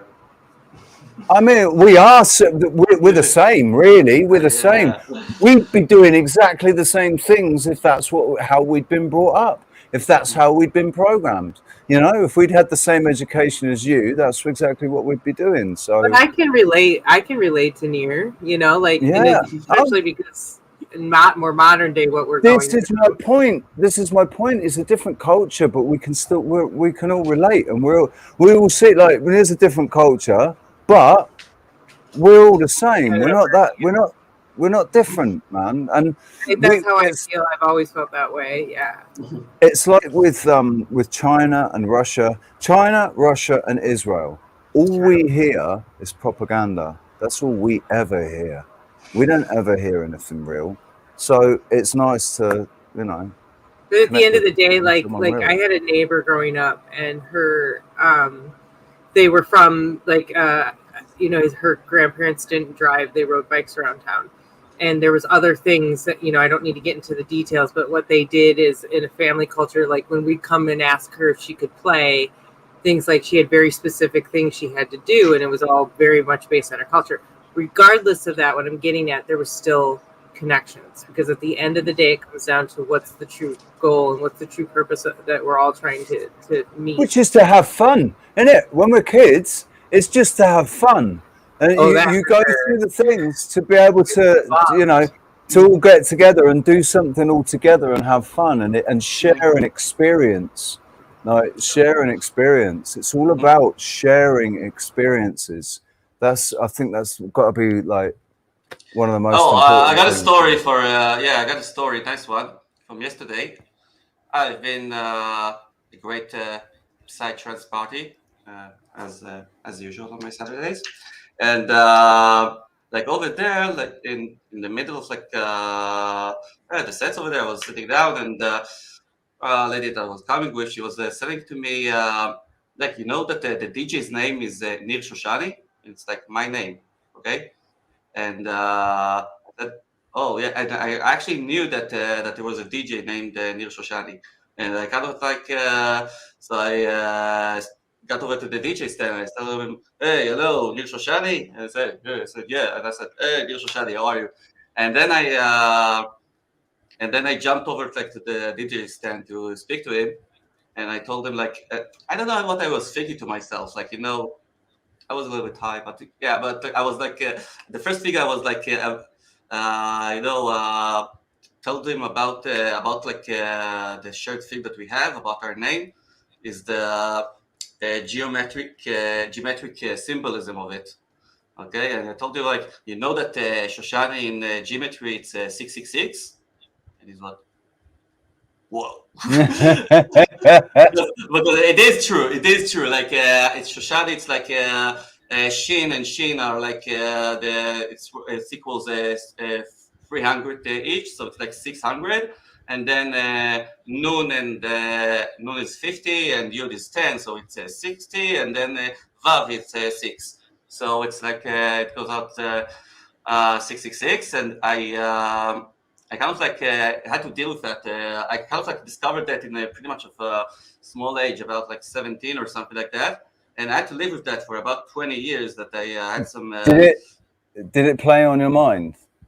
Yeah, it did. But then afterwards, I met up with this guy, and he told me this story. He told me instantly, before I told him, he told me, "Hey, you know that your last name is 666?" I told him, "Yeah," and I'm pretty much fighting about it. And then he's told me, "No, but you got the balance." I told him, "What?" And then he told me, "Your first name, Nir." Yeah. Yeah. It's it goes on to be R is 200. The I it's 10. Okay, it's in Yud, and the N is 50. So it's 260, and they told me that 206 is 10 times 26, and 26 it's the Jehovah amount. Okay, Jehovah, Yehovah in Hebrew. Okay, it's the sum of it. It's 26. So I told him. To the DJ, I told both the 666 things and the balance thing. So I kind of like I don't know. I finished with him easy, and then I got back dancing. Awesome party. What's this?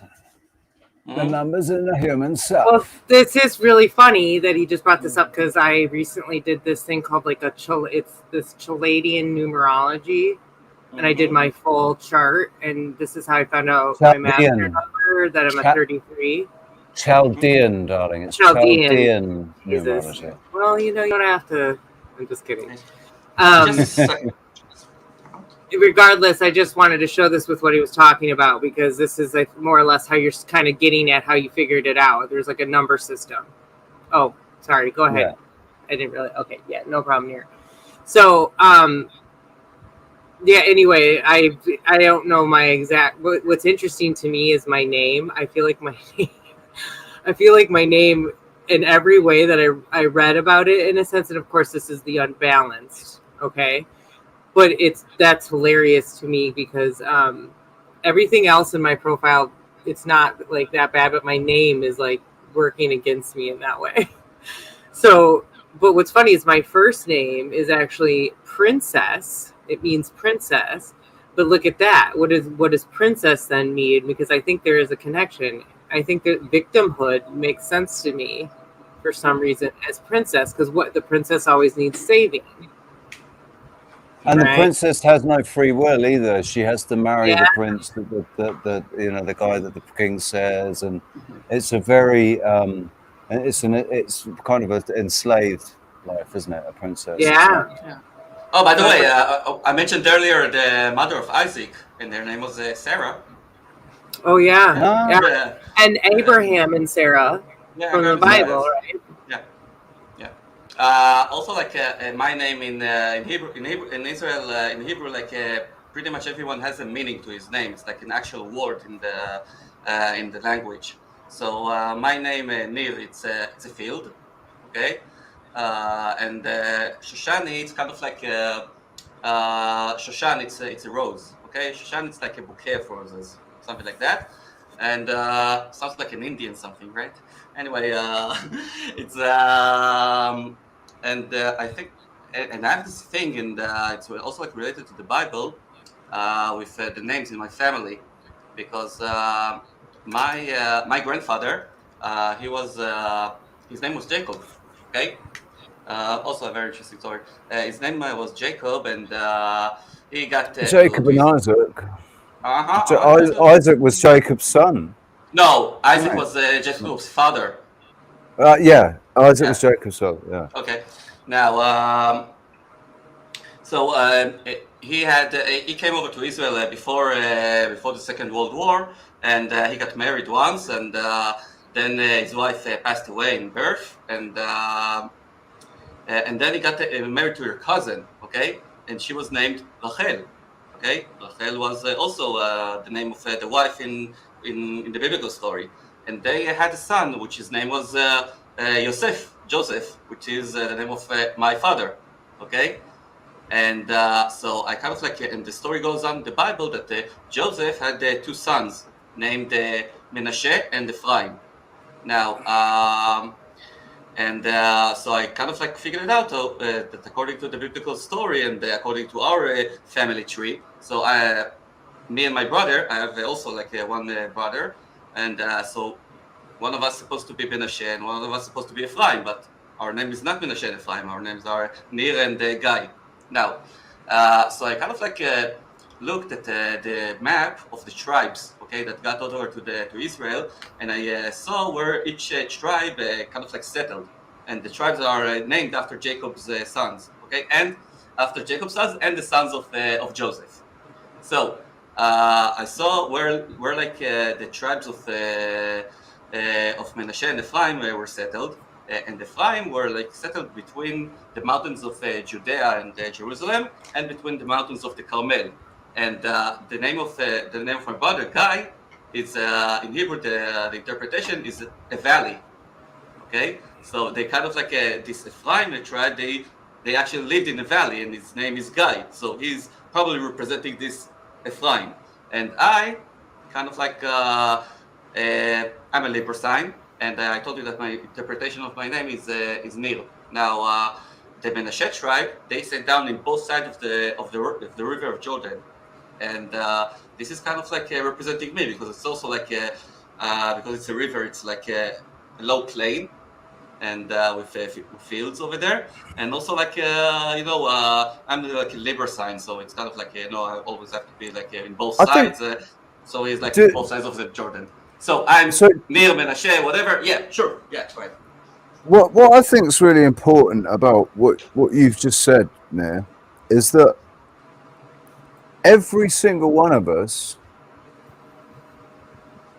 have a connection to this story in some way. We can either trace it in family name, we must all be able to find the connection. I've got my when I trace my family, I trace it back to this famous pirate, and back in the 1600s, Henry Avery. And I've got the Freemason connection and all of that. So I'm really connected. I feel like I've got skin in the game. This is kind of, I feel connected somehow to the story that's going on. And I think that has to be true. We're all connected. We are all connected to this story, and that's why we're doing that's why we're on this quest trying to find what the fuck's going on, man, because we're all connected. Like you've got these. It's like they put us in the middle of the plot, okay? They put us in the middle of the plot of the story, and then we need to like find out where we are, like in this, movie Cube or something like that. Do you remember this Cube movie that they're like twisting in rooms and stuff like that? So it's like I think what that represents is consciousness. I think that represents it, right? Our consciousness being trapped in a cube. Yeah, something like that. That's not like our awareness, our perception. What is a cube? What I mean, it's lots of cubes within a cube. What is a cube? A cube is a box. What is a box? A paradigm. So we talked about the definitions. Remember, like earlier this week, we talked about like on Friday or something. We talked about definitions, and I think that also like we'll pass through Hebrew for a second. The word in Hebrew for definitions are like it's hagdarot, and it's coming from the root of gadel, which is in Hebrew means fence. Now. It means like that the definitions in Hebrew, it means like to fence something with like a border or something like that. Now, anyway, so I think that all definitions lately I've been noticing that dealing great damage to, Dude, they're changing definitions. They're changing definitions as we speak. In real time. But the actual thing that you define something, okay, it's put it in this structure that you told in this cube that you mentioned when you define something, it's like you define it. Mm-hmm. Like something is fine detail. When you have fine detail, so each one of us is an intricate. Yeah, or finite, but it's like defining is boxing it, is restricting it. The thing it's is like that saying once you have you are that and you are nothing else. Once you have something which is like too big, okay, with too much numbers in it, and you have to infinite in some way, yes. So you have to define it, okay, to give it this meaning, this definition. Yeah, and it makes it narrow, okay? It makes it... So, for instance, I talked earlier about astrology, and we talked earlier about numerology, okay? Those are things that, those definitions of those things are really narrowing down this whole thing, okay? Because, for instance, astrology, it kind of like treats, those angles in the stars or whatever, okay? And if you like only see that as the connection between the stars in ours and this whole energy thing. Is that all you see in this thing? So it's really narrows down. Okay, the whole concept of our relation with the stars and what happens and the energies and all of that. This is a really bigger thing. Okay, a real big thing. So like you say, like to give it a name, or for instance, for like in numerology, okay, I'll give numerology is considered like symbolizing all kinds of like names and letters with numbers. Okay, numerology is all about toroidal fields, and numerology is used. It's reducing everything down to a single digit. Frequency. It's frequency. Think about it. This is going back to Emoto Masadi.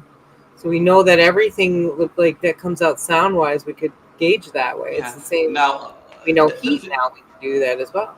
And it's 0 to it's up to numbers up to 9, and there are 9 solfeggio.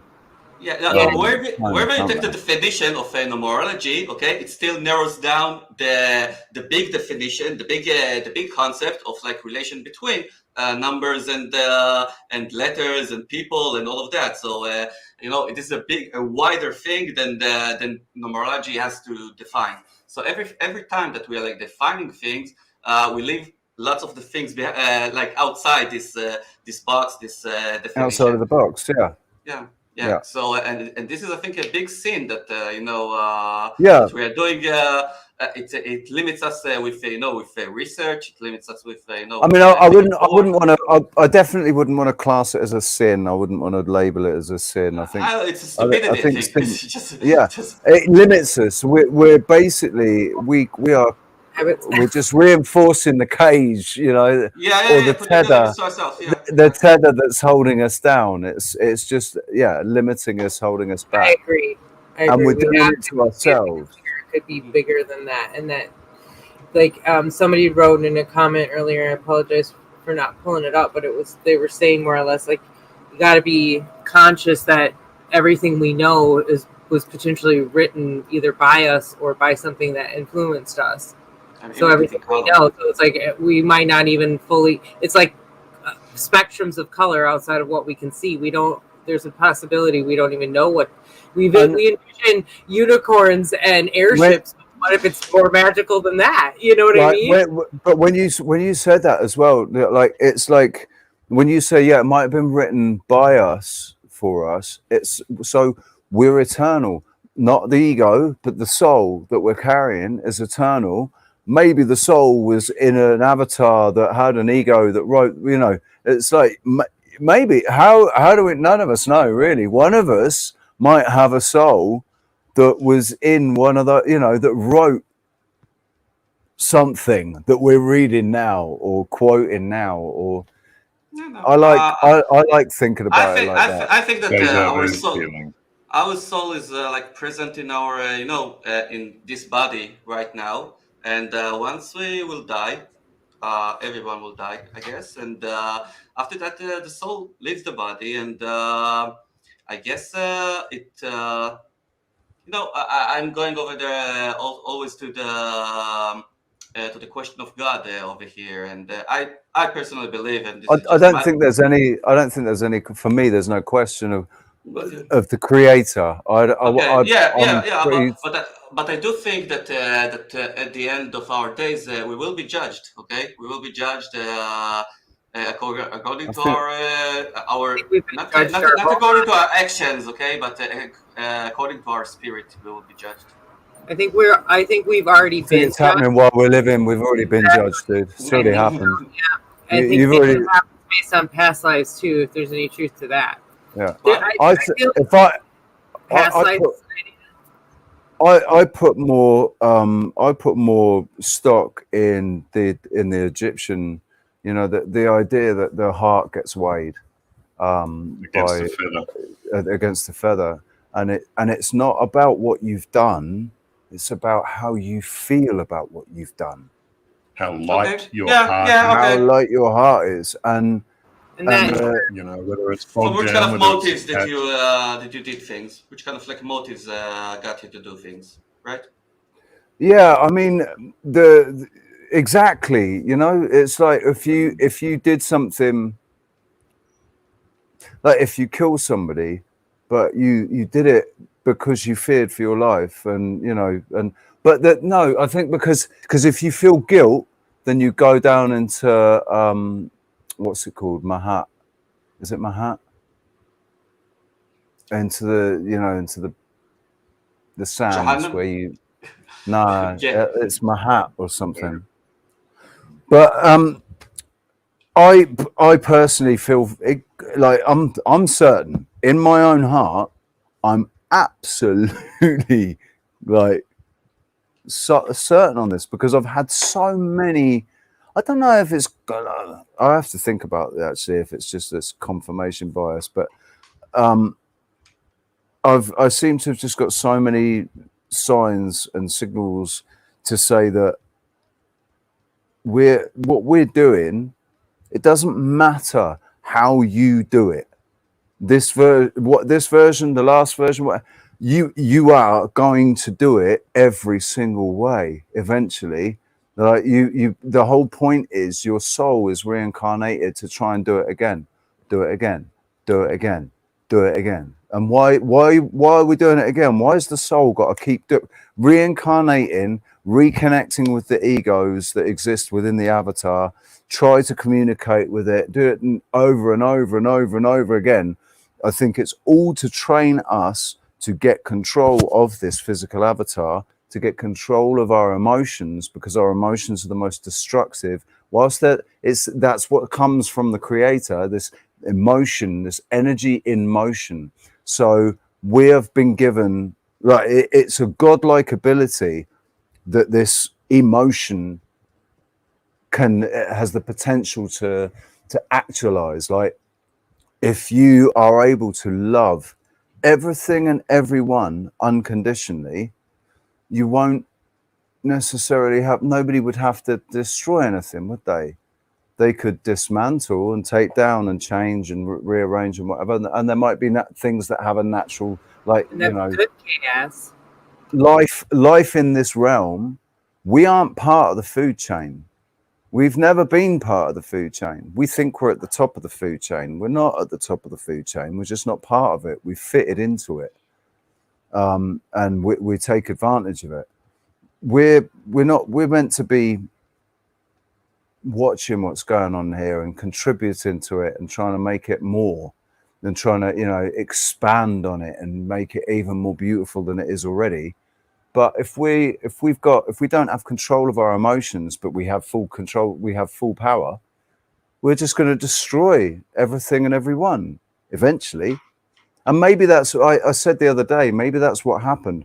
Maybe we were the Greek gods. Maybe these stories of the Greek gods were real. It was true. It's all has basis in truth, in factual things that happen. Maybe let's go into Jason's theory that in the vapor canopy, there were titans, and the titans existed because of the atmospheric pressure, the oxygen levels, all of the different. It was a different realm when there was a vapor canopy. The titans existed, and they were bloody huge. And then they had then they gave the vapor canopy falls, and then the giants come, and the giants have some of the powers of the titans. But it all gets written out in this Greek history of titans. They are sons of fallen Gorgons. angels. But what they were was us humans, but with more power than we should have had. We were able to destroy things. We were able to just go and wipe out because of every single Greek story and Roman thing. It's all about jealousy. They're jealous. They get jealous. They get angry. They kill and they destroy and they blow up. And the whole point is to not do that. To not get jealous. Can I debunk Greek mythology for a second, and maybe Roman. You won't. You can't debunk it. You can give an argument as to why you think an it's not argument. real. Okay, cool. Anyway, you said earlier about the Titans and the giants. You said that they were like forming out of what? Like out of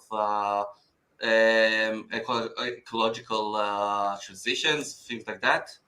I don't know. Anyway, I said they were present during the time of the vapor canopy when when the pressures on the Earth were completely different, when the oxygen levels and the hydrogen levels and everything was completely different in this Earth, and they've recreated those conditions that here in like biodomes, and they've noticed that the insects and the reptiles and the plants grow to 3, 4, 5 times as big as they normally do in those conditions when they've tried to recreate what they think the conditions would have been like. So it makes sense what Jason anyway, says about that. After reading the Book of Enoch, Book of Enoch, I've been, Enoch was Enki. Enki and Enoch were the same person. If you get like the stories are parallel to each other. Enoch, he was in the Bible, he was mentioned as the grandfather of Noah, from Noah's Ark. Okay, and it's besides that, nothing has been told about him, and besides that he was taken to be with God. Now, the Book of Enoch was found, in Israel in the Qumran caves in 1947. Okay, and it was found in a cave, well preserved, along with all the rest of the biblical stories. And over there, they're explaining what happened in the gap, which is in the end of between the end of chapter 5 in Genesis and chapter 6. And what happened over there? They're mentioning that the giants, the sons of God, were here in the land. And then afterwards, they're telling about that God is very angry and wants to make a flood. Now, the Book of Enoch comes to complete us the picture of what happened in those times that made God so angry, so he needs to bring the flood. Now, so what they're telling over there, that there was a rebellion of the fallen angels against God. Yeah, and the angels came into the daughters of men. And they had men of renown, and that's what I'm talking about. So you need to go right. You need to watch those. You need to watch those playlists that I sent to you. I will. All right, you need to watch them. I will. Now, but here's the thing: the origin of those giants and titans and all of that, they are from this intercourse between those fallen angels and the sons of man. And, fallen angels is only a narrative that the Catholic Church has put on that, though, and they're all Catholic and Jewish. I think there's in the Book of Enoch. It's written in Enoch. Yeah, but no, but right. It's not related to Christianity. But it was. The Book of Enoch was included in the Bible until no. I told you that they just found this book in 1947. In 1947, they found firstly this book. Okay. Well, the Ethiopian Bible has got the Book of Enoch in it. No. I think it has. The Ethiopian Bible, I think it does. Show me the Ethiopian Bible. Anyway, I think. All right. I was about to say, do we need to schedule a debate? I think we actually. And I was going to say, Nir, you come on, and I think unfortunately you end up coming on towards the end of our show, and I would it would be nice if we could do even a midweek show where we could talk about some of this too. Wouldn't be? Yeah, sure. Because you do have really good knowledge on this, and this. I'd actually like to hear you and Jason Bashir's talk because I know you have a lot. Excuse me. The first Book of Enoch, the Ethiopic Book of Enoch, or First Enoch, is more known as simply the Book of Enoch, although this book is considered apocryphal for the Western canon. It is contained in the Ethiopic Bible. Here you go. There we go. You can kiss it if you like. I want Kiss to my ass.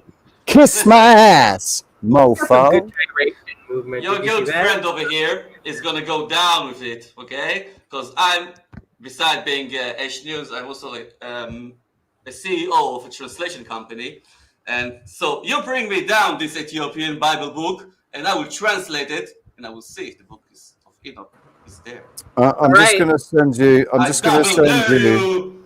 We're waiting. Hang on, I'm just sending you. Anyway, we were gonna end this stream an hour ago. Yes, we were. Just a second, but So- but I wanted to There's debunk a link. There's a link to what I just got that from. I've sent it to your WhatsApp. All right. Anyway, Greek mythology, okay, Roman mythology, Indian, Chinese, Hawaiian, whatever, okay.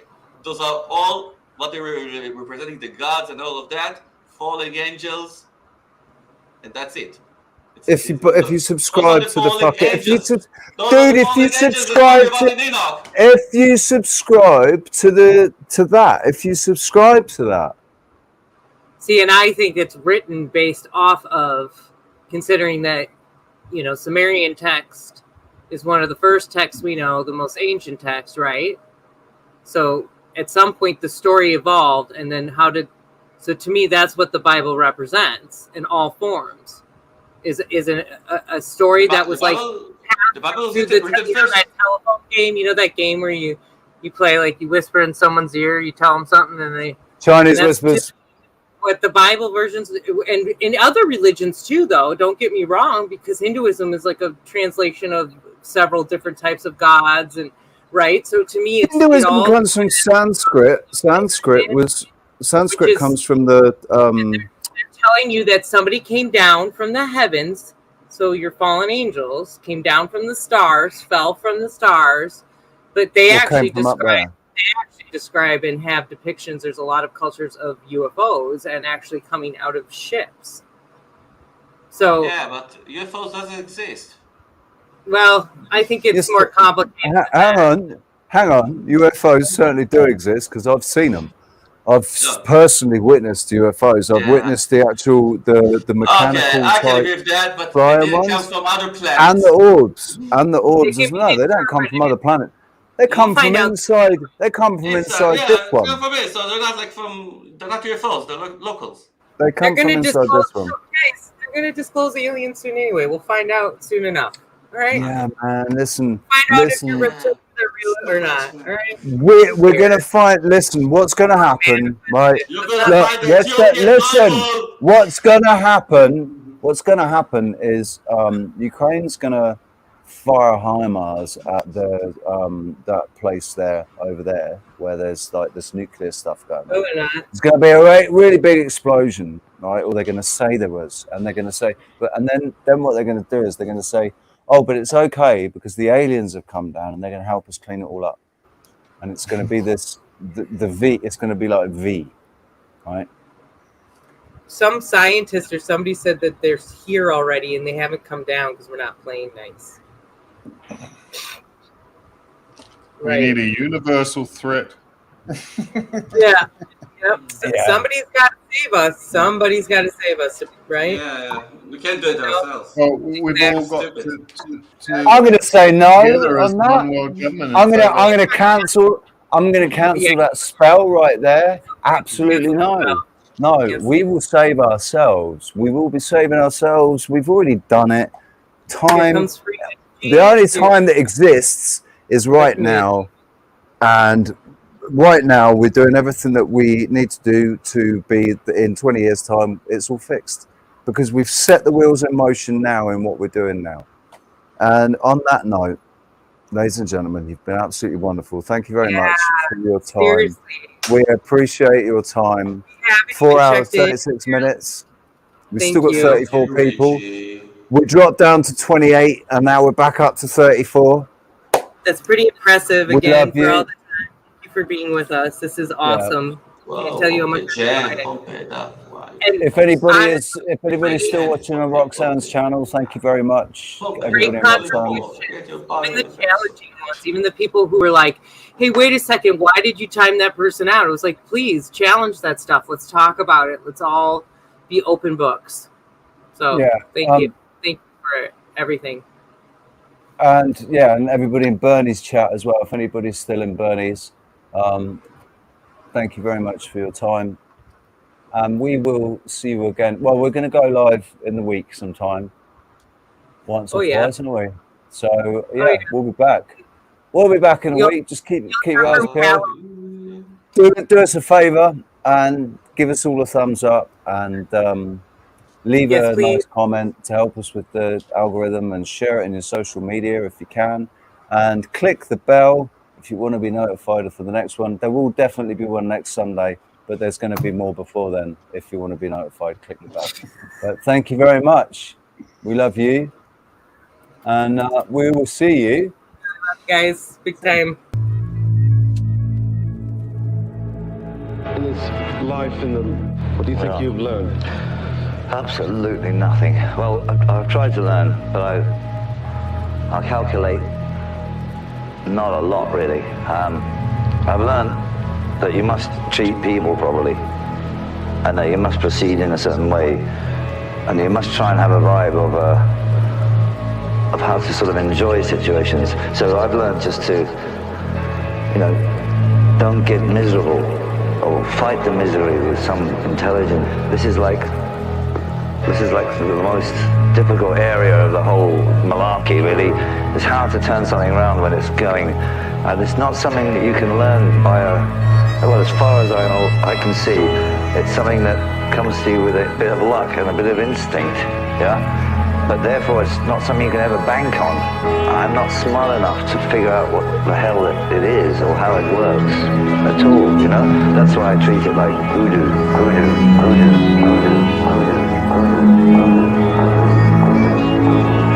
I do find I still have a talent to like cause a bit of, stir up a little bit of confusion, yeah?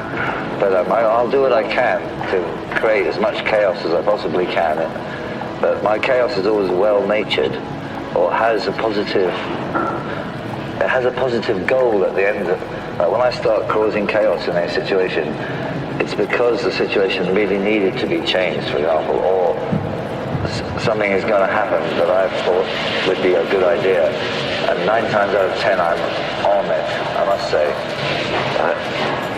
Hopefully that hasn't unjinxed. That hasn't unjinxed.